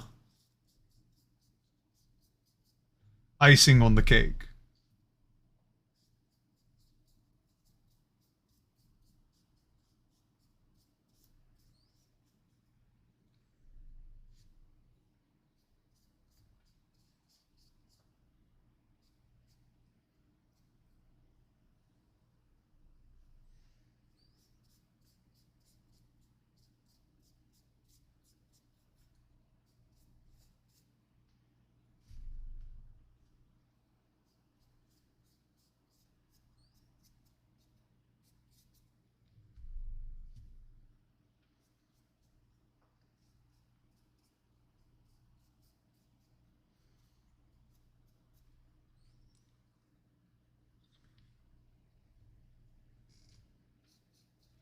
We're going to do the underside now. You know, flip her around.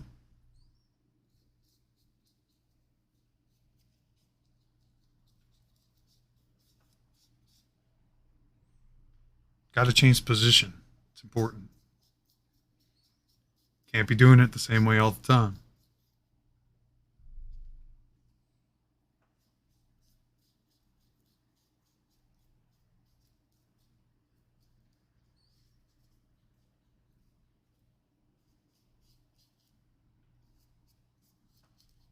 Oh, good song. Good track. Granted, I think everyone's been a banger. But feeling this. Exactly, Smarsh. Gotta shake things up.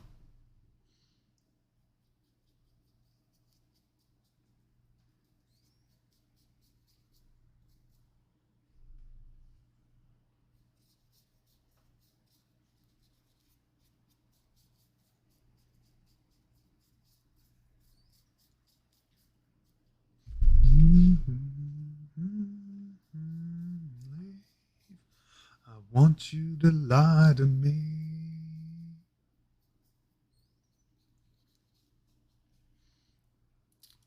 I want you to. I want you to. Want you to lie to me.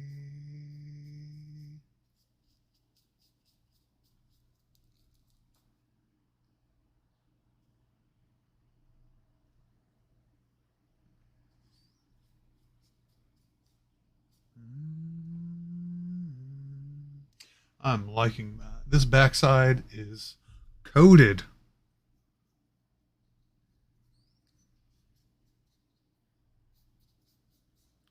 Glazed like a donut.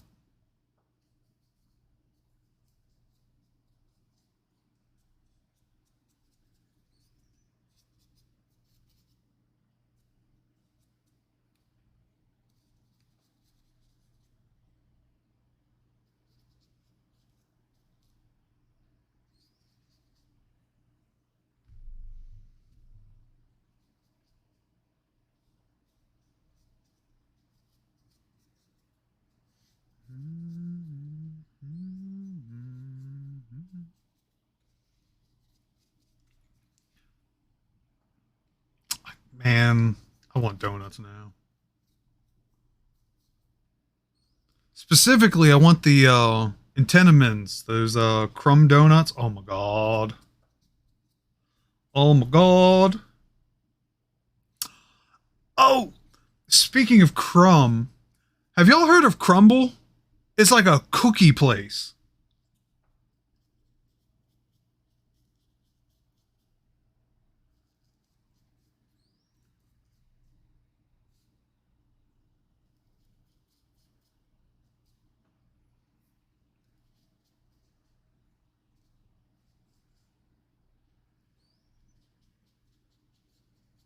All I'm going to say is if you haven't heard of Crumble, if you haven't seen what they do, definitely check them out. Especially you, Hachidori, because I know you got a sweet tooth. You will lose your mind. You don't like cookies? Or is it like something else?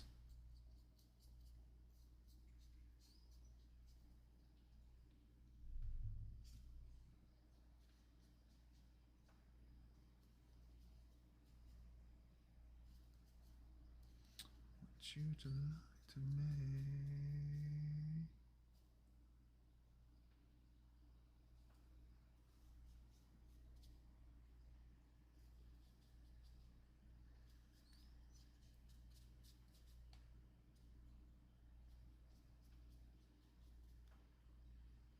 You should come to Mr. What's Mr. Donut, Hachidori?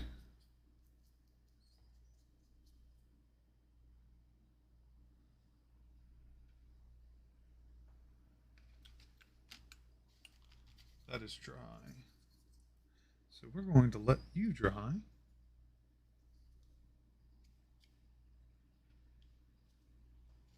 Just like that. The main chain donut shop here, they're super good. You know, I hope to one day try. I may not want to live in Japan. I do want to visit when things are relatively safe. And, you know, show the rest of the world that there's confident Americans.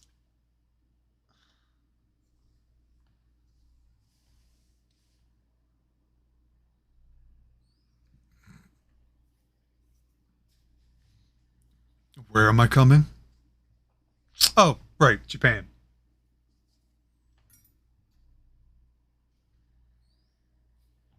Dumb.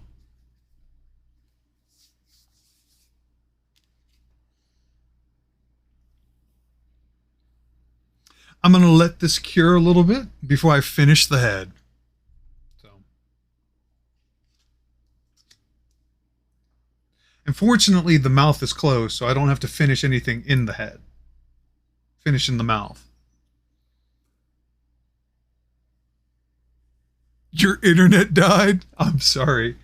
No, Hachidori's a RL friend, and they live in Japan. And they would really like me to visit. I want to visit. I don't necessarily want to live in Japan, but I definitely want to visit.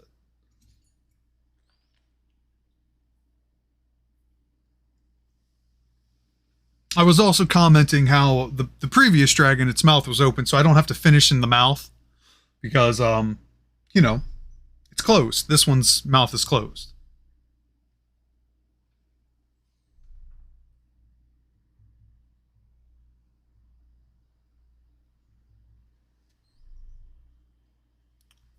Oh, you don't. You just come back and start typing, Nudge. It's not a permanent thing. It's more like a notification. It's just like, hey, this person is has the stream up, but they're doing other things. Yeah.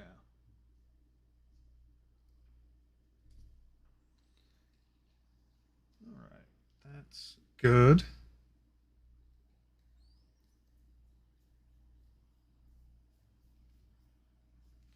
Get a good coating on the face.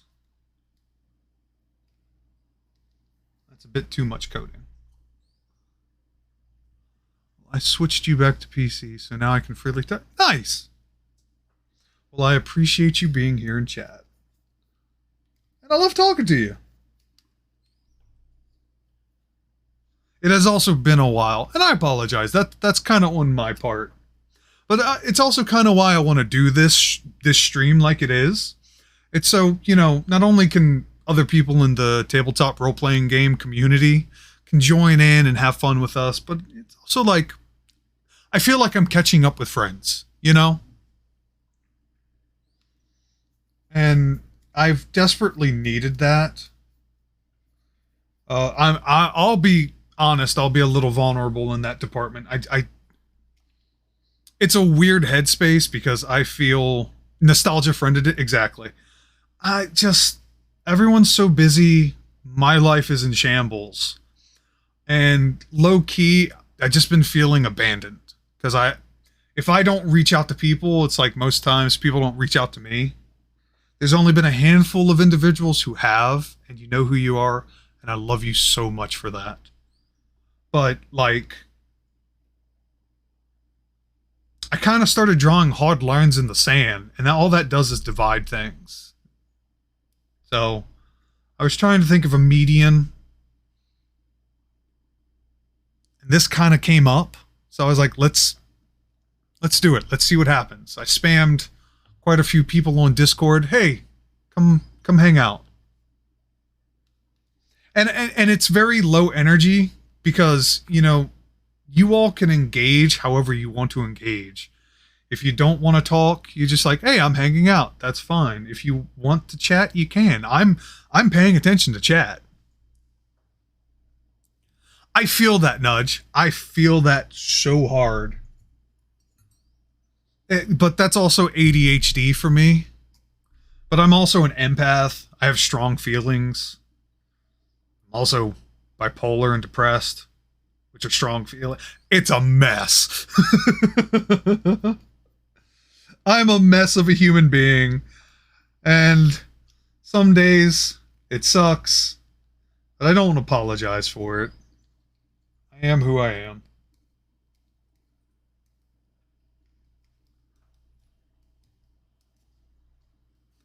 When your seasonal depression meets your regular depression.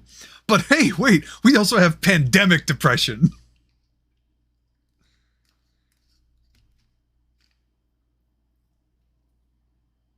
Because let me tell you, I don't leave the house for anything. Unless it's just getting groceries. And even then, that gives me the biggest anxiety attack.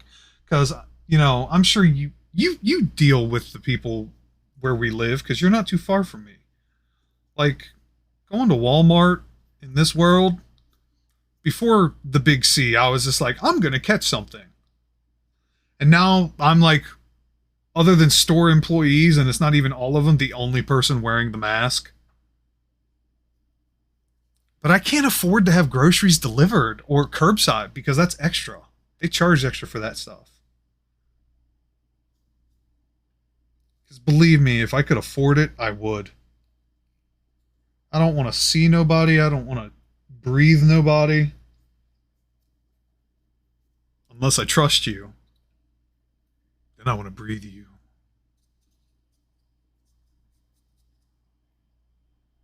I want to be close. I want to be close with my friends.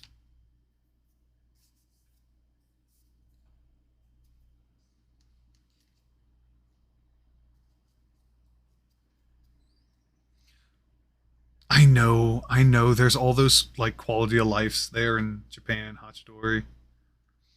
I've gotten the same way. If I don't go to work or the gas station, I'm home. Very rarely do I go out anymore. And most days after work, I take nap.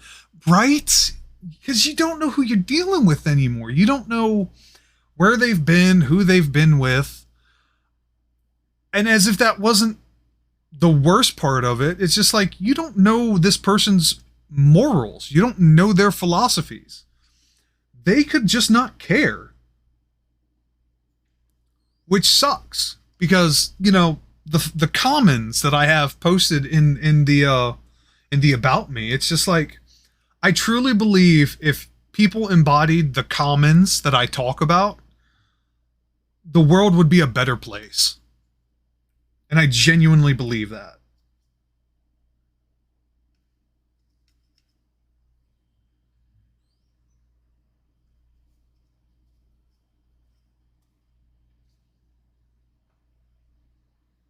I missed the spot behind these legs. I gotta get in there deep. I gotta get real deep. Oh my god. Come on, come on. Come on. Ooh, ooh, ooh, ooh. Got it. All right. Yeah, I got that. All right. Well now. Freyr, you look absolutely stunning. And you're only going to get more beautiful from here.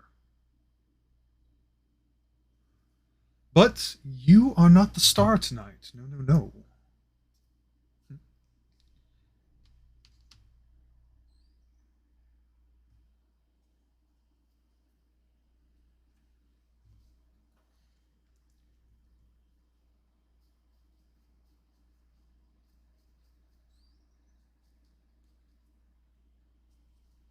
You know, I'm surprised the camera has lasted this long, because this is a different camera, the one that I'm using to focus on my hands.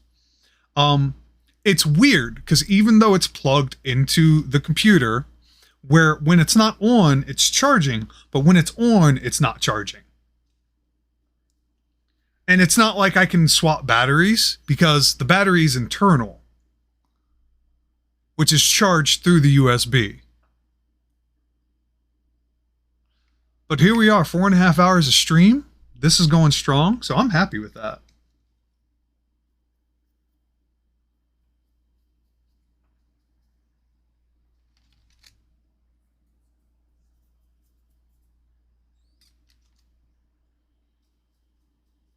Okay, you can cure.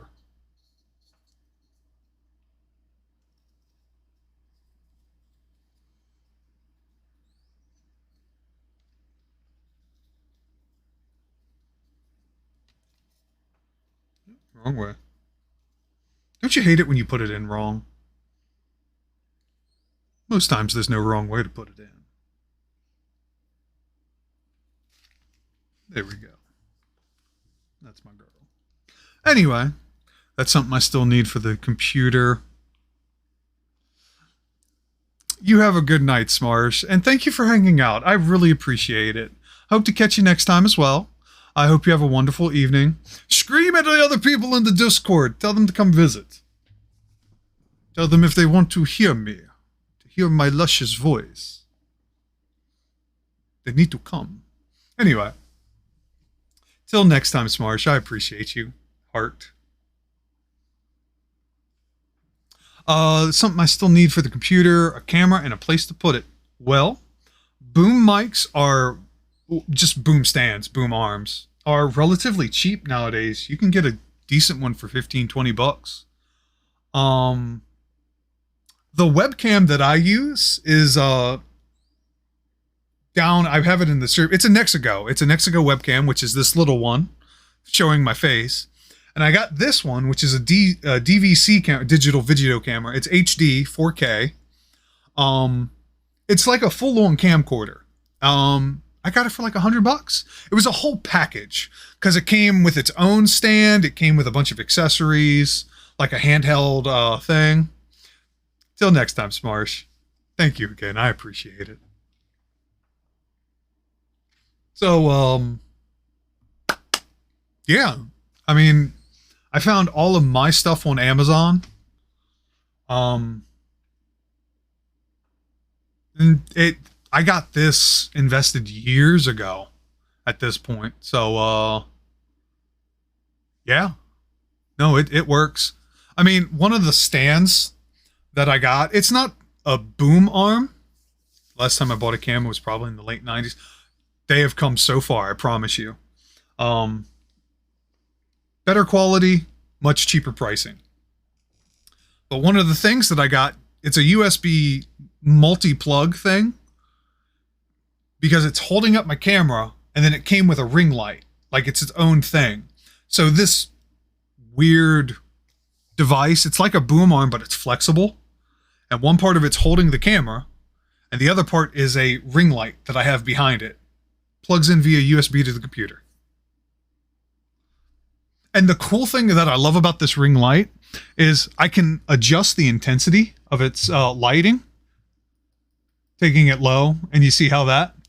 But it comes with 3 light cycles. I have it set to warm because I like that the best. I think that looks the best on me. But it can do daytime, blue light, yellow light, warm.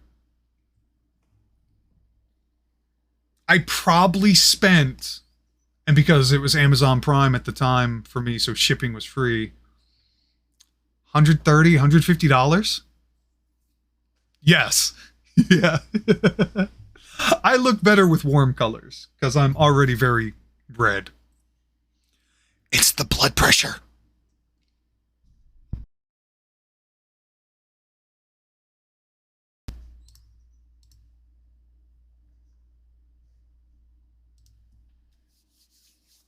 Anyway. Freyer, my beauty, you are done. You are done. And so you get to fully cure in the white goop you are in. Which means we're going to put you to the side.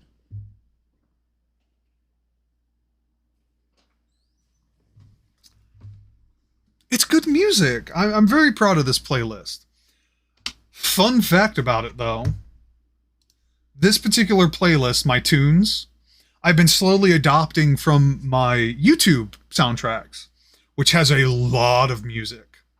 There are 477 songs on my tunes playlist thus far, and I'm not done. If I had to put a percentage to it, I'm about 35 to 40% done going through my YouTube tunes music. We're already at 477 songs and 35 hours, almost 36 hours of music. Alright,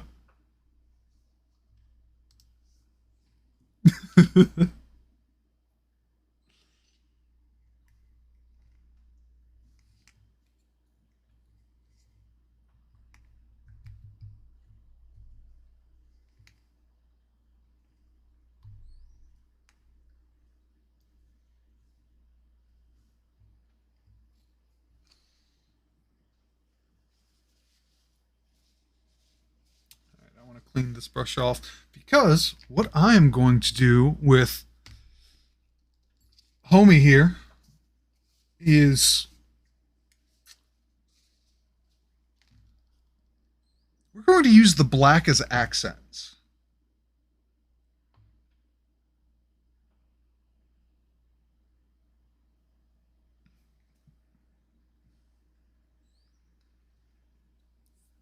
That's impressive. 37 days of music? Oh my god.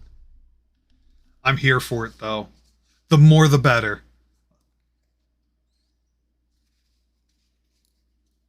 So, here's what we're going to do. Because I want to use primarily reds and blacks. And I'm going to be doing some blending here.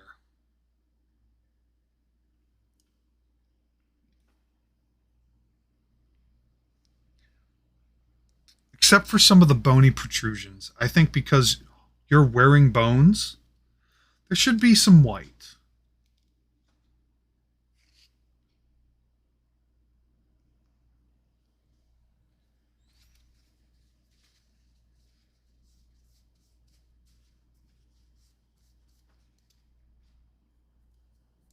So what we're going to do here is I think we're going to start with a base red. And then we're going to darken some of those reds, some of the extremities. But I don't want just like red dragon red. We're going to go dark.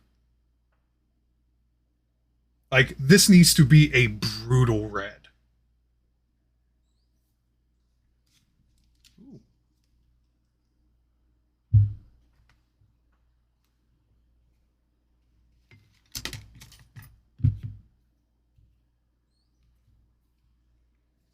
By the way, fun fact, if you weren't here for the beginning of the stream.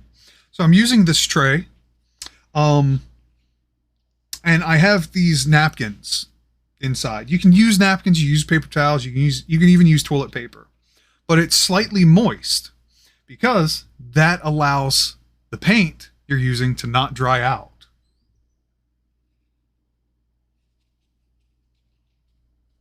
Fun little trick if you're ever doing some painting stuff.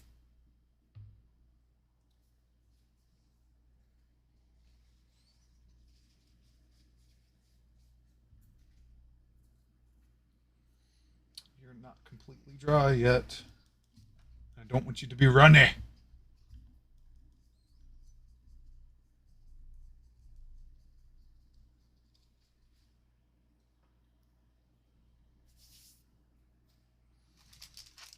Okay.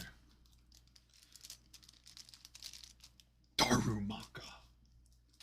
Okay. We've got red. Blood for the Blood God. Which is a pretty rich red. However, we need it to be darker.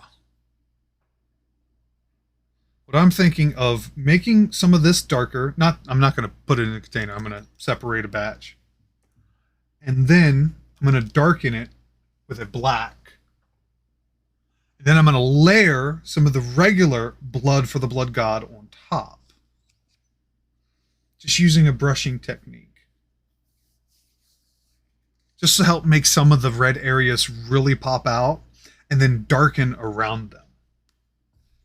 But I do want this dark red as the base. Base for everything. With the exception of the rock. The rock we're probably going to paint some dark colors.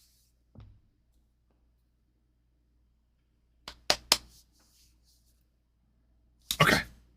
Okay. So let's pour a little bit of this out.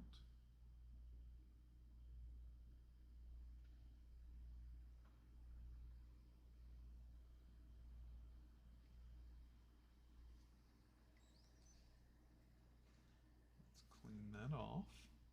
There we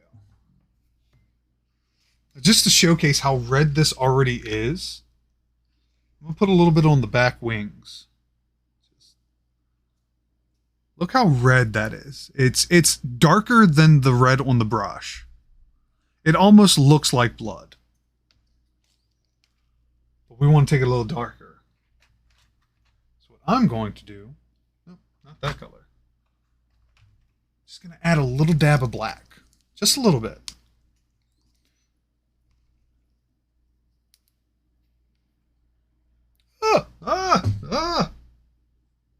That's not a little dab. I exploded everywhere.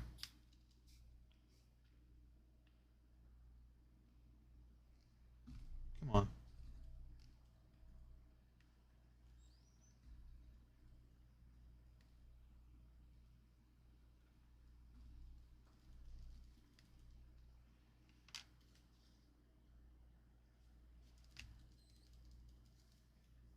What happened here? Is there some gas in here that built up?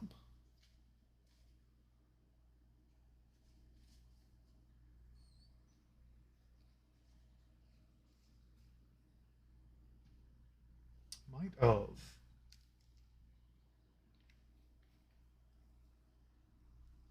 Okay. Hopefully that didn't darken it too much. I wanted it to drop.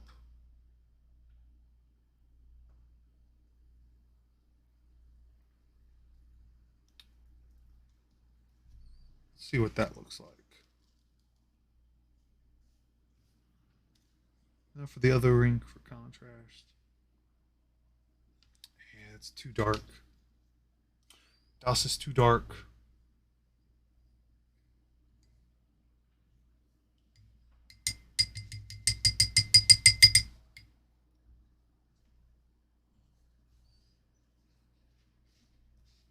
But something I love about minis is if it's too dark, you can spread it thin. We can add another layer of primer on top of it, and it'll be just fine. It's about building layers.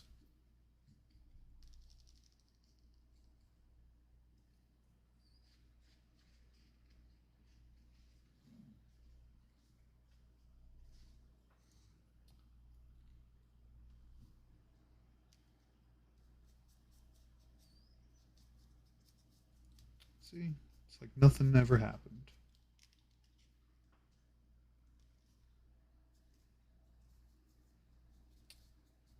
Mini paint also dries really fast.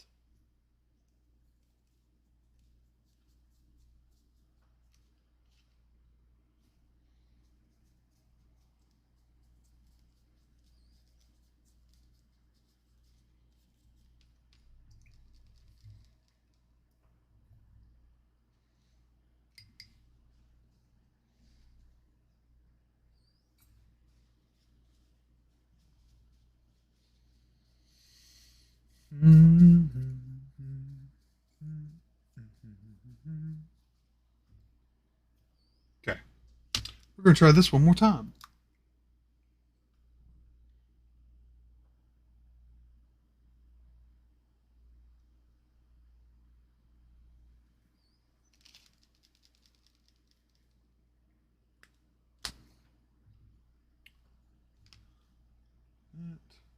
And I would like a drop, please. Just one. Like that.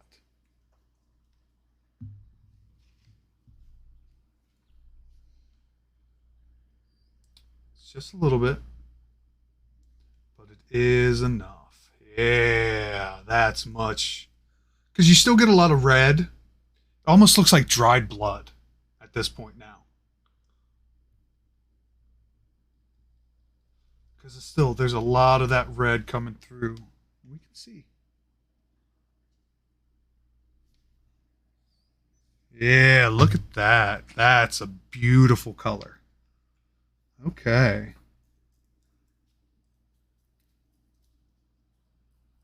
Oh, yeah. That's it. It almost looks like a wine.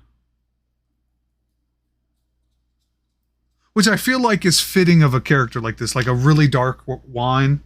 You know, the characters lost their mind, but they still believe themselves to be sophisticated. One of those types. That's the vibe I get.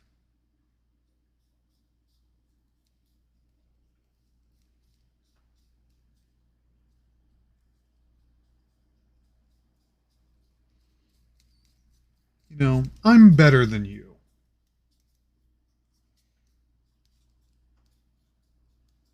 See, and since I have a bit of a, since I have a bit of an idea of the personality of this character, I can start thinking of voices. Hey, press X for awesome. Thank you for the raid. How was your stream? How you doing?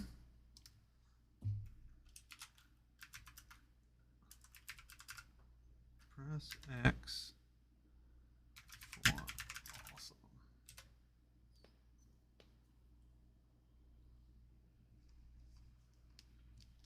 Raid! That's what's up. I can dig it.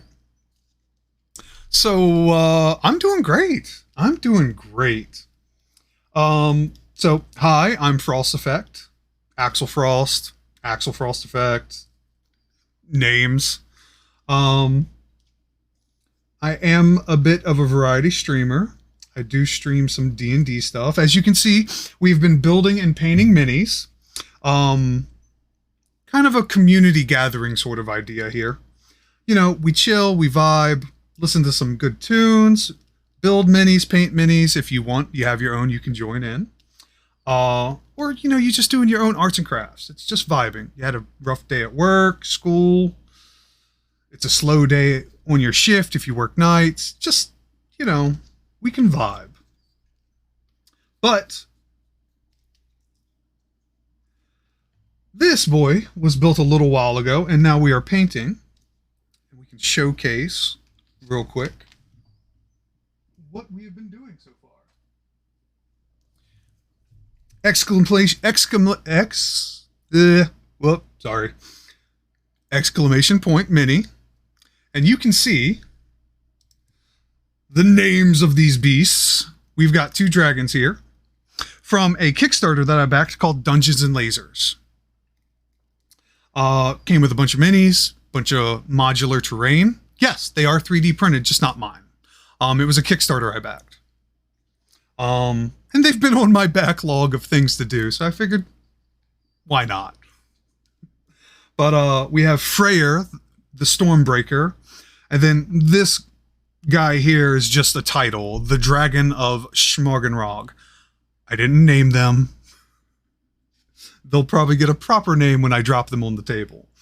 But story for this one is dragon went mad, destroyed their own kin, and now wears their kin as their armor and proof of conquest.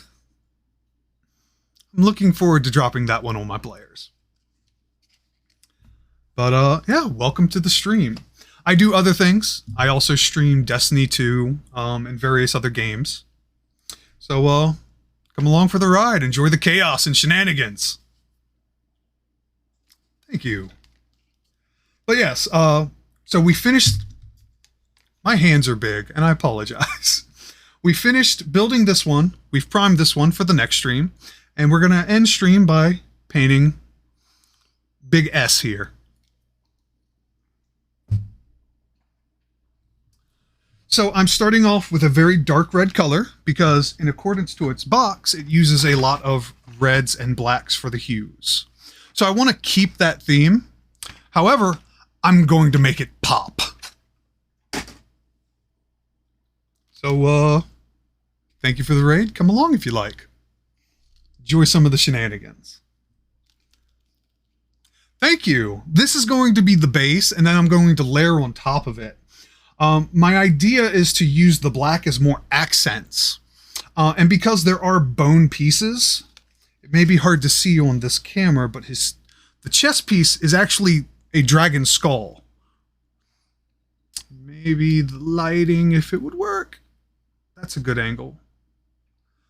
So there's going to be a little bit of white, but the idea is I want to start with a very, very dark red.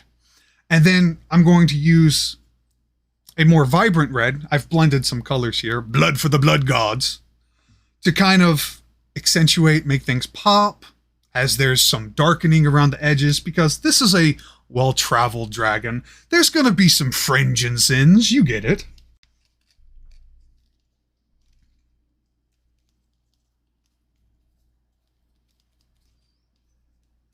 But yeah. I've always been too nervous about painting Mini, so I avoided it. The scale of the Mini definitely changes things, and practicing is really just the key to it. There's some techniques you can if you have like jittery hands or you know you're kind of a fidgety person to help you, kind of rein it in. But it's not hard. I wouldn't say it's hard. I actually enjoy painting miniatures. It's kind of a head empty, no thoughts, vibe out thing.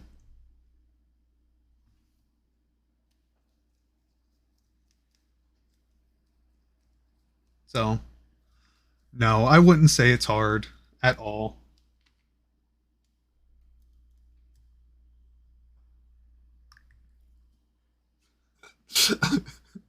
So I made a joke earlier about that. I was like, I play D&D because I don't make 6 figures a year. Which is a weird flex for Warhammer folk, but, go off, I guess. That or you're secretly Henry Cavill. Had to choose between Magic the Gathering and 40K. Look, Magic the Gathering is not worse, because I'm also a fellow nerd in Magic the Gathering. I have to admit, I'm not current, though. I decided to pursue other hobbies. I built the decks that I wanted to play with that sort of represented me. And I was just happy with them.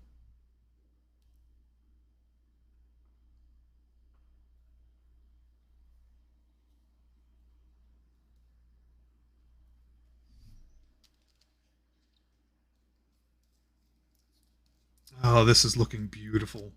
Looks like the dragon's base is just coated in blood. And that's what I wanted. And it's simple. I'm just taking a little bit of the Blood for Blood God color, Citadel paint. I'm not sponsored. I do just like them. And just a dab of black. Just a good solid black blended up. And here we are. Just this beautiful coloring. fact, let me change my ring light to really showcase it to a brighter color. See how that looks. Yeah. It just looks like the dragon's back is coated in blood. And I'm here for it.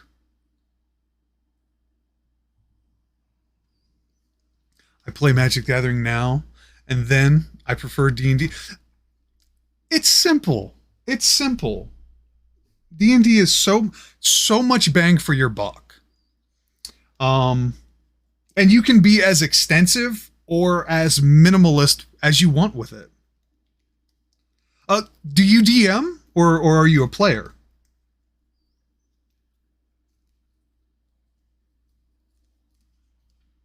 Or do you do both? The rare combination. You're a forever DM. You know, I used to feel the same way. You just gotta make friends, man. You gotta help build people's confidence because a lot of people are just nervous. They think that there's so much you have to do, and that's not the case. Also, Belle the Cat, thank you for being a first-time chatter. Hope you enjoy the stream. Now, D&D nerds, if you want to have some fun, exclamation point dice roll. Test your luck. What you gonna get? You feeling lucky today?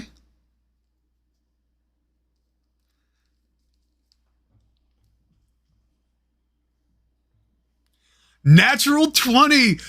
Go forth and slay, awesome. Congrats. Gold star for you. Gold star for you, buddy. And I can feel that. You know, it's a, how do I want to, there's a certain pride, you know, when you're a DM and you're able to entertain people. So let's see if you can crit fail. I don't know, Nudge. We'll find out. We will find out.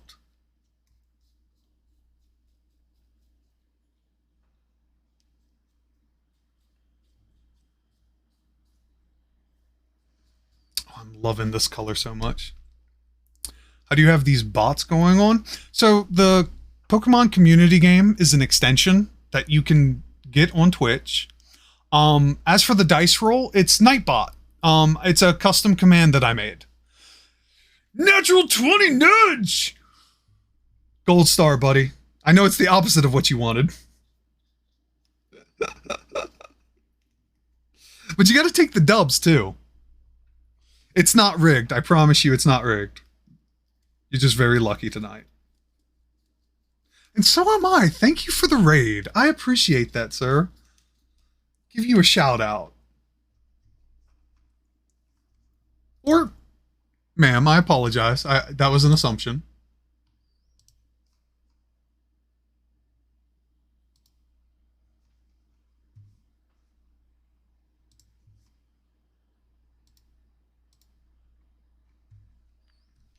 Okay. We're just vibing. Let me do this real quick.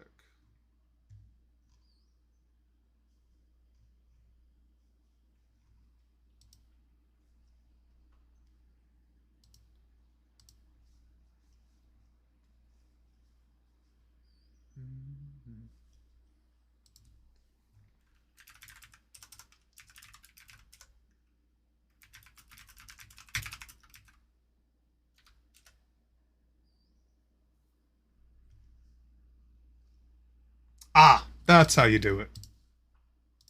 That's how you do it.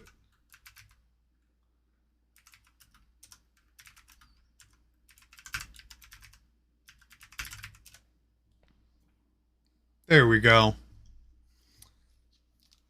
Any fellow people want to give them a follow? And a thank you for the raid. So you wrote an adventure, is what I'm hearing, what you've said. Are you allowed to share some of this adventure? DM to DM? Just out of curiosity.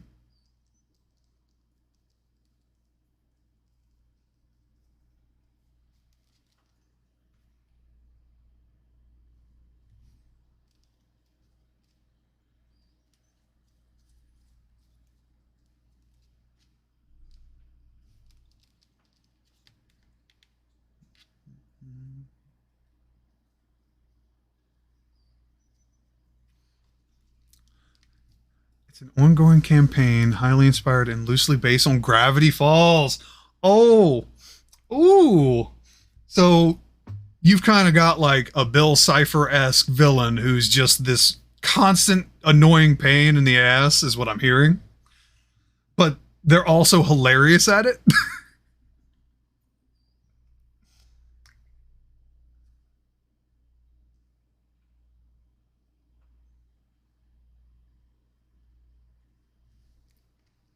I can dig it. I can dig it.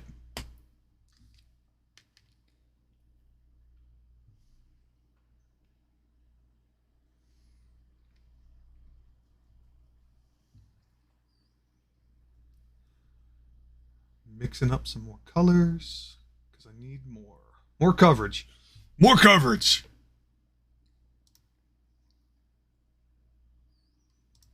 Bring that back up. There we go. I am excited then. That's really cool. Uh, I'm I'm curious. Oh, I've been working on this for like 2 months. Lots of lore and stuff going on. The Bill Cipher is going to be a musically inclined bad guy annoying the party with song.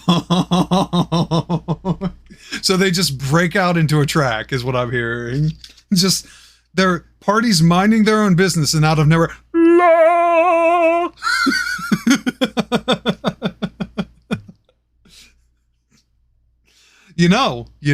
If you want to be a truly evil DM, that's a great way to stop a long rest. Wink, wink. When your resident wizard wakes up without their spell slots, that's a grumpy ass wizard. I'm just letting you know now. That's a great idea. Well, uh, if you ever want some ideas, you can find me. Exclamation point socials will bring you my link tree, and I'm on most major platforms. So if you ever want some ideas, I'm more than happy to bounce them.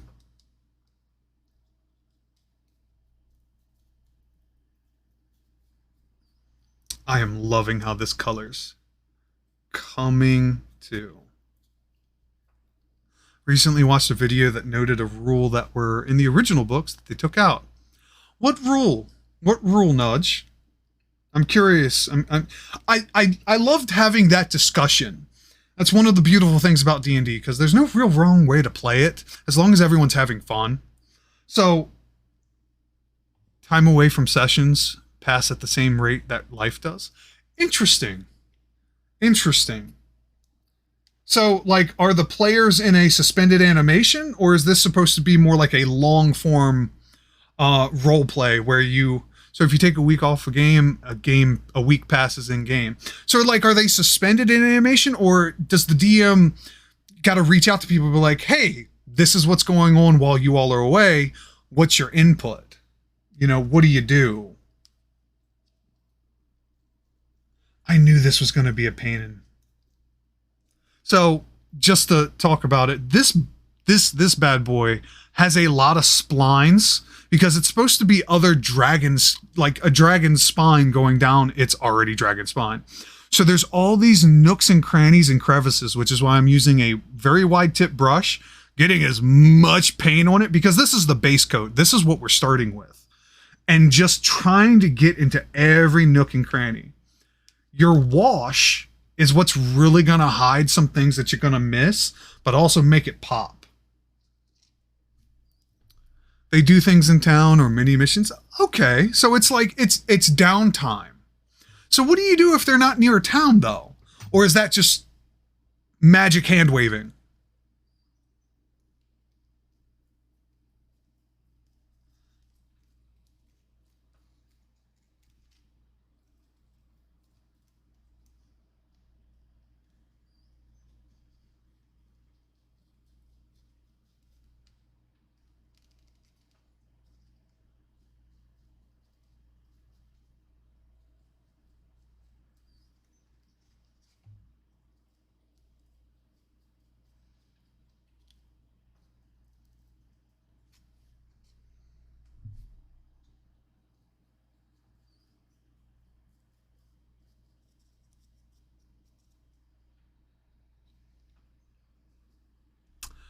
Back when the rules in the session generally ended, okay, most sessions were dungeon. That's right. That's true, because it was like you either fight a big bad or you're in a dungeon trying to get loot.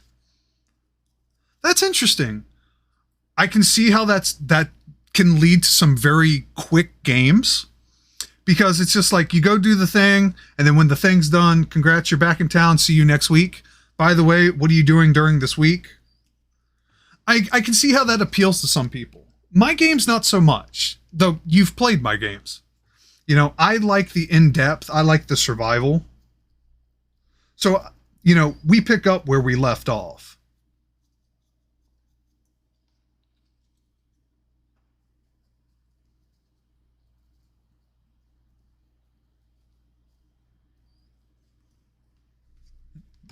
Oh, no! You top-heavy. Got to keep it family-friendly. Top-heavy. Mother fudger.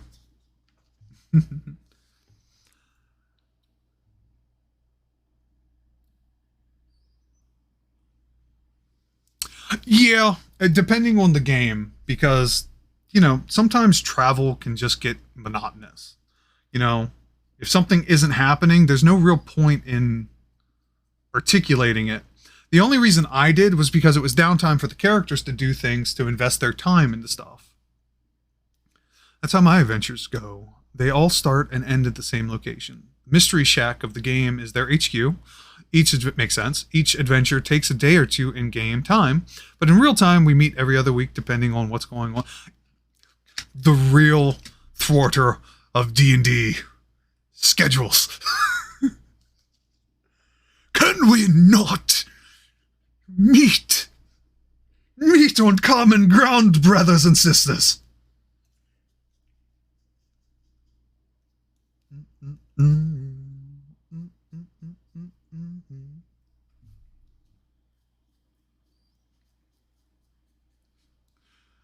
Woe is the players that cannot agree. Unless it's in game, then disagree all you want. That's fuel for me. That's for sure. Luckily, all my players and I live near each other and have the same job. Perks. Also props. That's what's up. Now, the real kicker. How do you get paid to play D&D on your job and not get in trouble? You figure that out, and you, sir, are winning.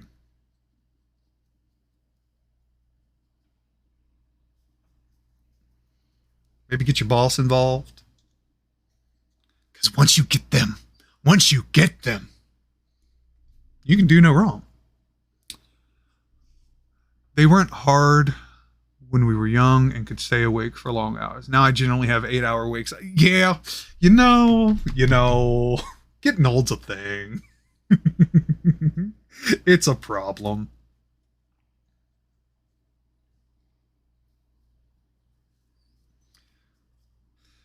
You were young and you didn't have anything to do. I turned 40. Yeah, you do, bud. I forgot you had a little bit of age on me. Depends on the job. There's a lot of downtime with my current job right now, so sometimes hey, you know, I did the same. There was a stint some years ago where I was a building engineer. And if there wasn't anything going on, I had time. I'd bring my laptop. I would, you know, just write anything that was coming up or fine-tune character sheets and stat blocks. Essentially kind of get my ducks in a row. Because my general style as far as that is there's points in time, kind of like fixed points the players will get to. How they get there, that's on them.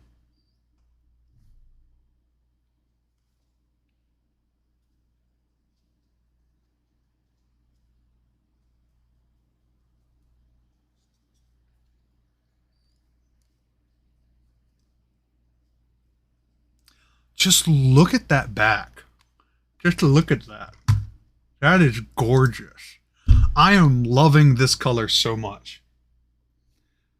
It's brutal.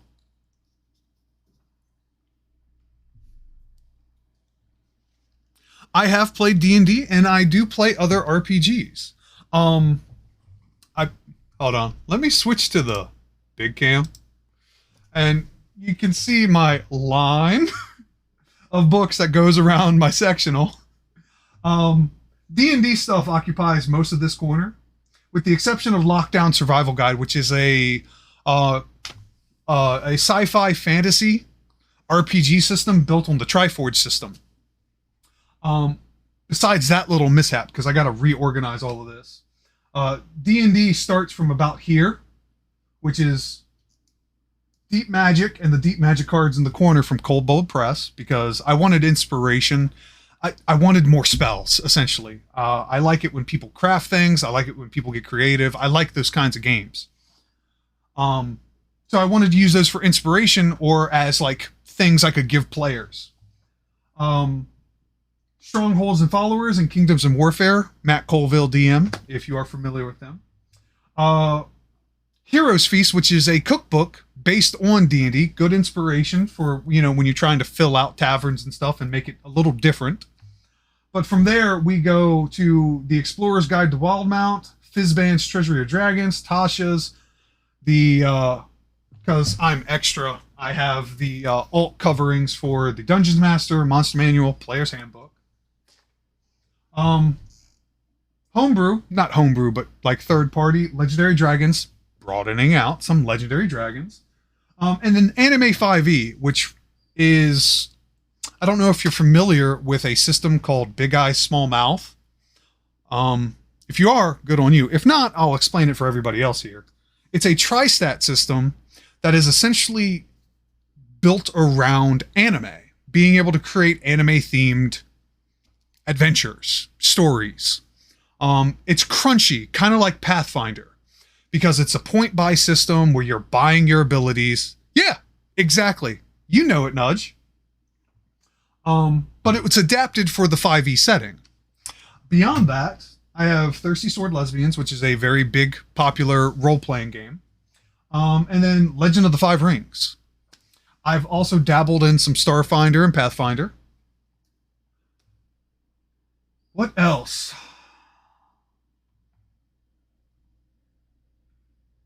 What else?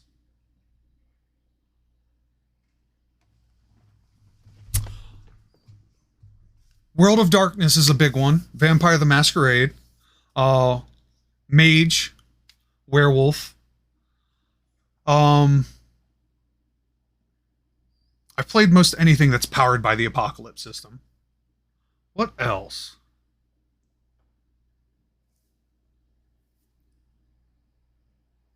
I did. I saw that, Nudge. The GIF Notary. Recently bought a bunch of Pathfinder, Starfinder stuff. I'm hoping to start using that after my current campaign. If you are somebody who's looking for something meatier, you're gonna love it. It is a lot of tuning. I will say I haven't caught up with the second edition of Pathfinder. I need to.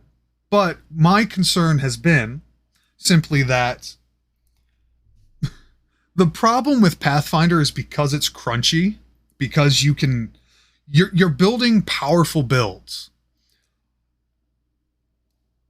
People get into like a rotation. I don't know if you played like role-playing games like World of Warcraft or like Terra or what's another one? Black Desert Online, but it's just like push button to do this, push button to do that, push button to do this, push button to do that, repeat. And that's like your cycle. Pathfinder can be that very easily because this is the maximum way to do something.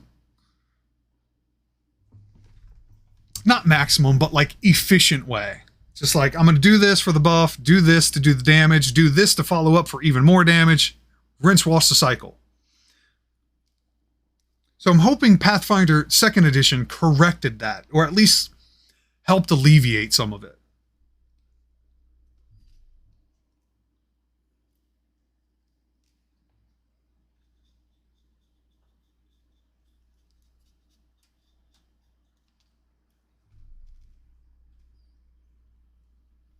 And I apologize for the word ramble there.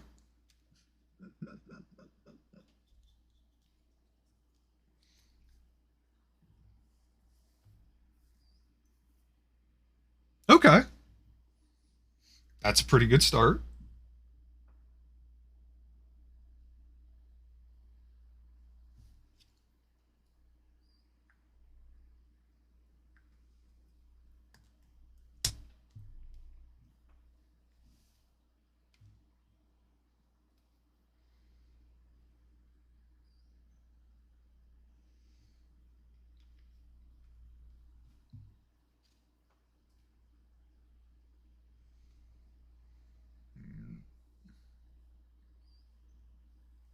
Pathfinder 2e is what I bought, so I'll be checking it out, hoping I'll be able to convert some of the things like magic items and monsters for D&D 5e, since I'm mostly familiar with 5e. Nudge stats are like 5e variable stats. We now have 4 races. HP is based on...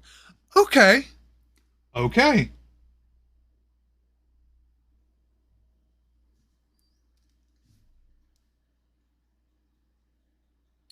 Well,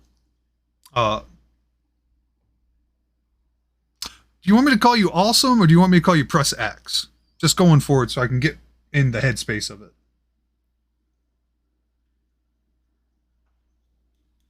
Which are you comfortable with?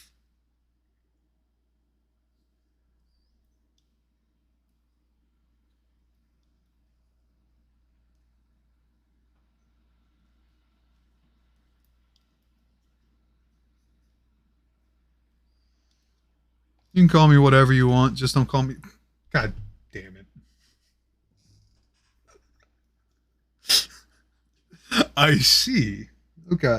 All right. Press. I'm good with that.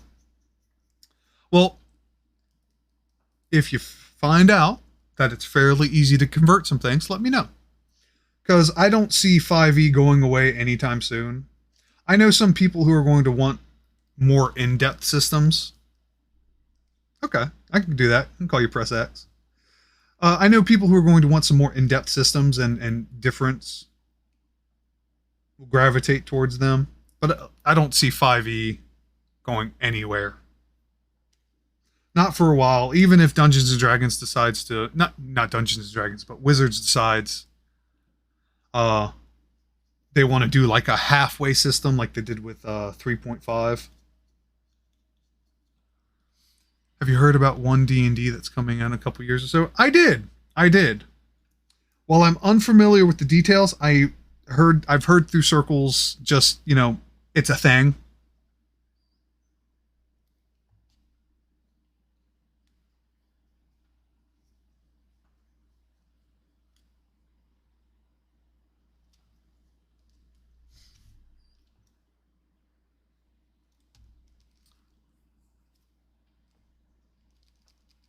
Change position.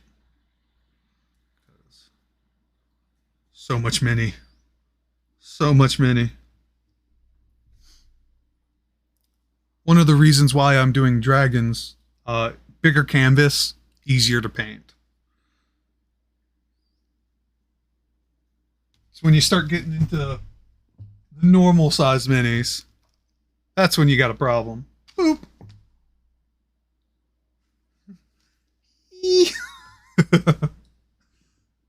Pulling out the toothpick for details.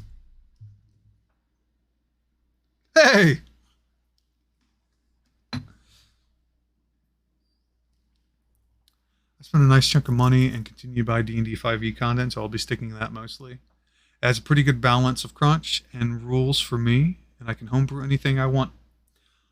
That's one of the things that I do love about that, just the ease of use. It's literally been wonderful to watch people slowly get into game design, because that's what you're doing. Toothpick didn't give you the permission to use him like that. He doesn't like the details. No, Toothpick just likes to smash. It's in his last name, I recall.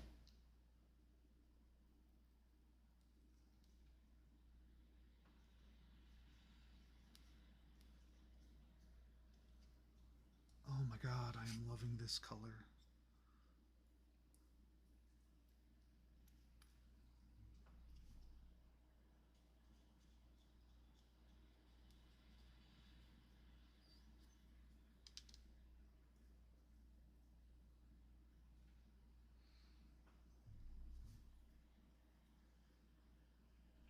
It really is. You know, I've essentially gotten into game design because of it. You know, being able to make some of my own rule sets, my own homebrew.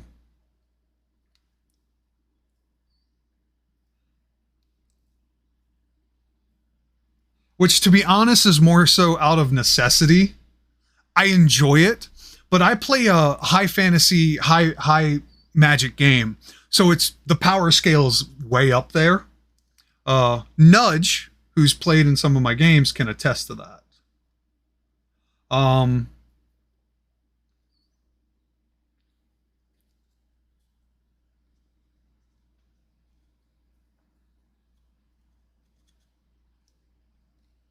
there's been a couple instances where it's just like, where did we leave off in the Monster of the Week game? You all are like level 13. That sounds right, level 13. And the last fight that you all were in featured the golem. My two campaigns that I've currently left off on, don't want to get a whole lot into it. Both of them are, one of them's level 11 or 12. The Monster of the Week game's level 13. They're going to go to level 20 when I pick them back up. But that's where they're at right now.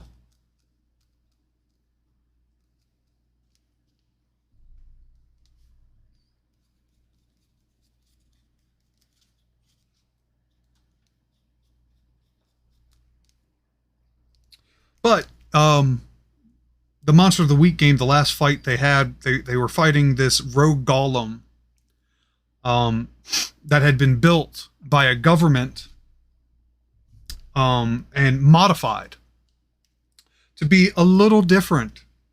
By the time they were done beating it up,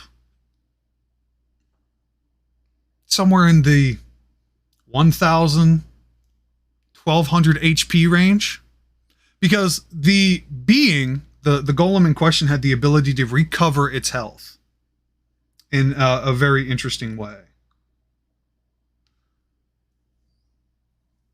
But here's the thing, Nudge. You did awesome. It hurt you because it had to hurt you, because you kept it in place with Sentinel. And I was so proud of you. It still got hits off on other people because it had ranged abilities. But my God, man, you kept that thing locked. And I was so like annoyed because this is like, it wants to go there and it can't. So you take that dub. You should be proud of yourself because, you know, you wore it out. If you did not do what you did, the others would have been in trouble.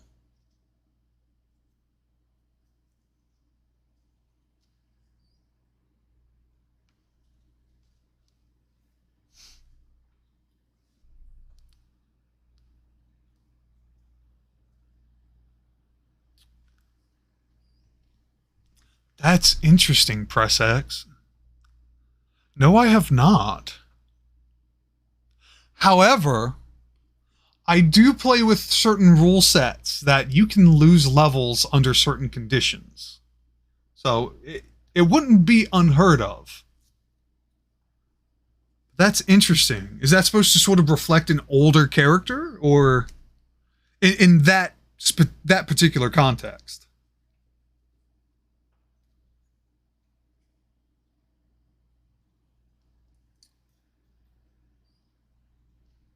What? I think I want to paint the top first.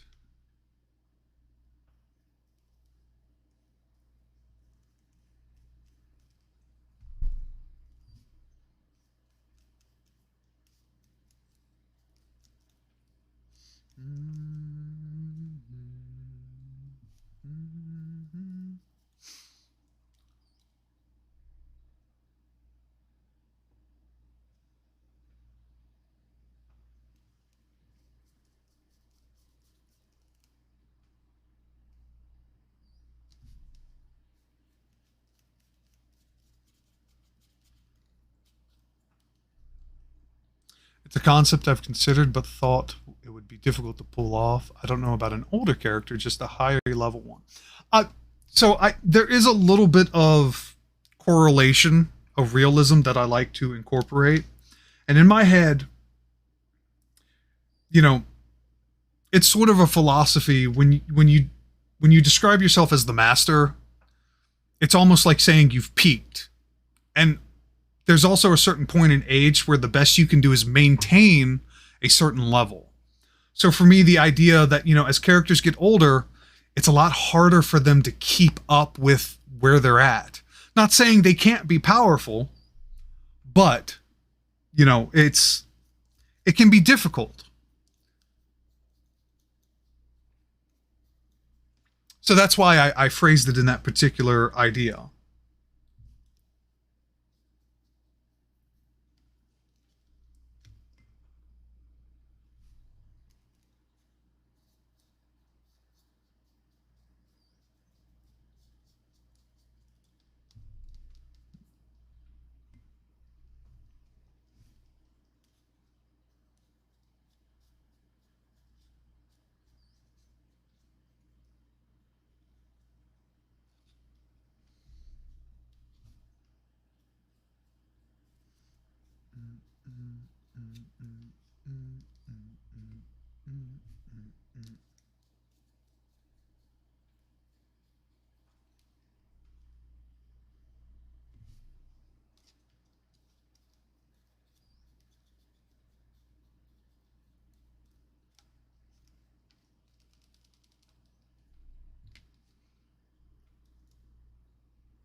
Go for it, bud. Exclamation point lurk. I appreciate you. We appreciate the lurks here.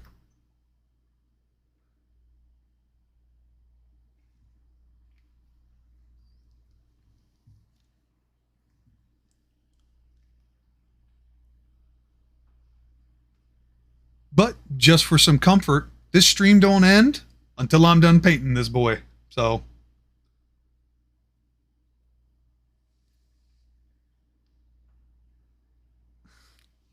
no, don't be saying that, man. I get emotional. It means the world to me that you could have that kind of a connection. Oh, and this type of song has to play during this moment. So, one of the first video games that ever brought me an emotional connection was Final Fantasy VII. And it wasn't until that point that I didn't realize you could have that kind of emotion with a game. And when that happened, everything opened up for me. And I wanted to keep that connection pursued. I wanted to have that same level of depth and meaning. And so that's a big reflection for my games.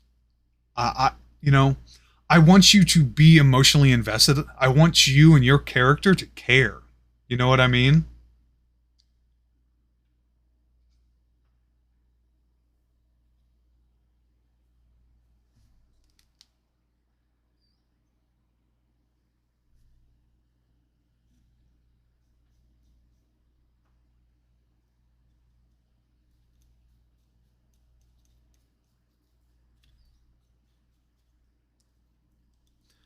You know,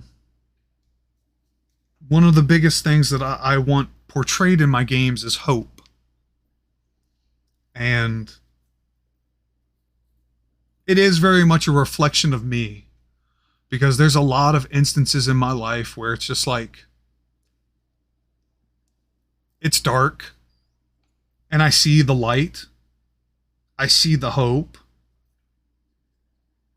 And I just praying to get to the end and hope it's not a train coming to meet me. You know, the world needs hope. The world needs people to care.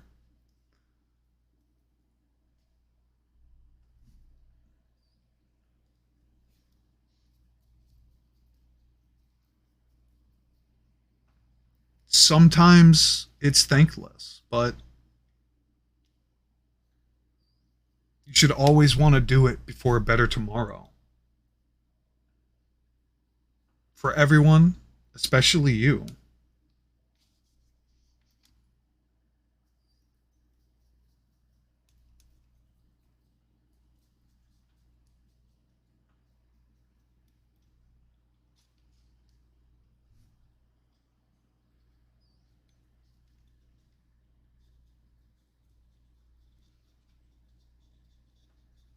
You also being RLU and, you know, your character, Toothpick.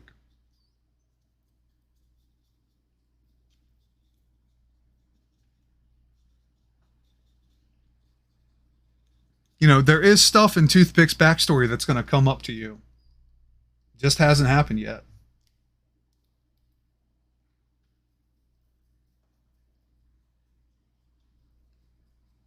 There's a pinnacle point coming up.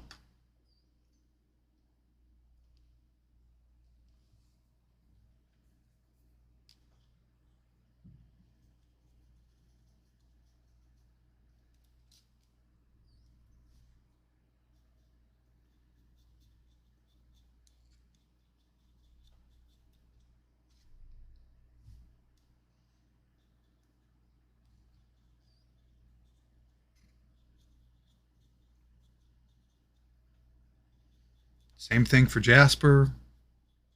Same thing with Shepard. Like, I haven't forgotten. Trust me, I look at my notes every day, all day, and I want to go back to the game so much. Because y'all are level 13, and I want so badly to keep this story going. I want so badly for you all to get to the end.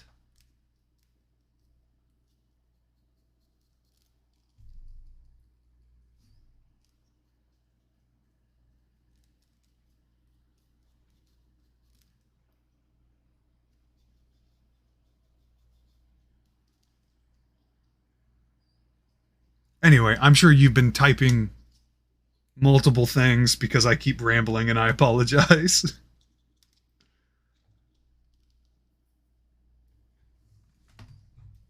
Ooh. I'm just going to take those off. Oh, sorry for the camera shake. Adjusting myself.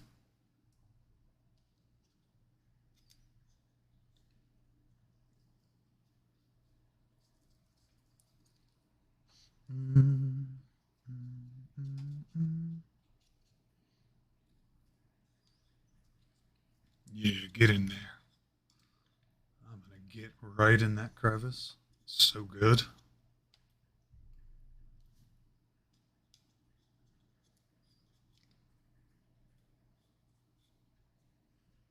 Come on. Come on.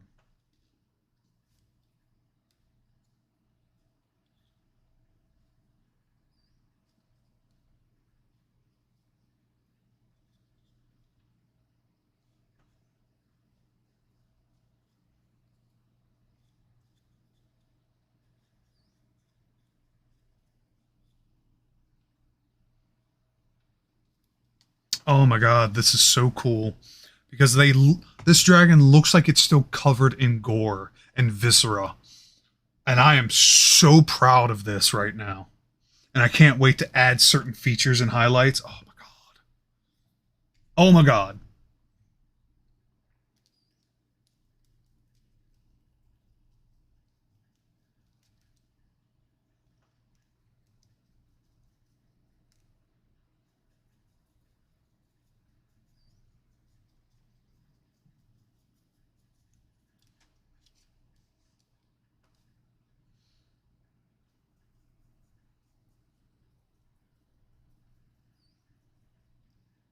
I'm glad this is a cheap brush I don't care about.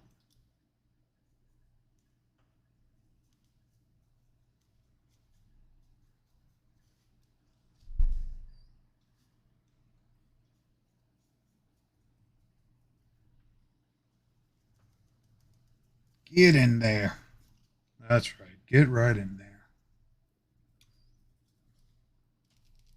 I have pieced together memories of Toothpick, but I have to find his PDF. Not exactly sure where It got to in the transition between machines. That's valid. I know when we pick it back up, we're going to have a pre-session where I'm basically going to recount the tale up to that point.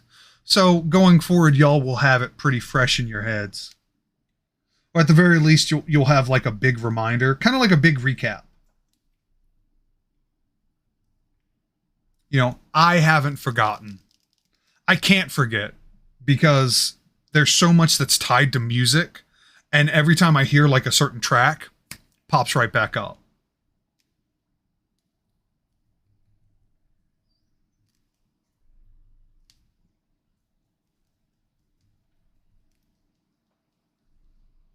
Basically. And I'm also going to end up doing that with the chromatic children story as well. Particularly because Chris is now 12, 13. It's been a minute.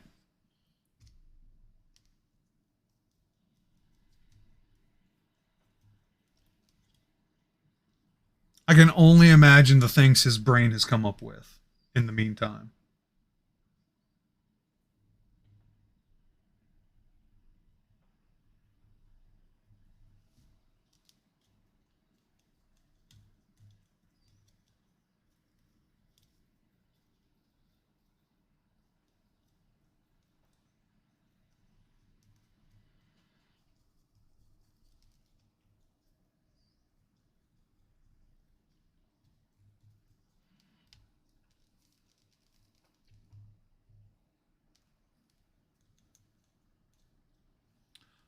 This dude is looking like he is caked in gore, and I am so happy. Because that's exactly what I wanted out of this darker red color.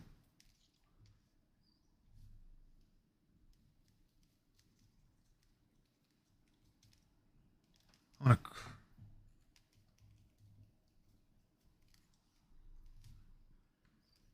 just finish coating some of this area.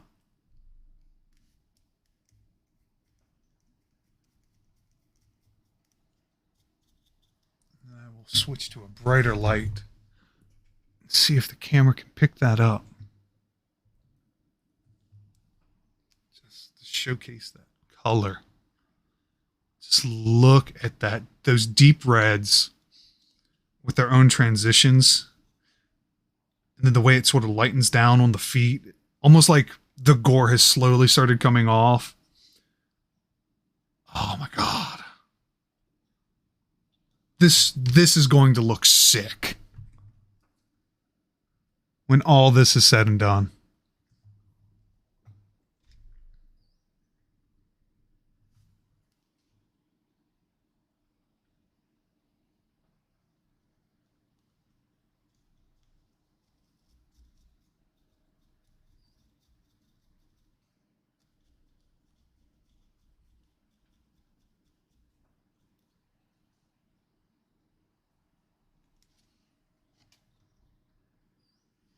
I gotta get inside that tail.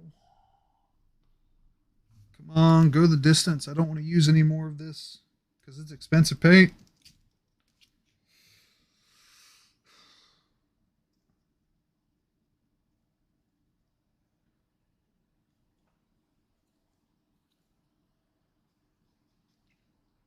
So you know what I'll do?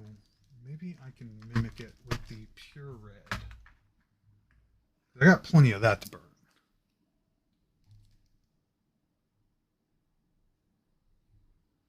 Oh, what? Elu? What is this? Other than a mess.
Sorry for the tapping. I apologize if that was jarring.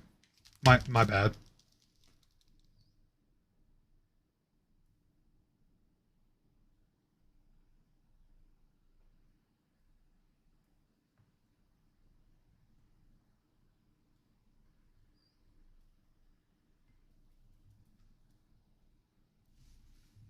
Nope, not dark enough. So maybe just a drop more.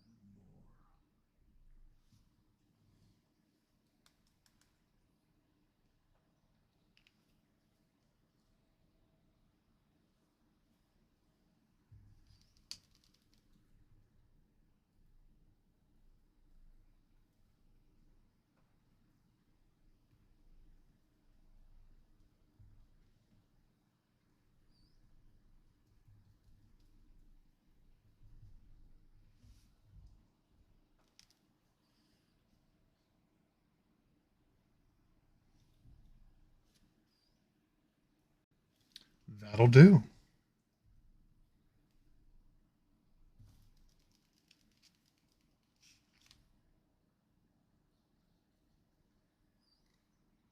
For what I need, yeah.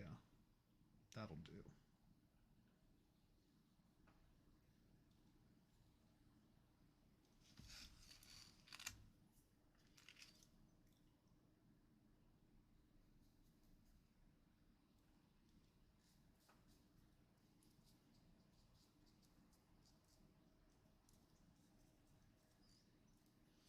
Yeah, let's get in there.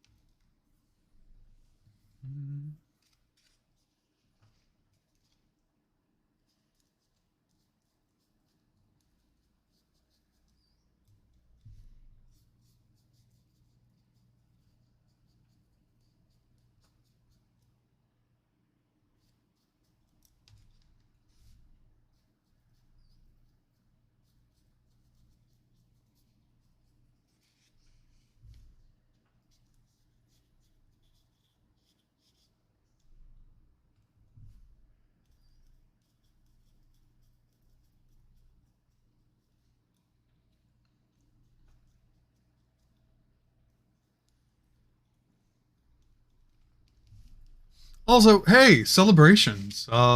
Hit half the viewer count that I'm trying to reach. Hit 25 today.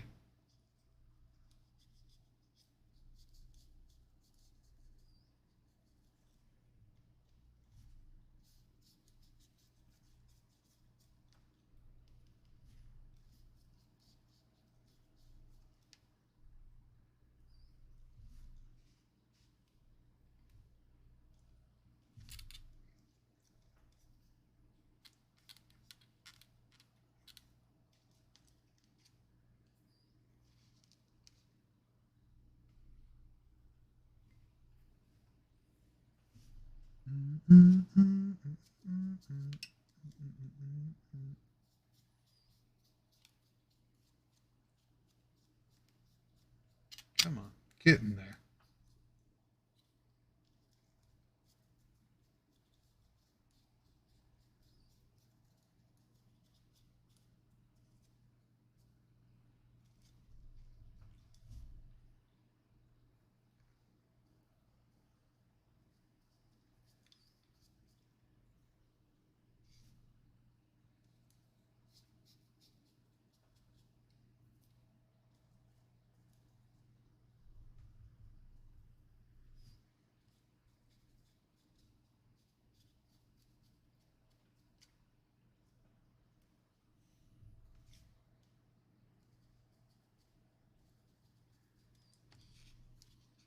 Ooh.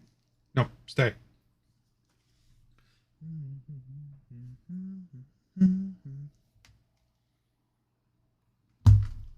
Okay, I think we can put you away because I can make you with the cheaper stuff. Which there's nothing wrong with that. Little tips and tricks, if you can get away with it, go for it.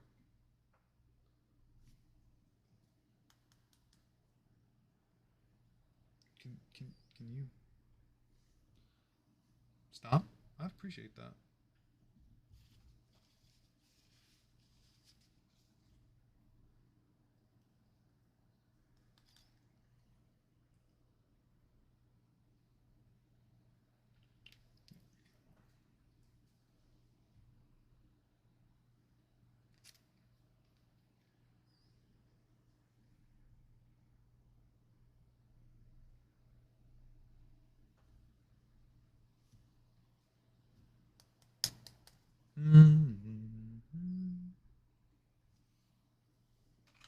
Uh-oh.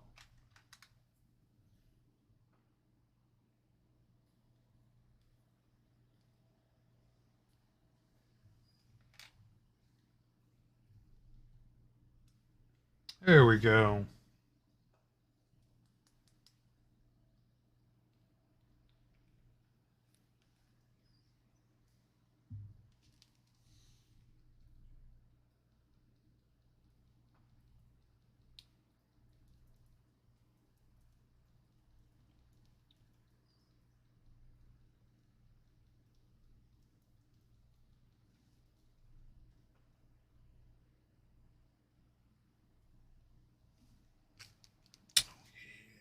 Oh, yeah.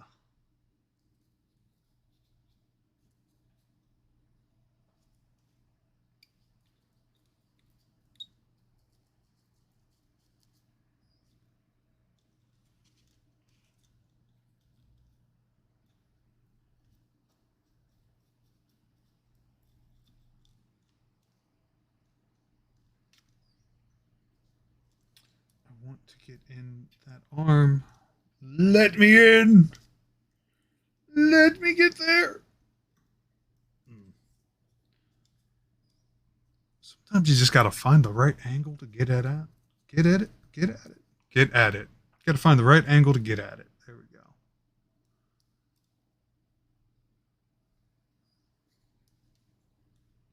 Sometimes you need a different tool. I think I need a different tool.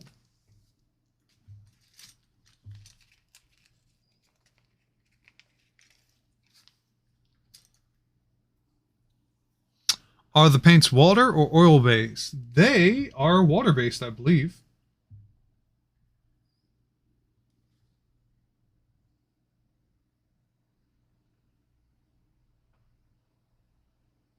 Definitely water based because they're non toxic.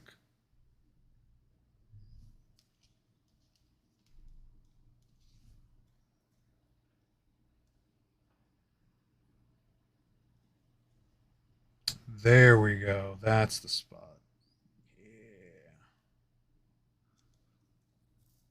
Yeah, it's very easy to clean this stuff off. I'm not that pressed.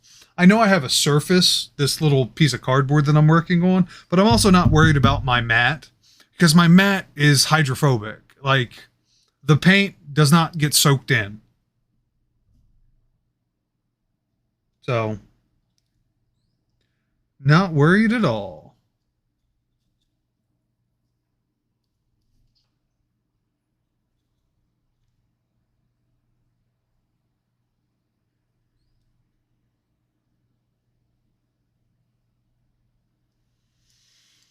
Hmm.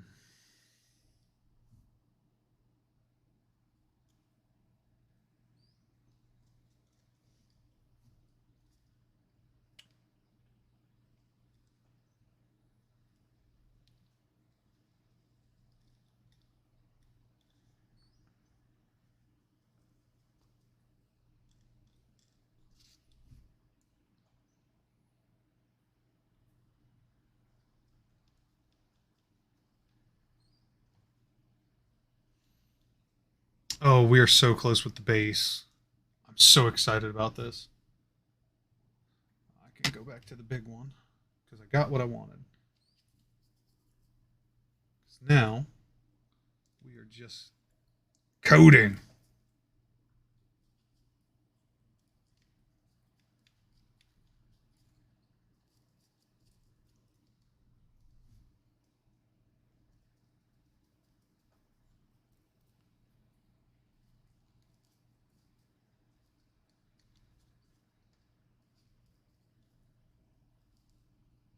That's right. Get in every nook and cranny, every crevice.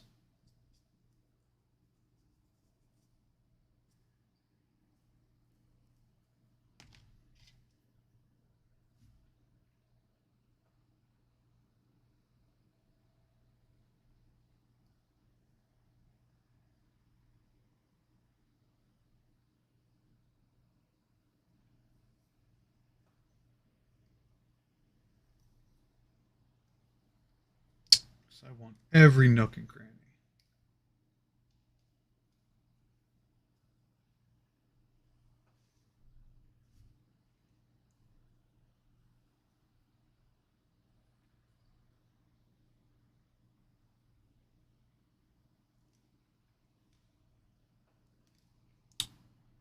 Just making sure there isn't a space.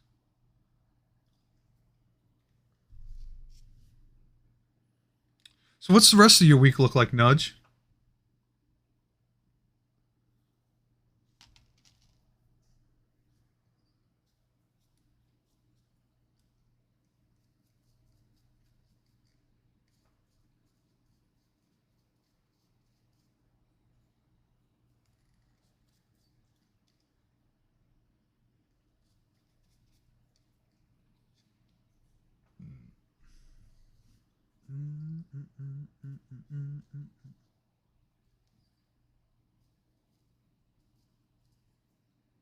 Off tomorrow, work Wednesday, off Turkey Day, then work Friday through Sunday. I I'm not even gonna lie. I keep forgetting it's Thanksgiving week.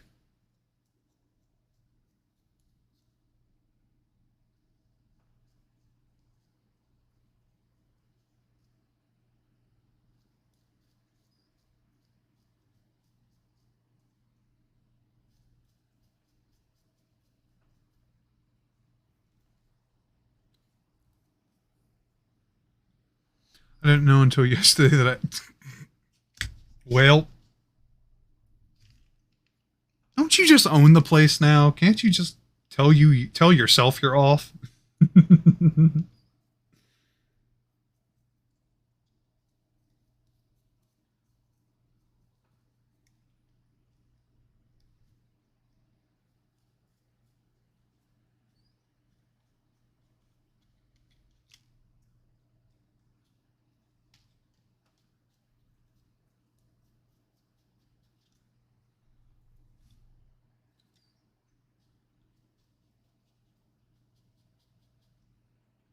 It's getting there. Come June, I may have that control. You know what? More power to you, man.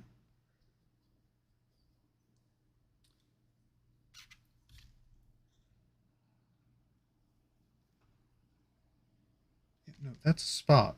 Get in there. Okay. Time for precision. There we go.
Still going strong.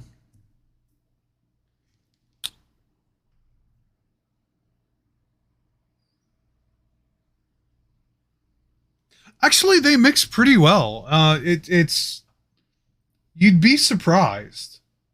Like, I'm able to fine tune the colors. Obviously, there's companies that make like every color under the sun, but I'm able to make colors myself fairly consistently. And I really do enjoy painting minis. It's such a cathartic and just zen kind of thing.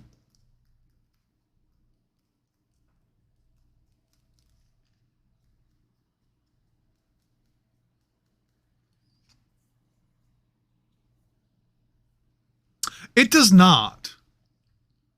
It does not. But the fact that it's come this far, I'm not even going to think about it. You know, either I finish this mini or the camera turns itself off. You know what I mean? That's the mentality I'm bringing to this. This camera is fine. That one's purely powered by the PC. So it's not going off anytime soon. That much I know.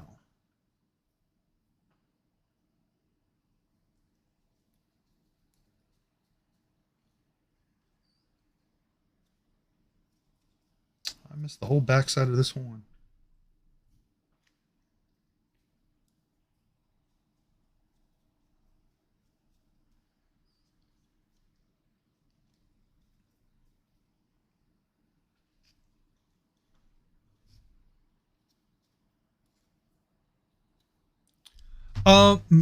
As far as anything goes, I know tomorrow I want to stream Destiny 2 Reset.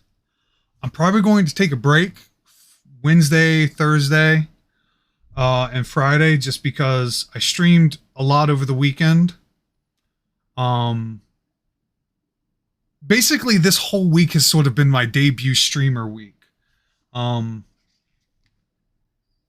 so I kind of want to process and fine tune things.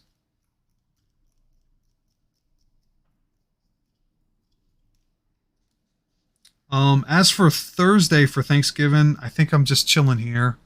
I got a small chicken I'm probably going to thaw out and, you know, cook it for myself. I'm not really visiting anybody, or at least to my knowledge, I'm not. I can't really trust my family. As much as I hate to say that.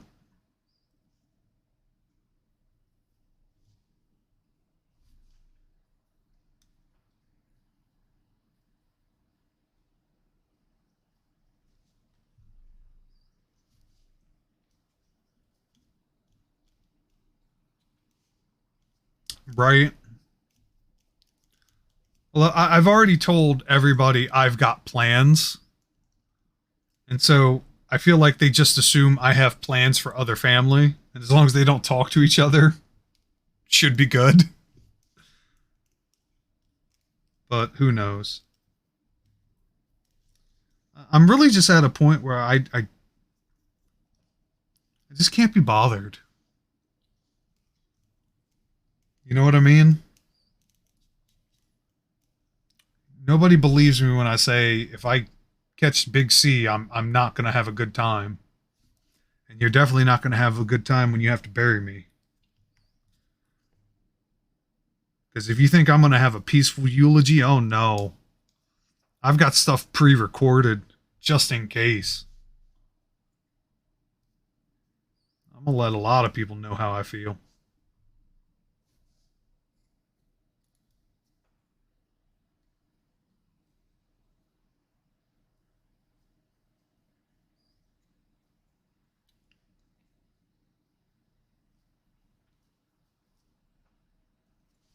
Come on, get in there.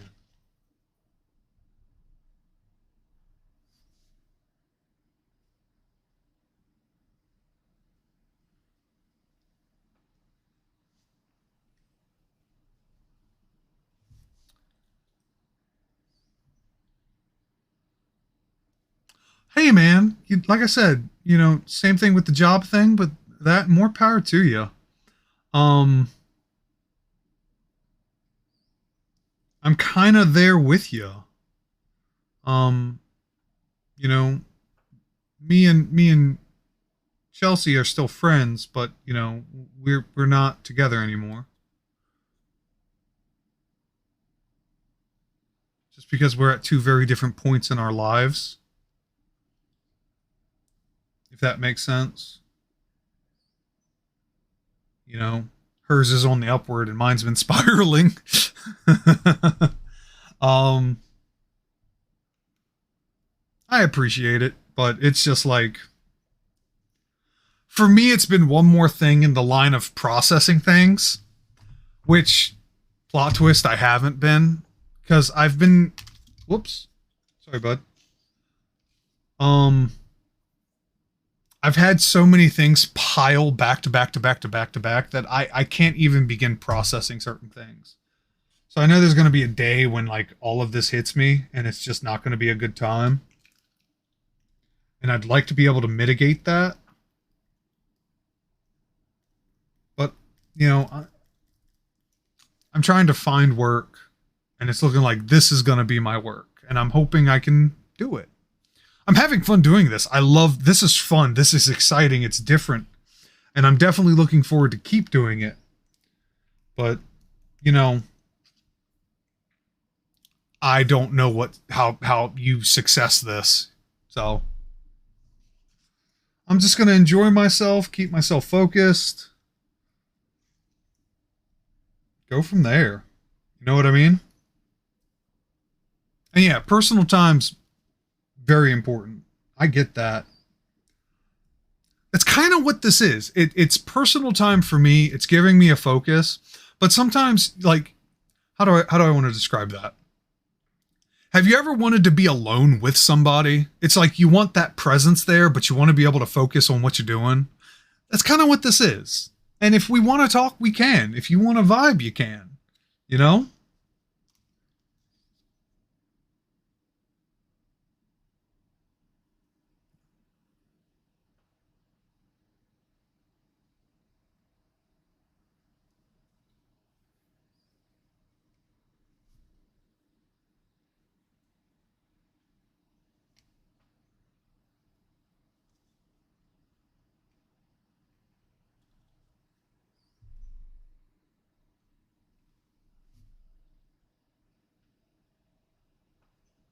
I wouldn't know what that term is. So I'll take your word for it.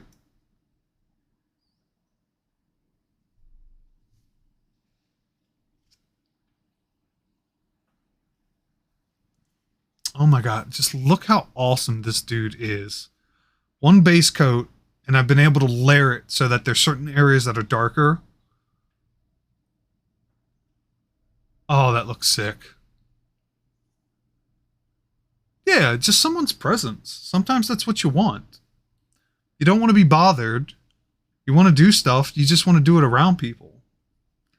It's kind of like that thing, I guess, when people go to like Starbucks. They get their coffee, they sit down with their book, a laptop, and then they just mind their own business. They just want to be around that energy.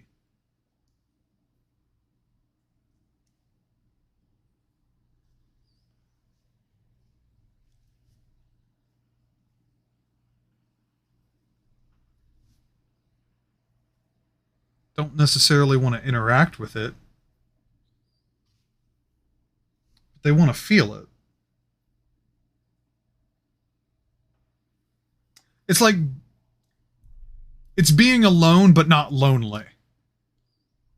There's a difference between being alone and being lonely.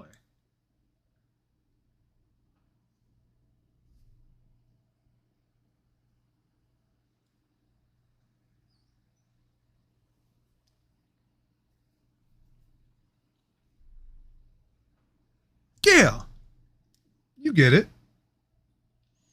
Same thing right there.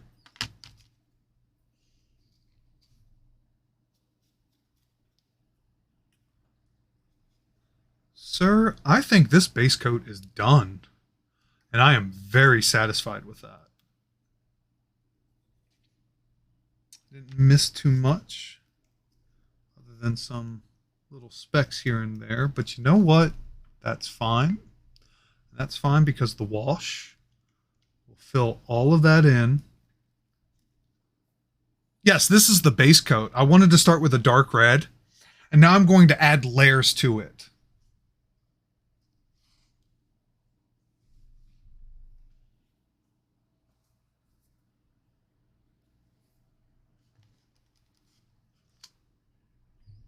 Because I want this dragon to be evil.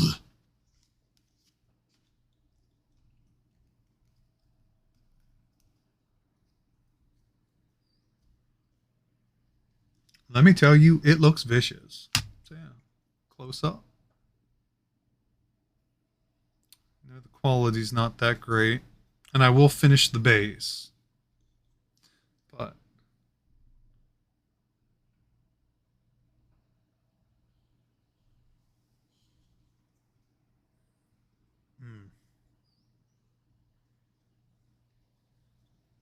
actually, you know what? So I can see it on a bigger screen too. Oh yeah, that's dark. Yeah, it is. I'm loving it. I'm loving it. I'm here for it.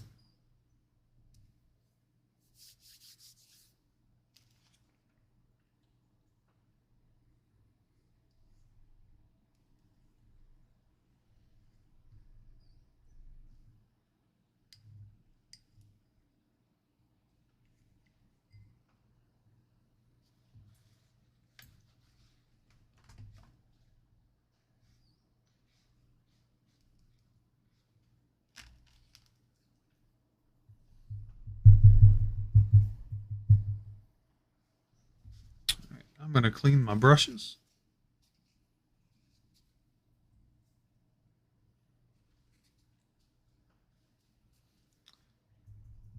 I'm going to get a new palette. I'm going to take a little break. Not too much.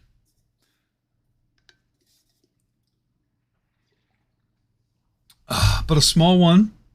Fresh water. New palette over here.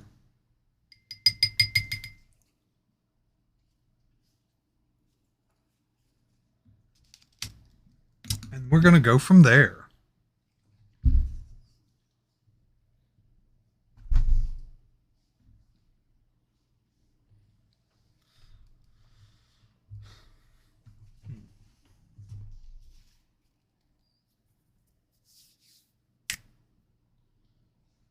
All right.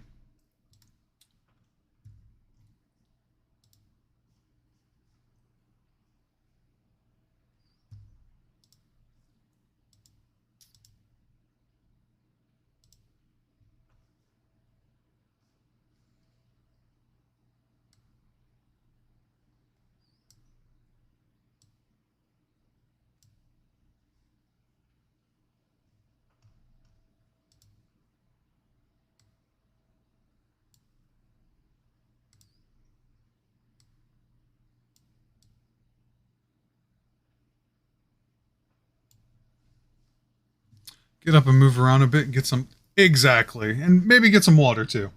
Gotta hydrate. But getting my BRB screen set up.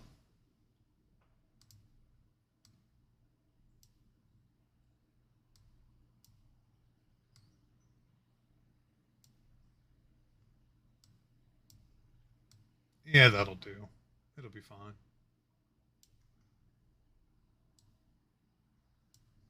All right. So, with that, I will BRB.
All right.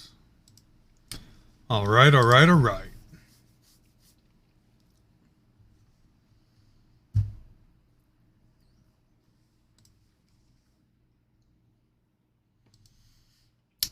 Hey, just want to say I appreciate you all being here for this very long stream for me. But I've made a goal. We're either going to finish this or that camera's going to die.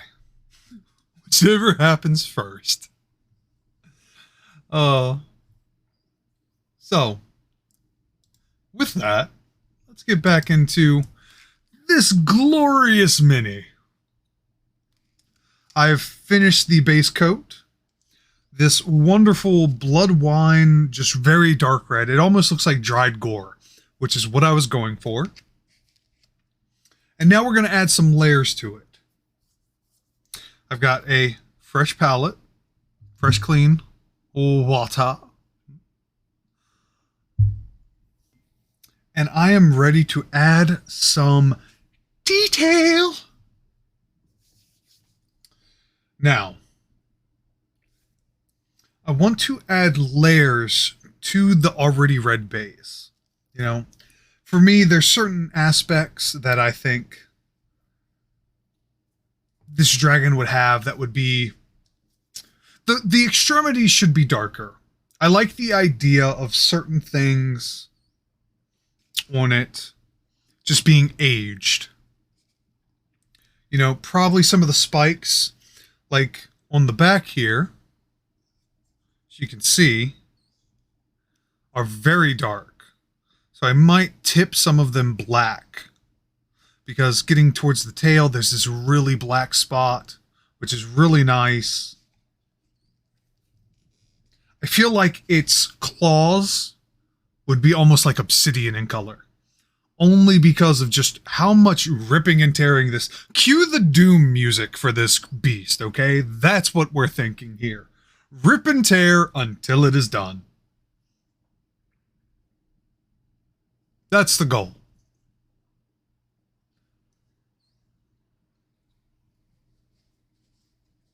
That is the goal. Which, speaking of goals, can I get a sound off in chat? Who's here with me?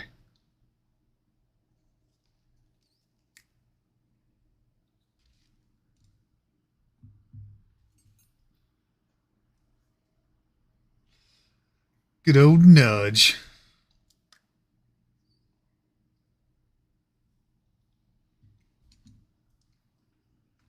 All right.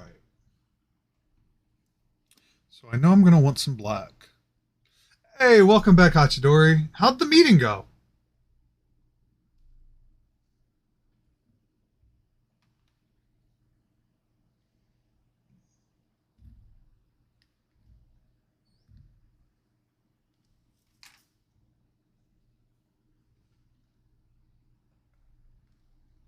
Uneventful? I can only imagine, you know? Don't want a lot of bad.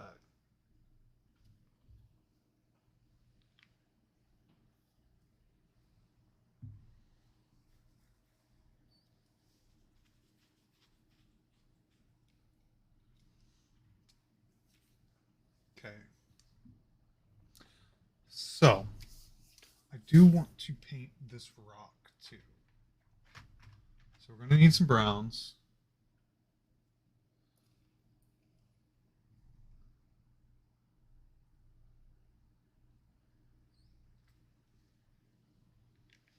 And I want it to be a very dark brown. So we're going to add a little black to it. Just a smidge. It might be too much.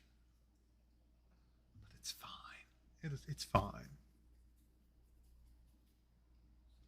Well, I'm glad all things the meeting was fine. I'm glad it went relatively smooth then.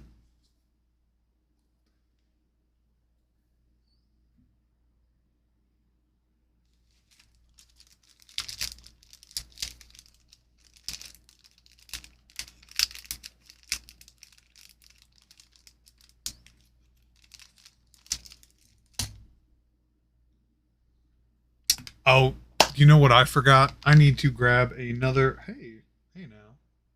Hey now. I need another cleaning towel. So I will go grab that real quick.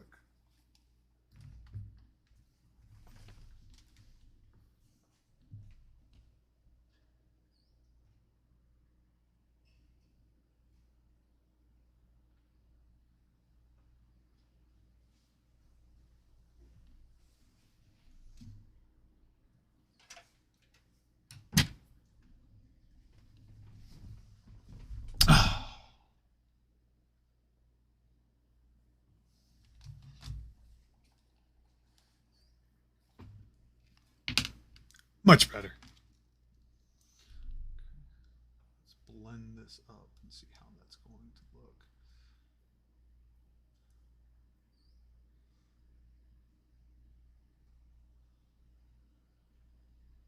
Oh yeah.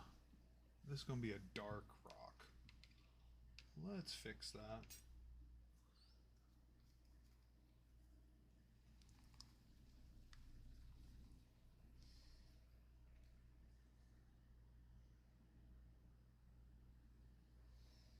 Sometimes you need that fast motion.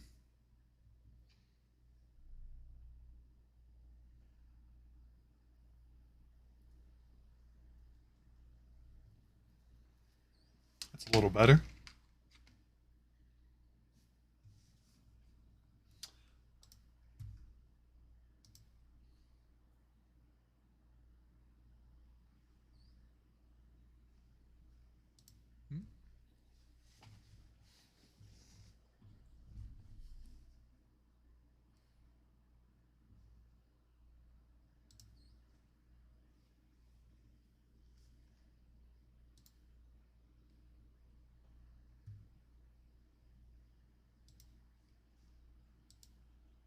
Is that a fact? I saw your message on Discord, Hachidori. Well then, here you go. And one for here too. Boop. Boop.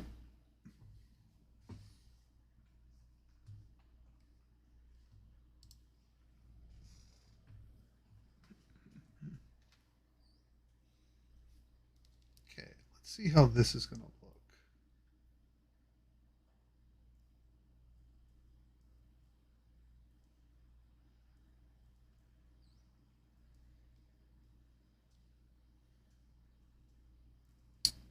Because this is the part where we need finesse.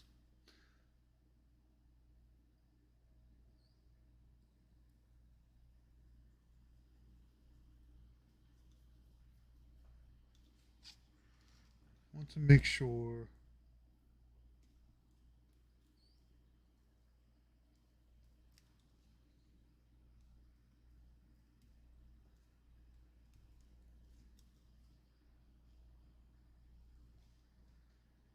Get it done.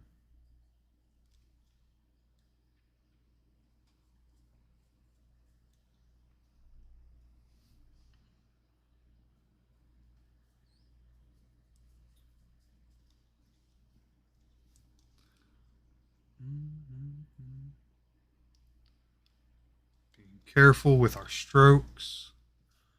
Want them to be precise and long for maximum coverage.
around these toesies.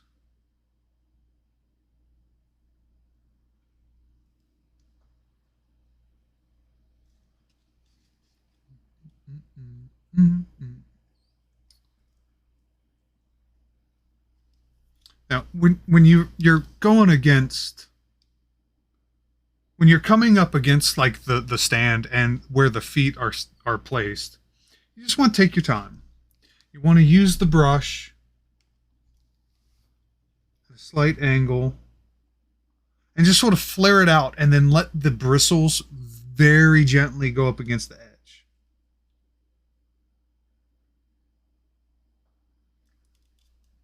You want to work with the brush. And then for some of the in-between toes, if I'm feeling bold, I'll flatten out the brush a little bit in the paint just to give it an edge, and very carefully come up in between. And you don't have to get all the way up in there, because but it gives it that little touch that just looks amazing.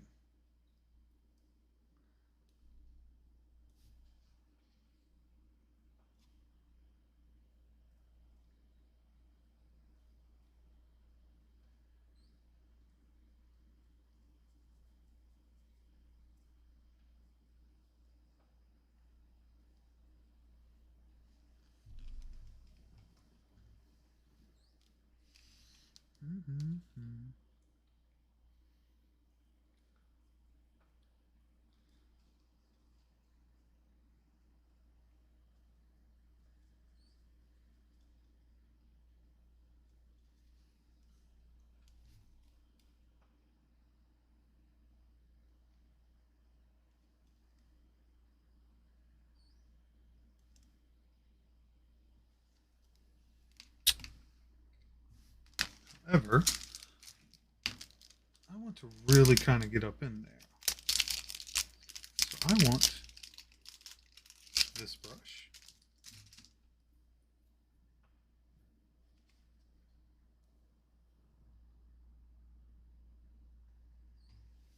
Take it.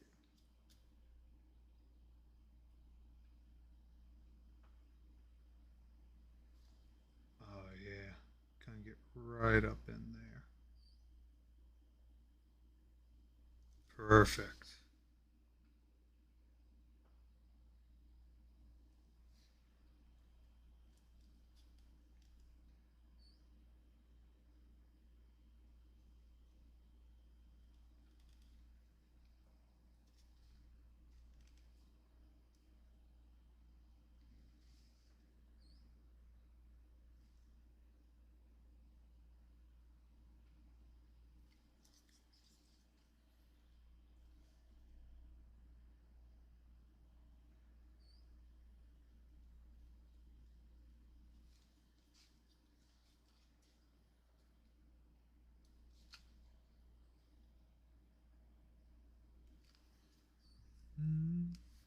Place I'd rather be.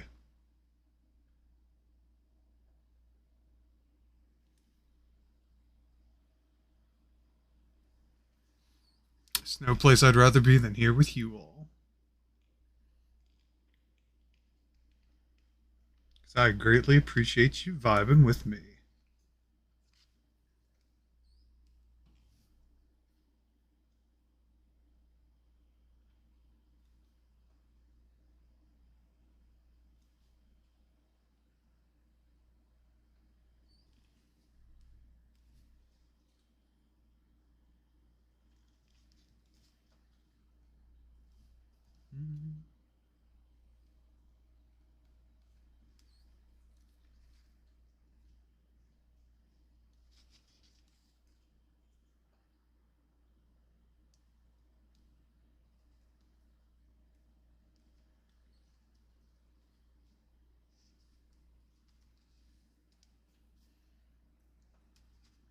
Okay, I am feeling very confident in that.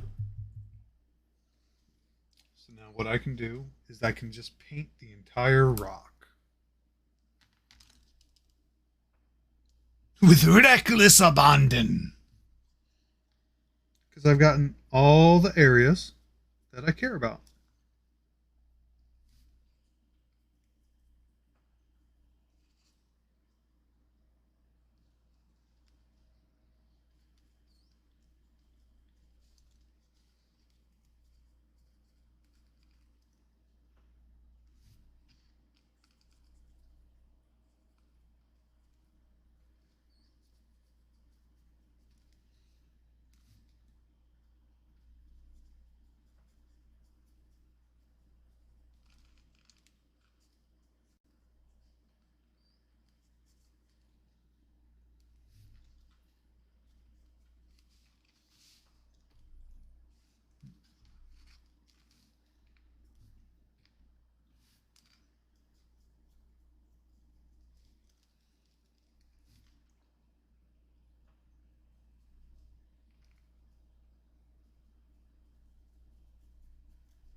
Oh yeah. We are getting there.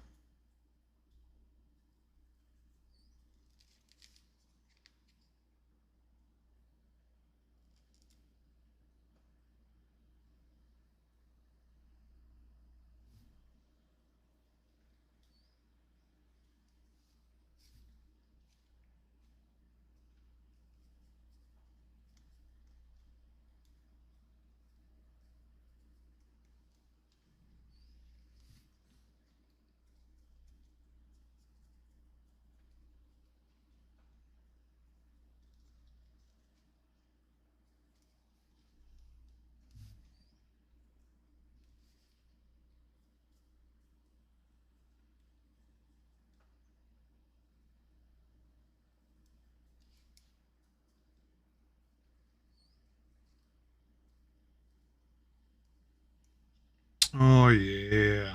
Oh yeah. That is looking good.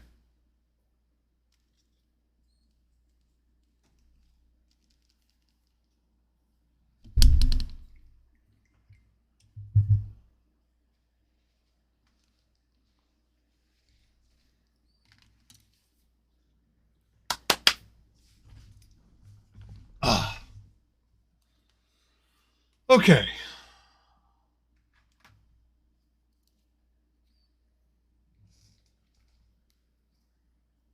Hmm.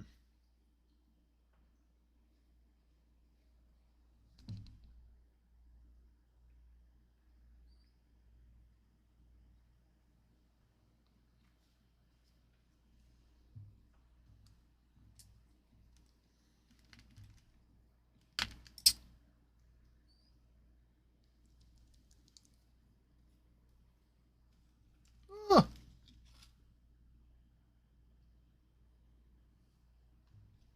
See what that looks like.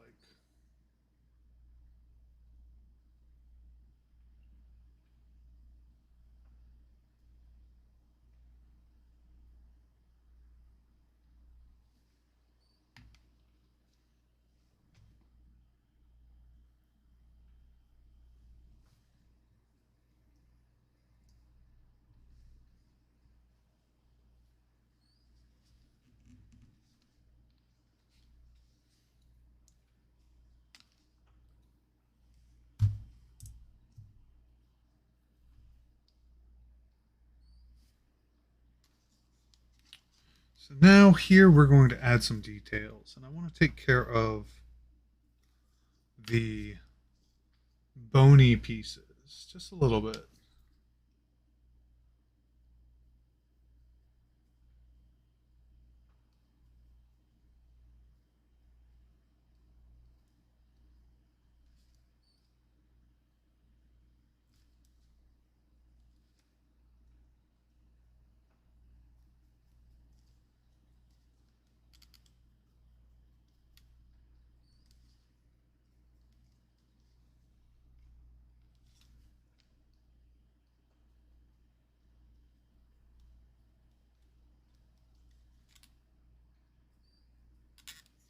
So the technique that I'm doing here is called dry brushing.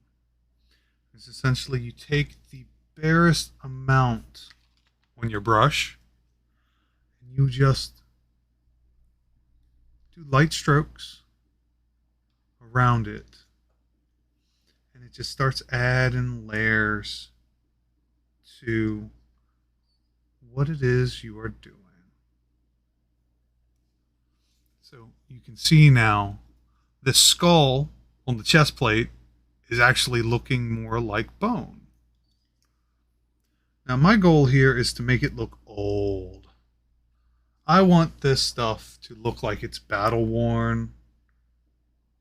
Because you don't just go rampaging your own kin, you know, in like a day.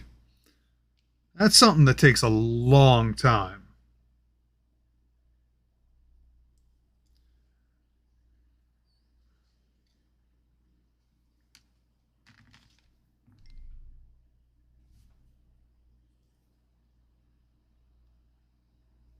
It's too much.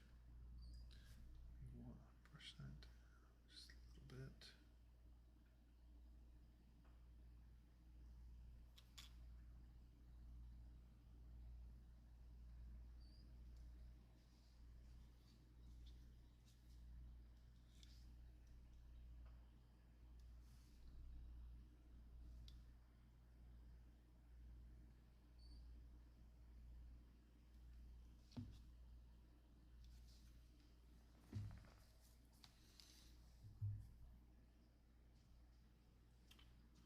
Where is my precision?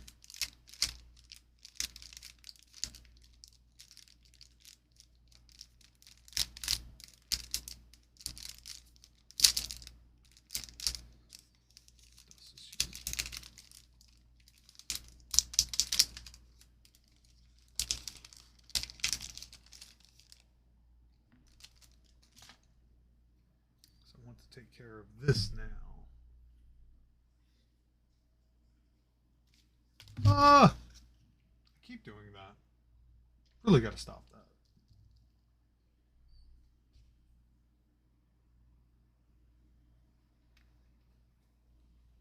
As we streamline, it'll get better. I want the teeniest, tippiest of black. Because I'm thinking black scurla for this dragon. I think that's the correct word.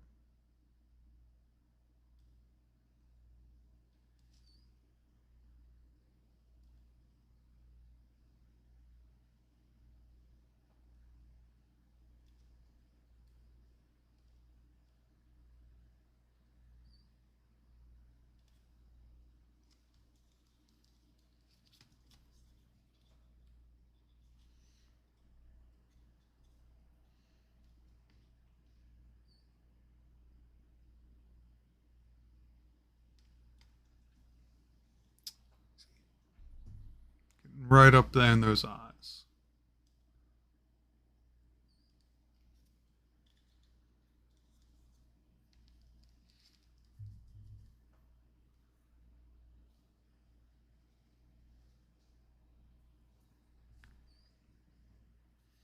And let that do its thing. Now I do want to add a little bit of black to certain areas.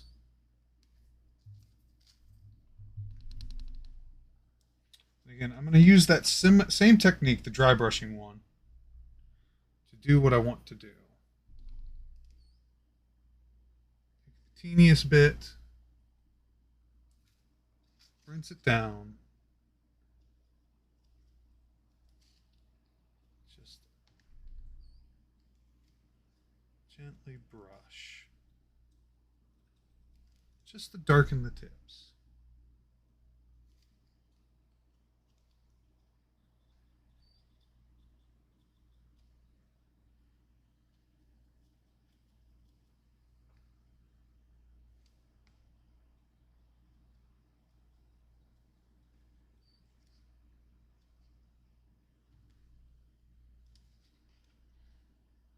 Do the same for the splines, going down the spine.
Now, for some of the wings, there seems to be darker parts to it. So again, same technique, dry brushing. I'm going to use the flat end and just give very gentle strokes. Broad ones, but gentle. Just to help darken some of the areas.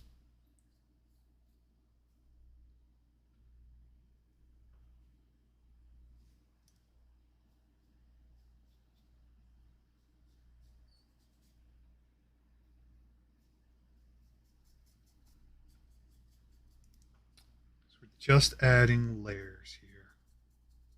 That's all we're doing. Just adding some layers. Adding to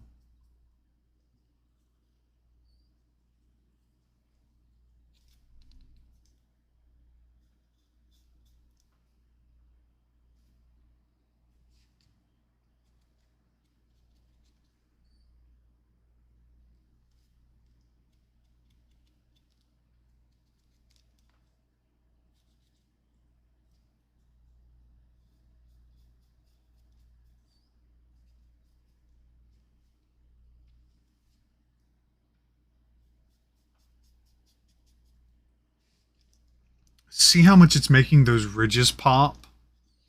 Hold on. Boop. Might be able to see that a little bit better. Show it up to this one. Just the way that black is starting to blend in, just making things look more aged and decayed. Just rough. And then it's making the ridges of the wings pop out just a little bit more. And then you compare it to the other side, because I'm steadily working on this.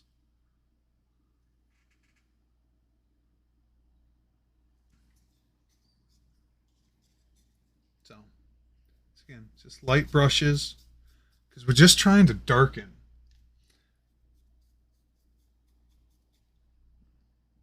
That's all we want to do.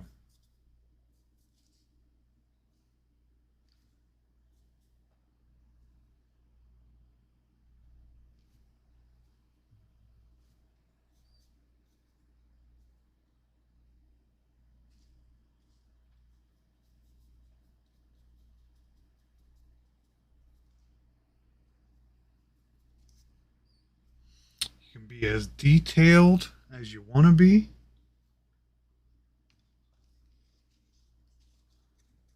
Because I kind of want it a little bit on the back. I want to highlight these tips a little bit better.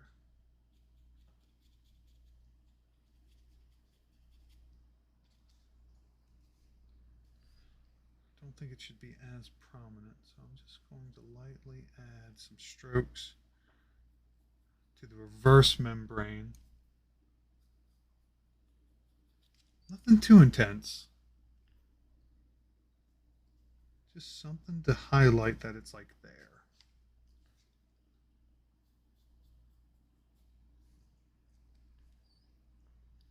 This is a dragon that has done a lot. It's been through a lot. It's heard a lot.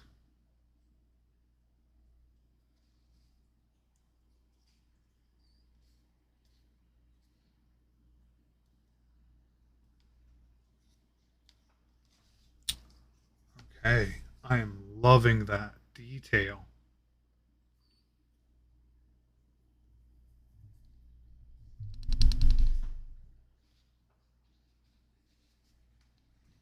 However, we are not done just yet.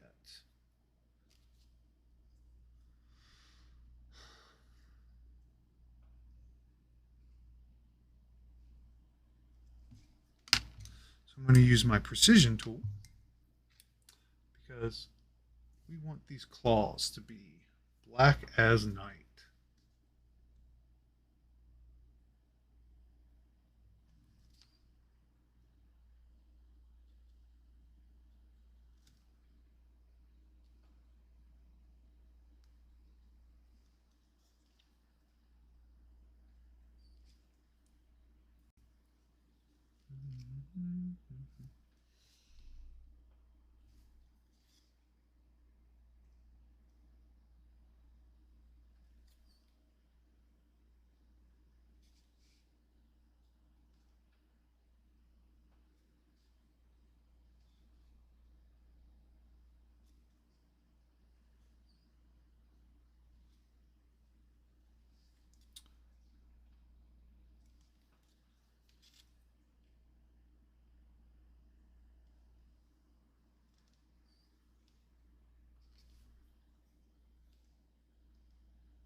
This will be a tricky piece right here.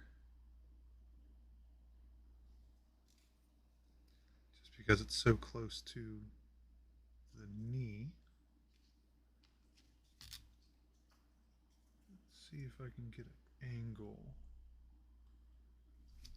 We're going to go between the legs.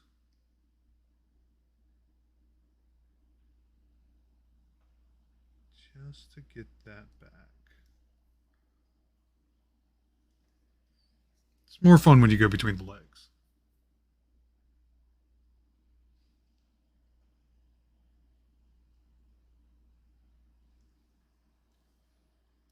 Very dry boning. Yep.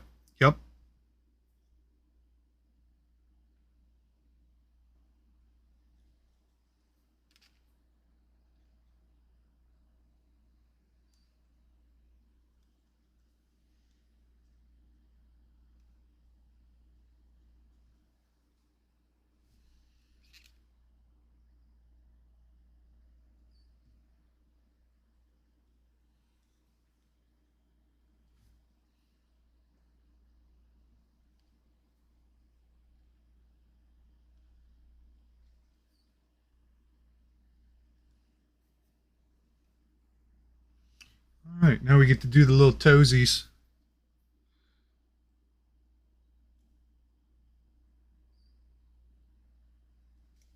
Just being careful with my brush, being precise.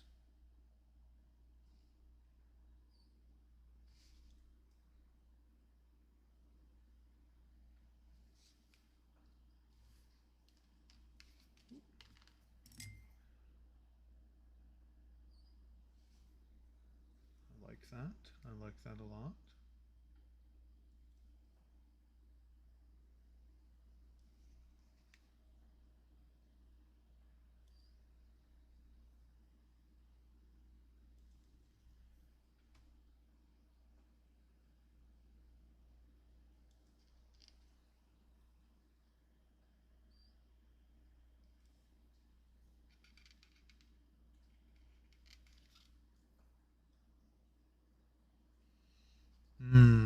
Looking good.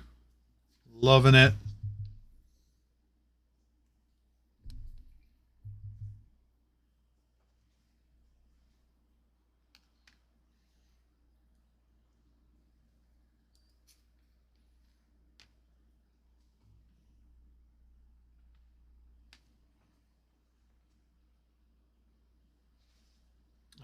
Put it right there. Okay.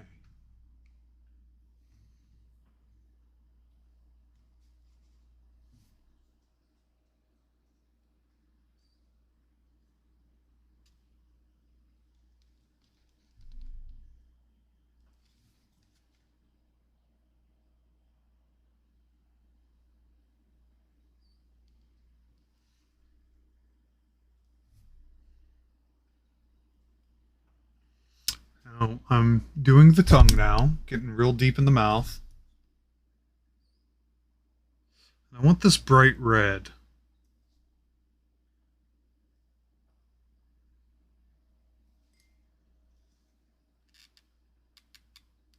Using my precision brush, just getting right in there.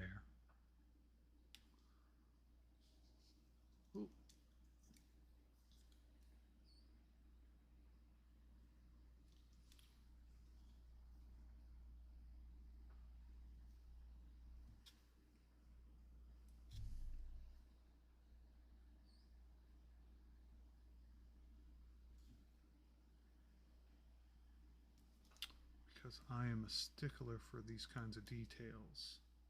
I'm getting right in there, right under there.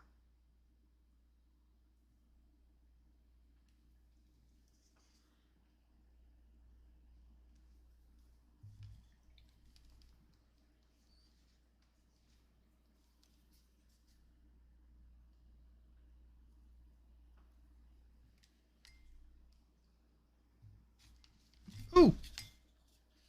One day.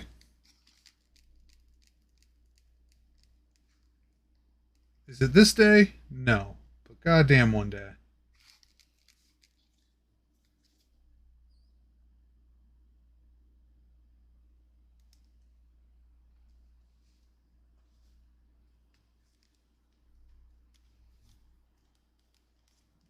Okay. Liking it. Liking it a lot.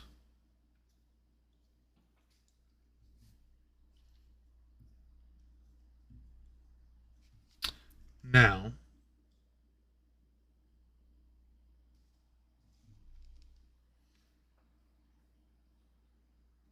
since I'm already here,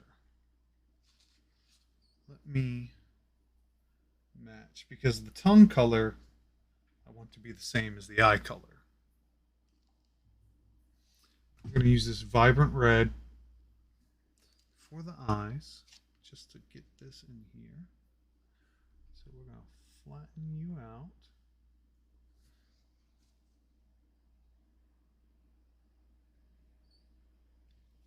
Boop.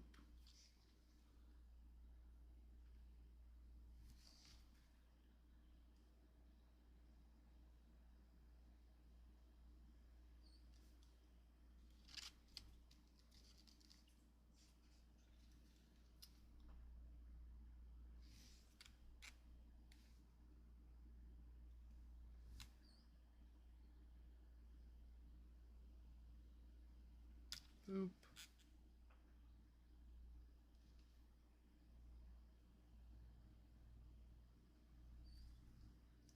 Okay.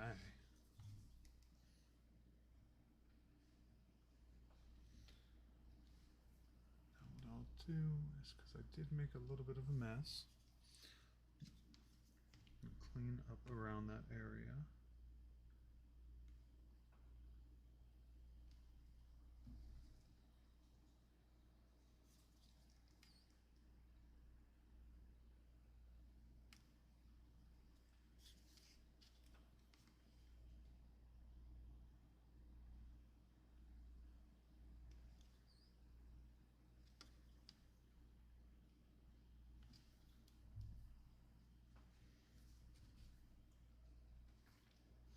Don't be afraid of making messes. Everything we're doing here can always be fixed.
Okay. So tongue done. Looks good.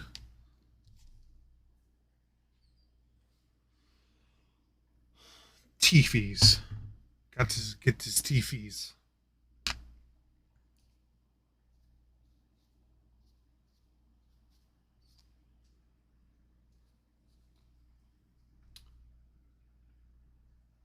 Use straight white for that.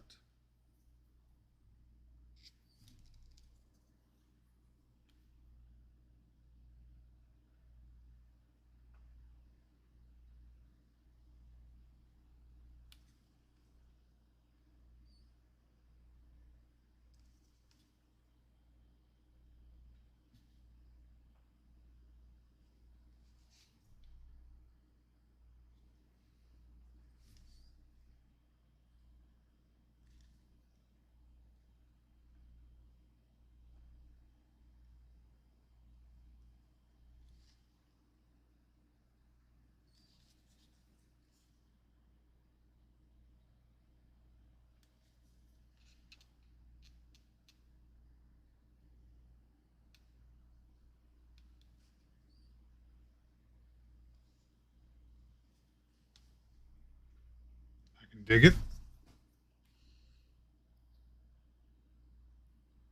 Bottom row.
Sorry, I'm concentrating really hard on this part because this is the like real technical stuff, getting into the nitty gritty.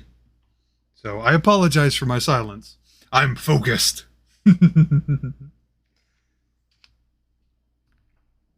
Unless silence is warranted, and you all are appreciating that. So, but the next thing I'm going to do, I appreciate that nudge. So I've got the darker reds, the bases, and now I want to take the Blood of the Blood God, which is a more vibrant red by comparison, and I just want to sprinkle that through. You know, I want some reflection of this older dragon, like who they once were in some capacity. So same technique, going to be doing dry brushing here. Just take a little bit, and I'm going to scatter this through some of the places just to help make it look like he was once something.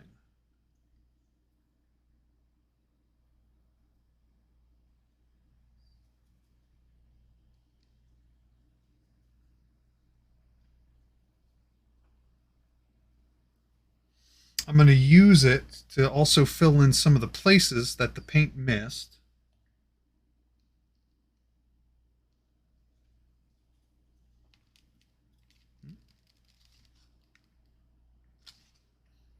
Because that's going to give it depth. That's going to give it some more color.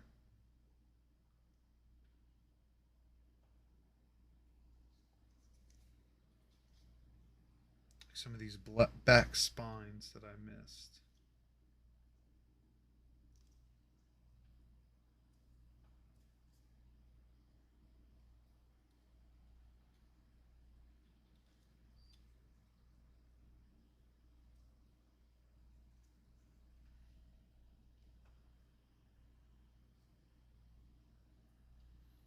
And again, it's fine with the darker color already there. It's not going to overpower the black that I've already put down.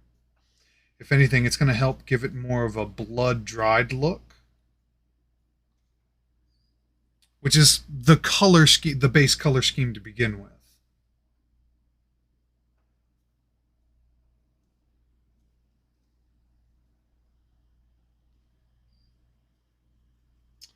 Cool thing about Blood for the Blood God too is that it also helps give it a bit more glossiness, so it's not so flat, which then makes the dragon look even more disgusting. So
Tickle, tickle.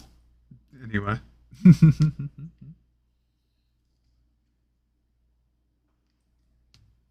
Oh no.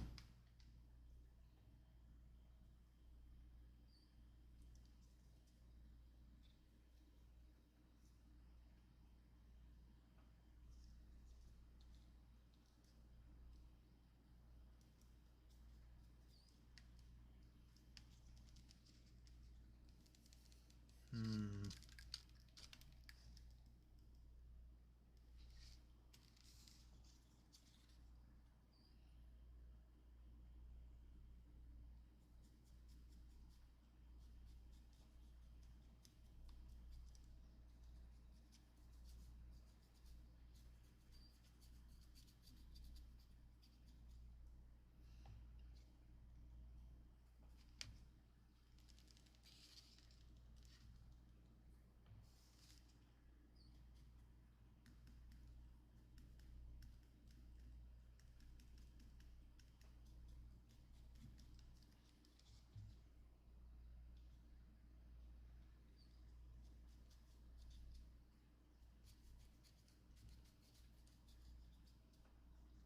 Boop, boop, boop, boop, boop.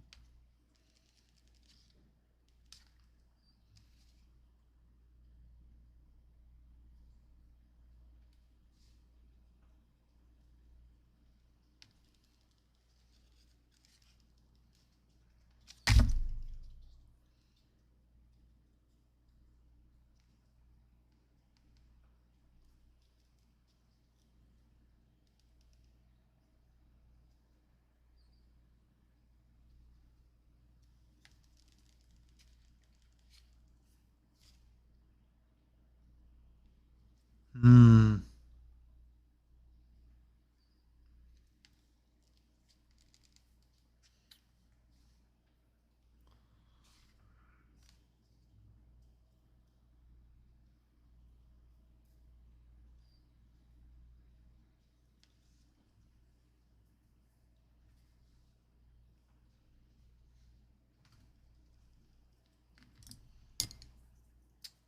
Got some on that. So let's fix that mistake there.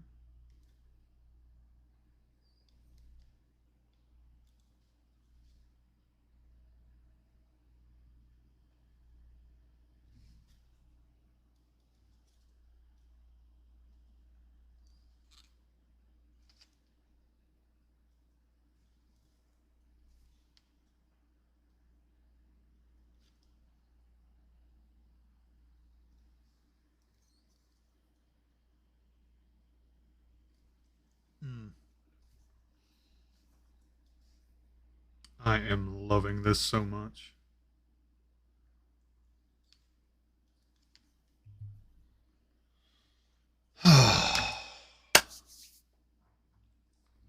Okay. Experimenting time. Because I'm going to add a little bit of a brighter red in certain areas. Just to see what it looks like.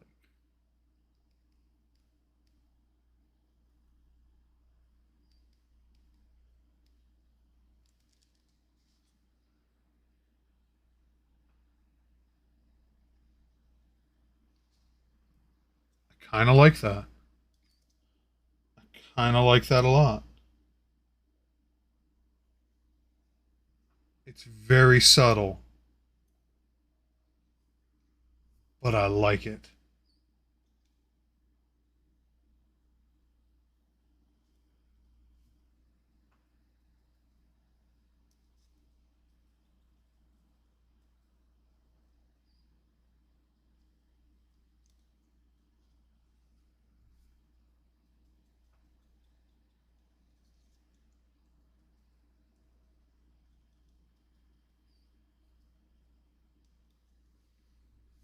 Ooh, I am liking this a lot. Because it's giving this little accentuation in certain areas, and it just looks so good.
Hmm.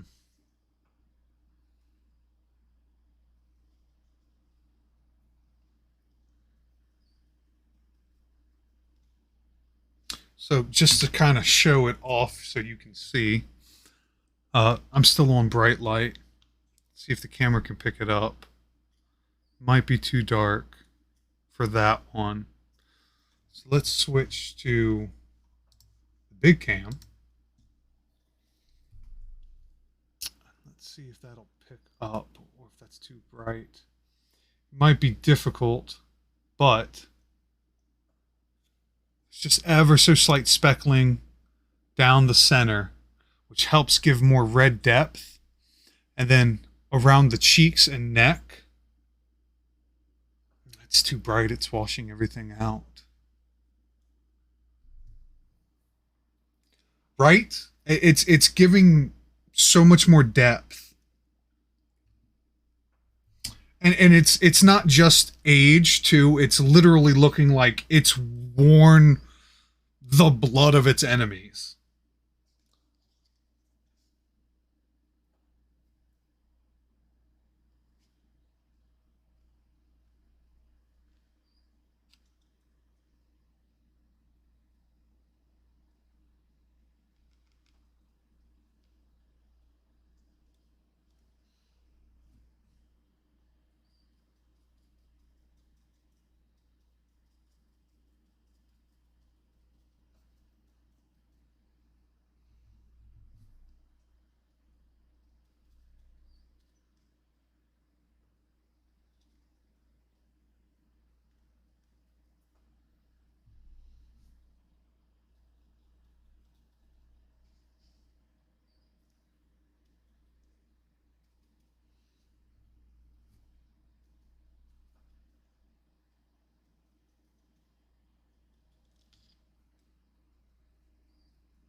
Camera is still going strong. 7 hours later.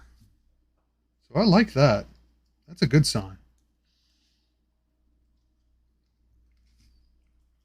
Oh, fun fact, nudge. The camera that's doing my hands, um, totally forgot to transition back. The camera that's doing my hands is what I use for the battle mats. So the fact that it's come this long means we can have a 7-hour battle mat battle.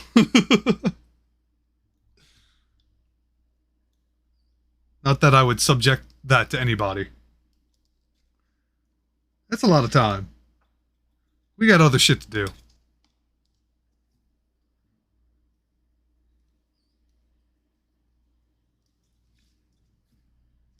a little bit more on there. Let's put a little bit of speckling on the back.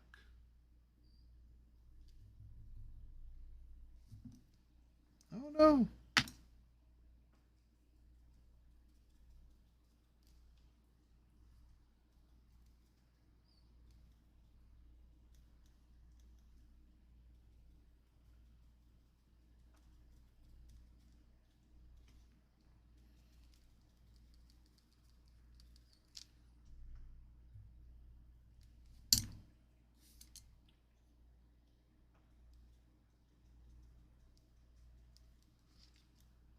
Uh-oh.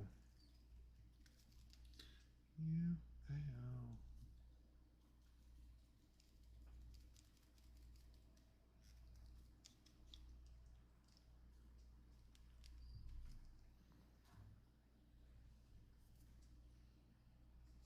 Mm-hmm.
Y'all, outside of a wash, I think I'm done. I am absolutely enamored with this, and I am super stoked.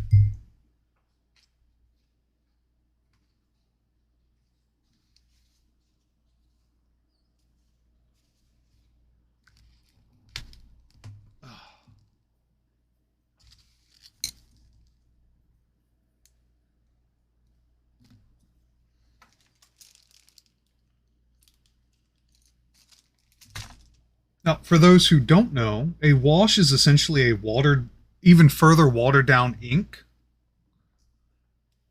that is used to basically sort of get into all the nooks and crannies. And when it dries, it really helps give depth. I don't want to use a bright color. I've got an orange, right?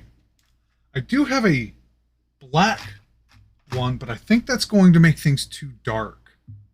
So what I'm going to try to do is I think my blue, almost purple, is going to be the play here. See, I have a black one. Then I have a blue one. I think the blue is going to give a little bit more depth. So let's test it. Let's see what happens.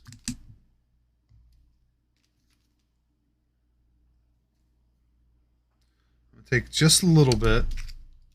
I'm going to put it in a place.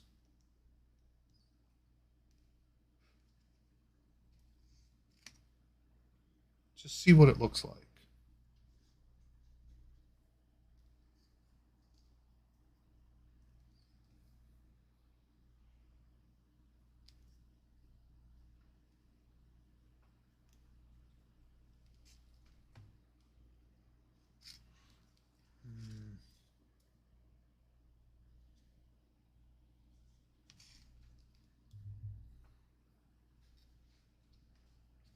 Nope.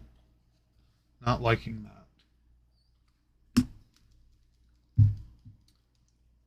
I feel like the orange is too much.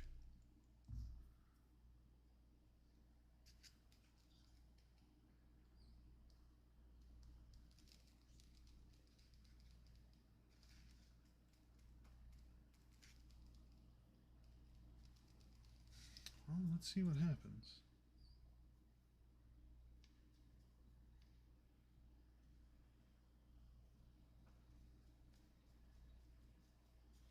Now, orange is the play. Okay. Okay.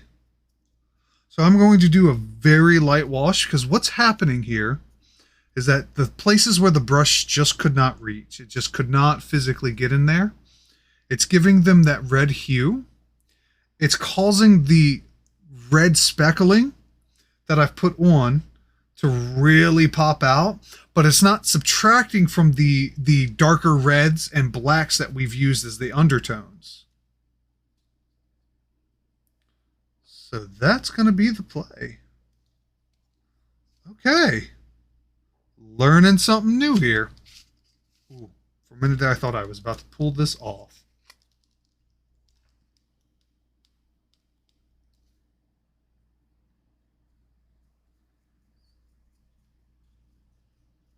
So we're just going to do a nice big coat.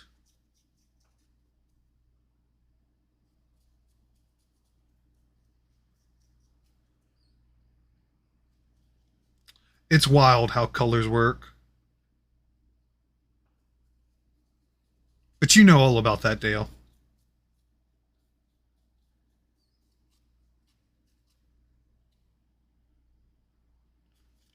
You know, the whole art thing.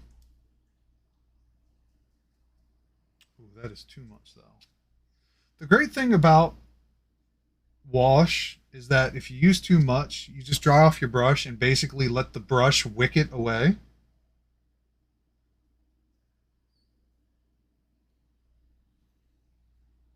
That's true. That is absolutely true.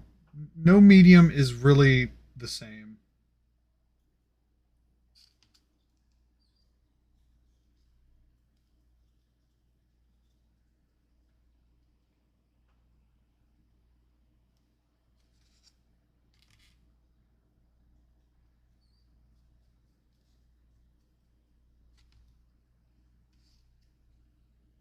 That's too much. So let me wick some of that off. Spread it out.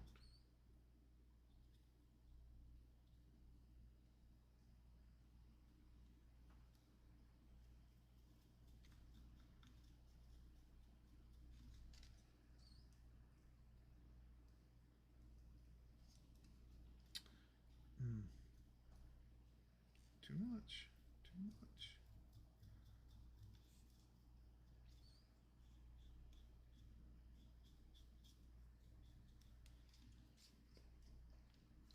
Now, I'm not going to add the wash to the rock, the bottom base, because what that's going to do is it's going to make the rock look flat while allowing the mini to really kind of pop. So you'll have that contrast.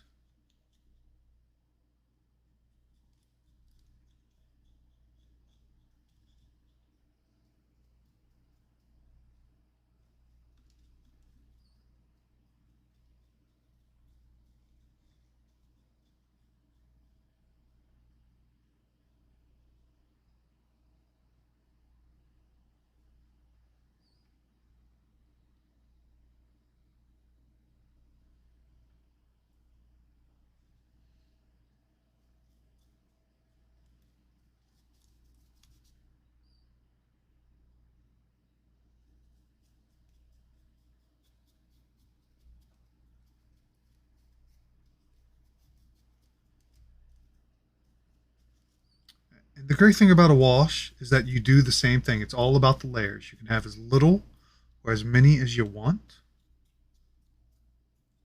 It's only too much when you think it's too much.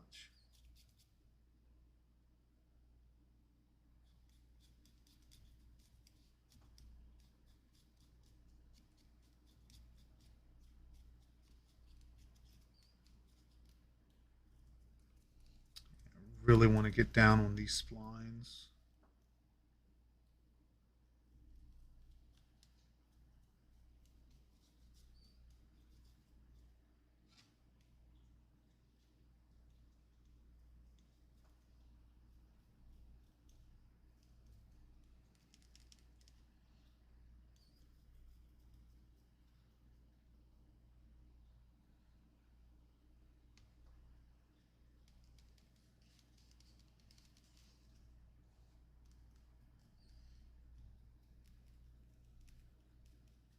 Also, not doing the rock gives me a place to grab.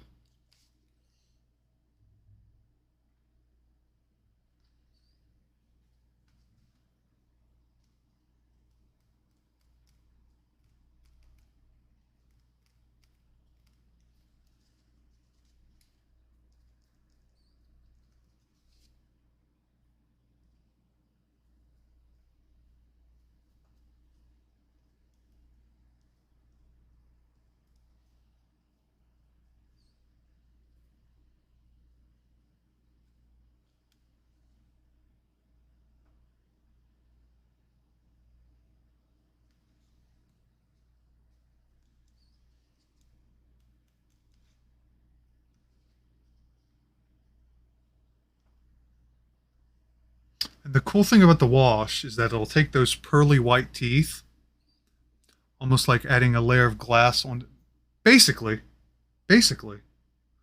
but it'll take those pearly white teeth and it's going to give them a little bit of yellow.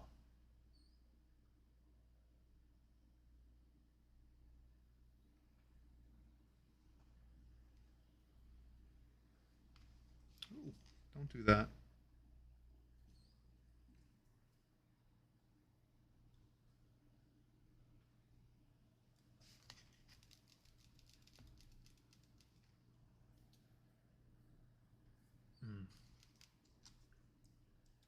Hello, viewer.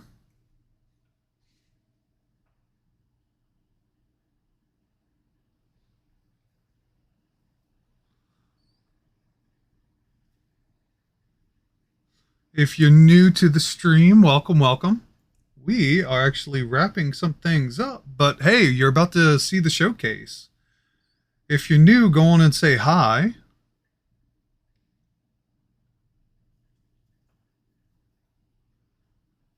And if you're not new, go on and say hi. I'd like to get to know who's here.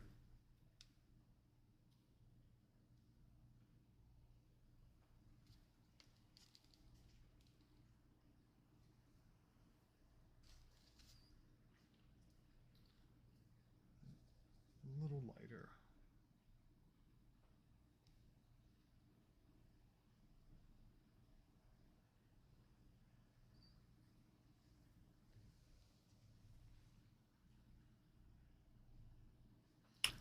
Hachidori, you always exist. What are you talking about? You always exist, and that never changes.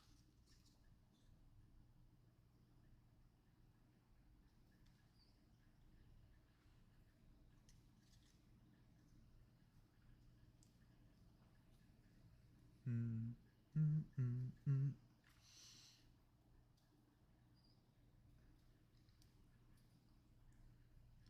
I'm so stoked with this. I am loving how this looks. So not only will the orange wash make the teeth look aged, but it's also going to add some more age to the chest skull plate here, which very exciting. Just make everything look old. I guess kind of like the antique filter, you know, it's going to start having those kind of hues in places.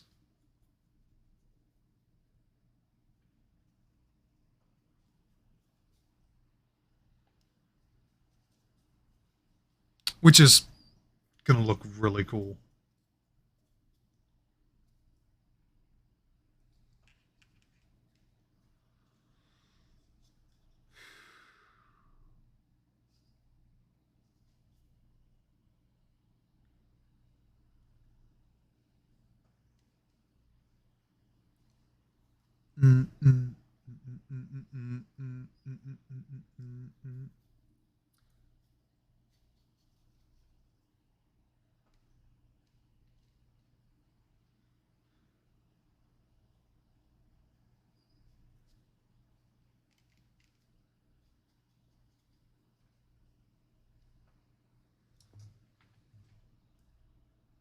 Yep, exactly.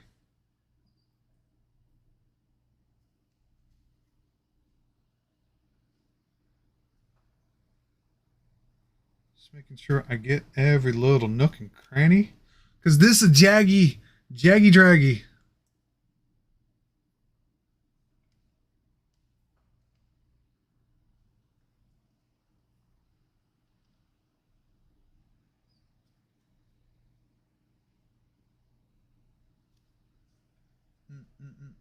No, leave. Thank you. That's what I want. Too much in that area.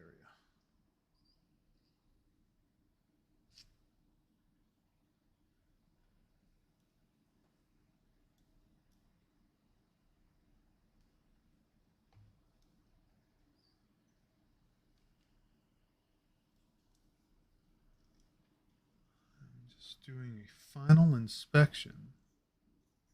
Aha. There is a spot that I sort of missed. Let me correct it.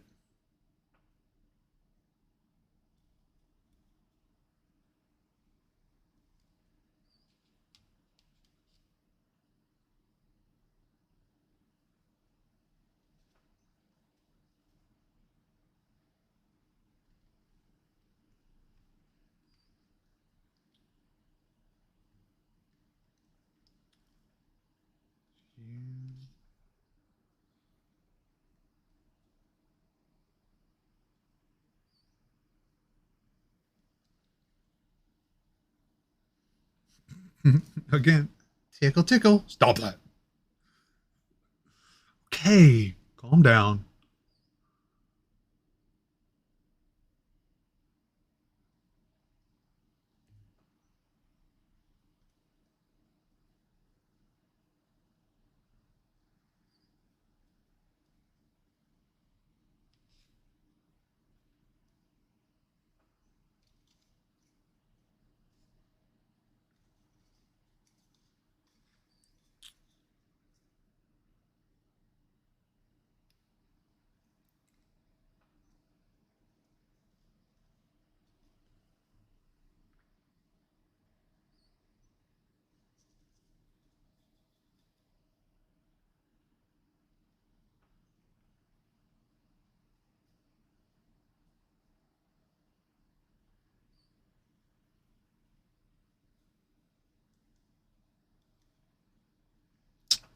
'Cause I miss you. I miss you.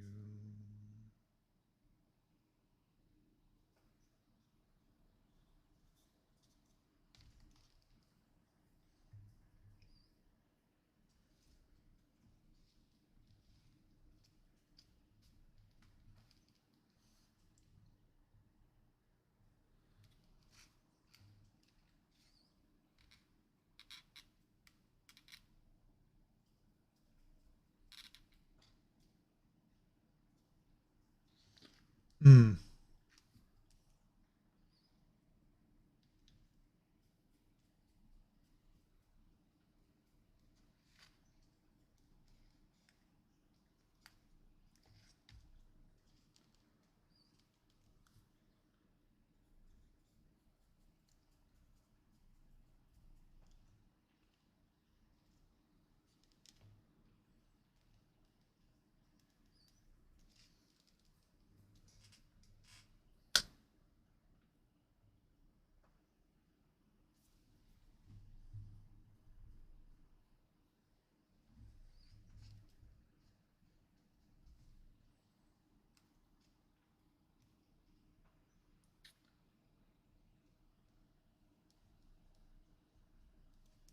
Just want to get that last little spot.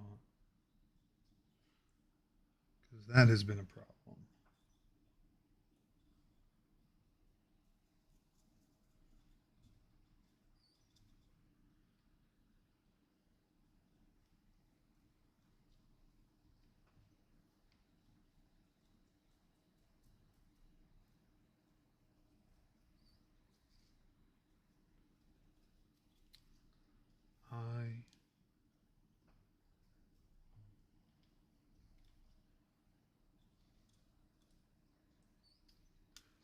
I am satisfied. Other than letting it fully dry, which shouldn't be but a couple of minutes. We're done.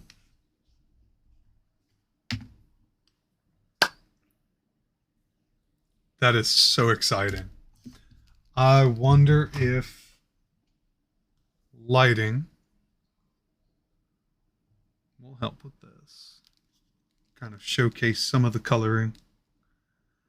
This dark, gory looking dragon.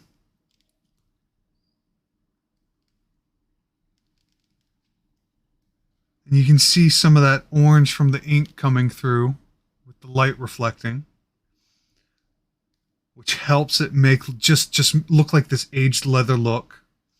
And then the way it comes through on the teeth, on the skull chest plate. And then it was the right call not to put a finish on the rock, because that would have made the rock glossy, which would have taken away from the dragon. So we have completed 2 dragons. Well, we painted one and we built one. Boom.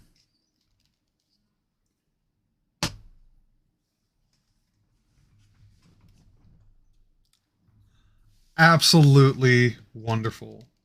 So next stream, we'll be taking care of Freyr. But I'm going to chalk this up as a dub. And I certainly hope that at some point in time, you all get to see these in person. Because the camera does not do it justice.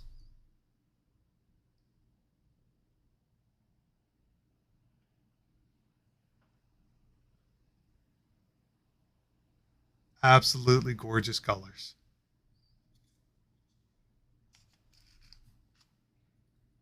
And Freyr being primed and ready for her paint job.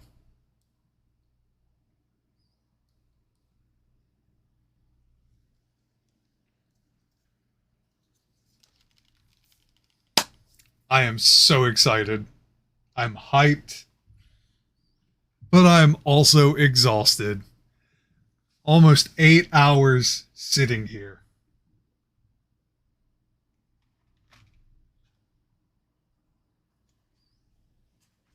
That's the wrong spot, Axel. That goes there. That goes there. Black goes there. White goes there. You go there. All my little clips go there. Let me make sure my brushes are cleaned.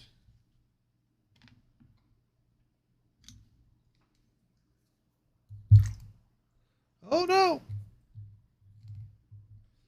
I just got water everywhere. It's okay. It'll come up easy enough.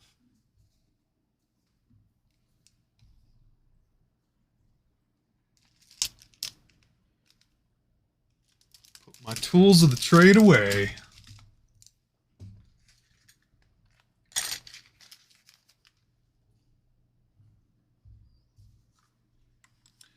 Clean up my mess. Because remember, if you're not making a mess, you're not having fun. It's just how it works. I don't make the rules.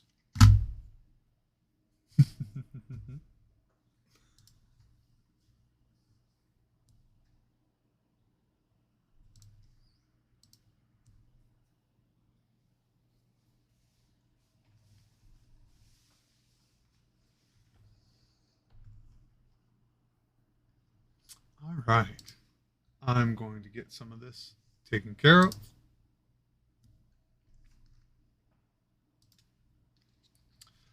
And I think we're going to ride out to 8 hours. That's the goal.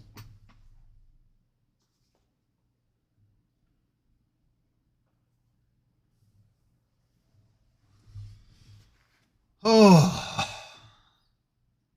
Have a great night, Nudge. Thank you for hanging out. I appreciate you so much. And I look forward to seeing you in the next stream, bud.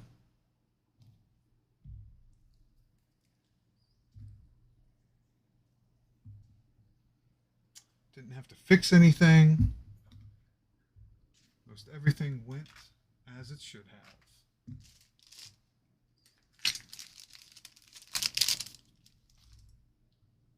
have. My next stream will be a Destiny one at reset tomorrow. So, but the next mini one will probably be next Monday. So, just letting you know. Have a great night, bud. Oh. Ah.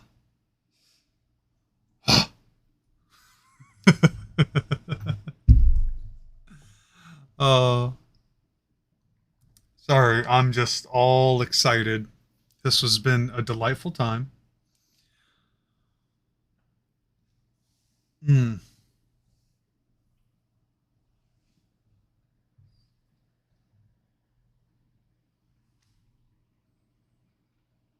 gonna have to take everything to go back to bed just to be able to go to sleep now. Oh, goodness gracious.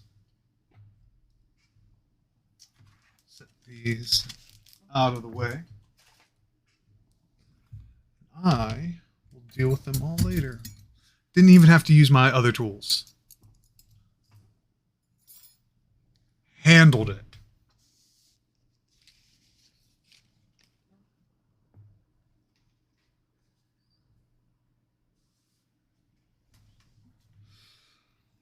Oh, man. It's hype. It's all the hype.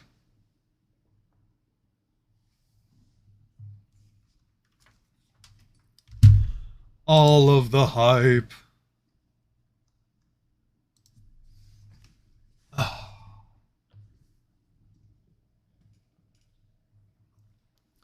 can close this one. Boo-doo-doo-doo.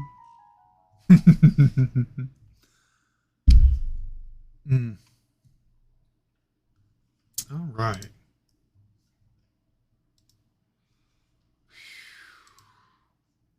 Let's see.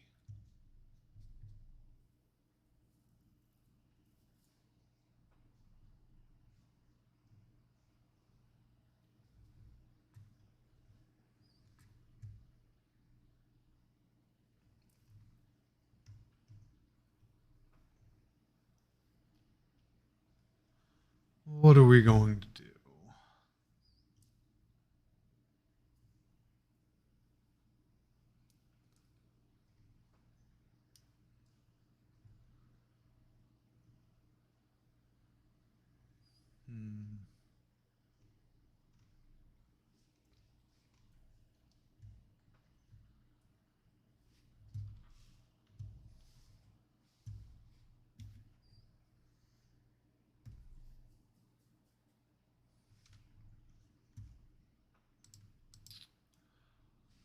Oh, goodness gracious. Everything's sort of settling now. And I'm realizing how stiff my back is. I'm going to have to work this out. I get, just from being so focused in a position, it's been a while.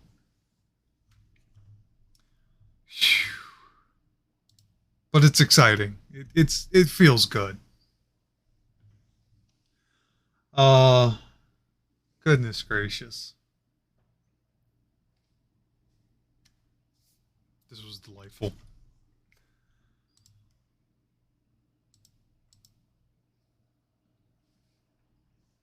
So what do we want to do for the moment?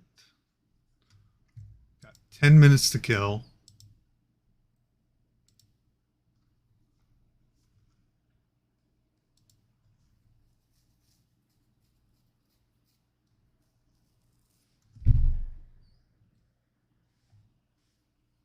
You know what? It's silly D&D stream. Who do we still have in chat right now?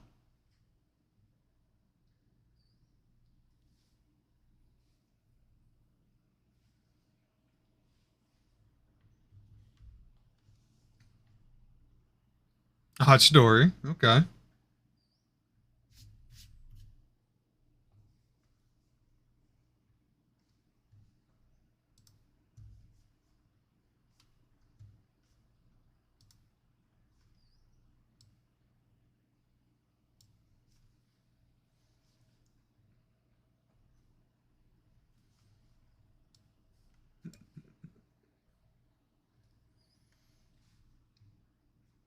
All right.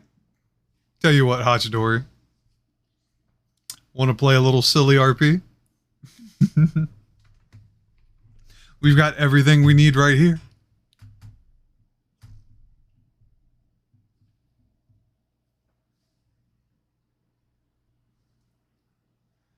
You find yourself on the cusp of evening, having traveled far and wide, making your way to the next town. Go on and hit exclamation dice roll for me.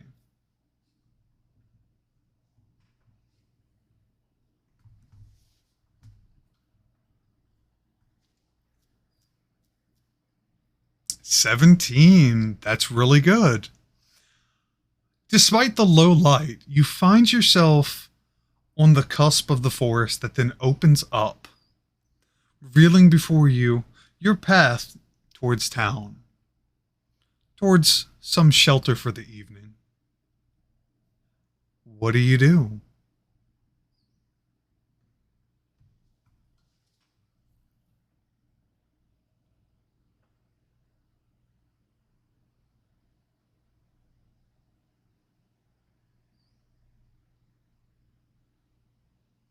You want to vibe check the town?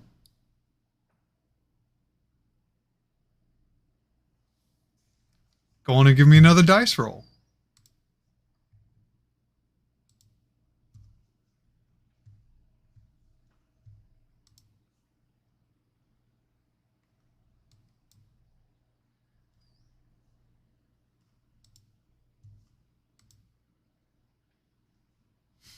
A 6.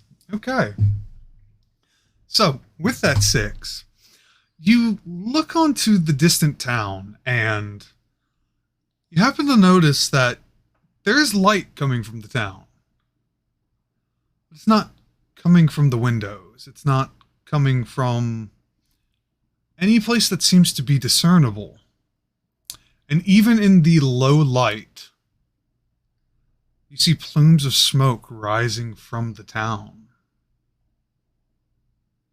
What do you do?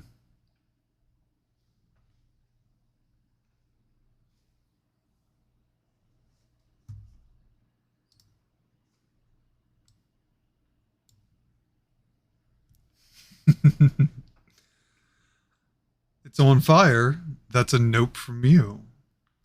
So do you risk going back into the unknown forest? And whatever may lurk there?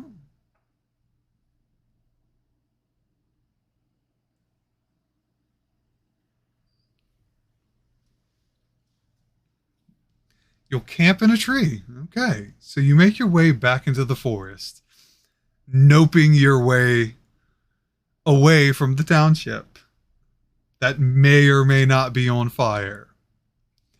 As you make your way deeper into the forest to ease your mind, I'd like you to make a dice roll again.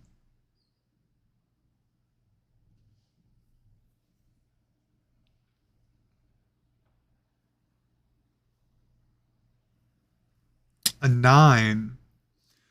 So as you begin to just look around for a tree of adequate size for you, which you'd think would be fairly simple, considering your small stature, it's proving very difficult. A lot of the trees seem weak. They seem unnurtured. Almost as if the life is being drained from them. You happen to find a tree that you think works, and as you begin to climb it to get to the branch that you think will support you, you hear the sounds of cracking. What do you do?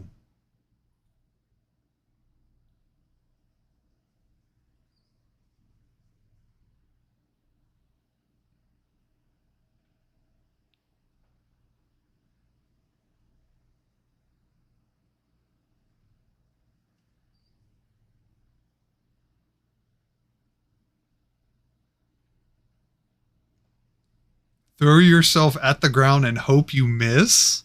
You miss the ground?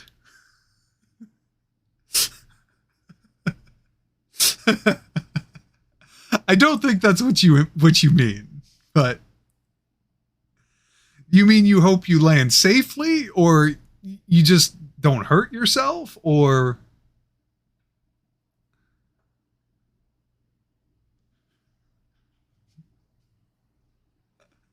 sorry, I'm enjoying this a little too much.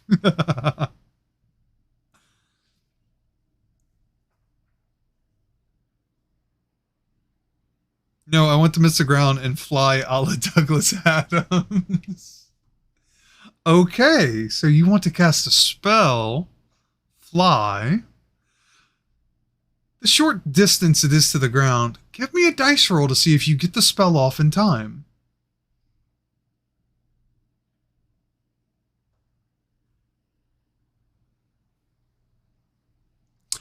13. It's just enough. As you leap from the tree, you go to cast the spell, all the semantic and verbal components required, and you are inches from the ground when the spell takes hold, and you begin to fly off.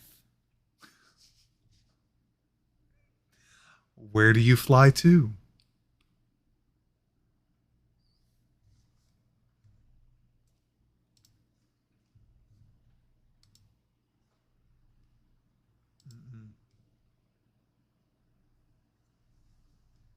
Perfect. So you begin to search the forest for stronger trees, using your advantage that you have to find one that seems adequate enough. And you do. You get yourself comfortable, or as comfortable as you can be in a branch. what does that look like? What is it you do to get comfortable?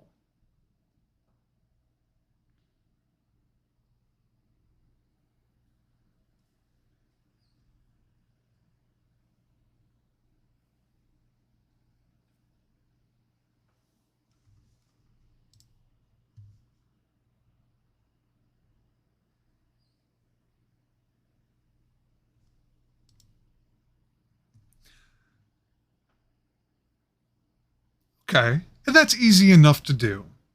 After all, you do have a traveling pack, which does come with an adequate amount of rope, about 50 feet. You take all that you need, tie yourself to the tree. I'd like you to make a dice roll to see how well you tie yourself.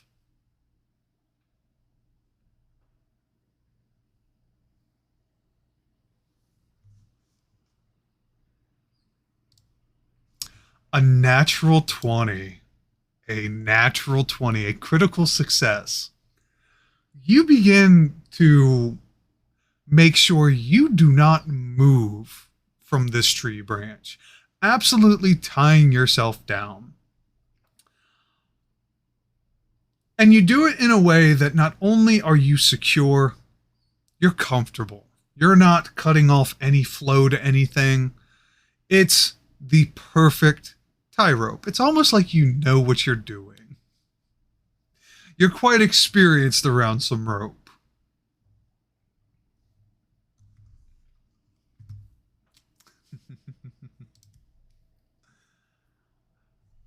But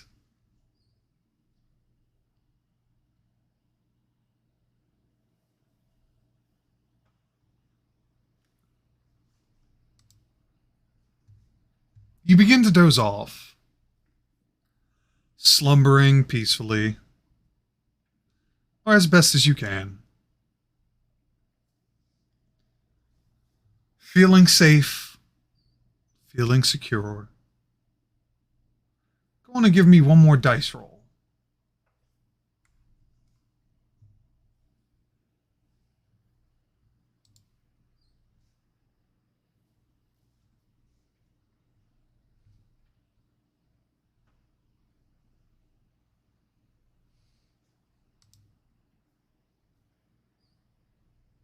Another natural 20.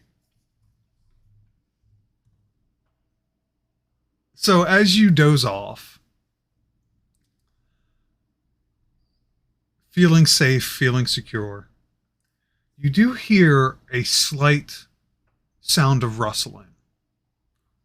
Sound of feet moving towards you and then past you. It's not one set, it's numerous that keep on trudging by. You glance down, and while it's difficult to see what's going on, they don't notice you. And with that comfort, you manage to fall asleep peacefully, sleeping until the next morning comes. But with that, that's going to be the end of the stream. Thank you all so much for watching. Thank you all for your support, your love, and for being here just to vibe. It means the world to me. It's been absolutely delightful. I hope something tells me I will sleep rather peacefully. But I'm definitely looking forward to the next stream, and I'm definitely looking forward to the next mini painting stream. Remember, if you want to support me, there are many ways to do it, both free. I also have a Ko-Fi with exclamation point socials. And again, I can't thank you all enough, wherever you're watching this from. I appreciate your support so much. Thank you again. And we are going to raid out real quick. So if you just sit tight, I'd appreciate that.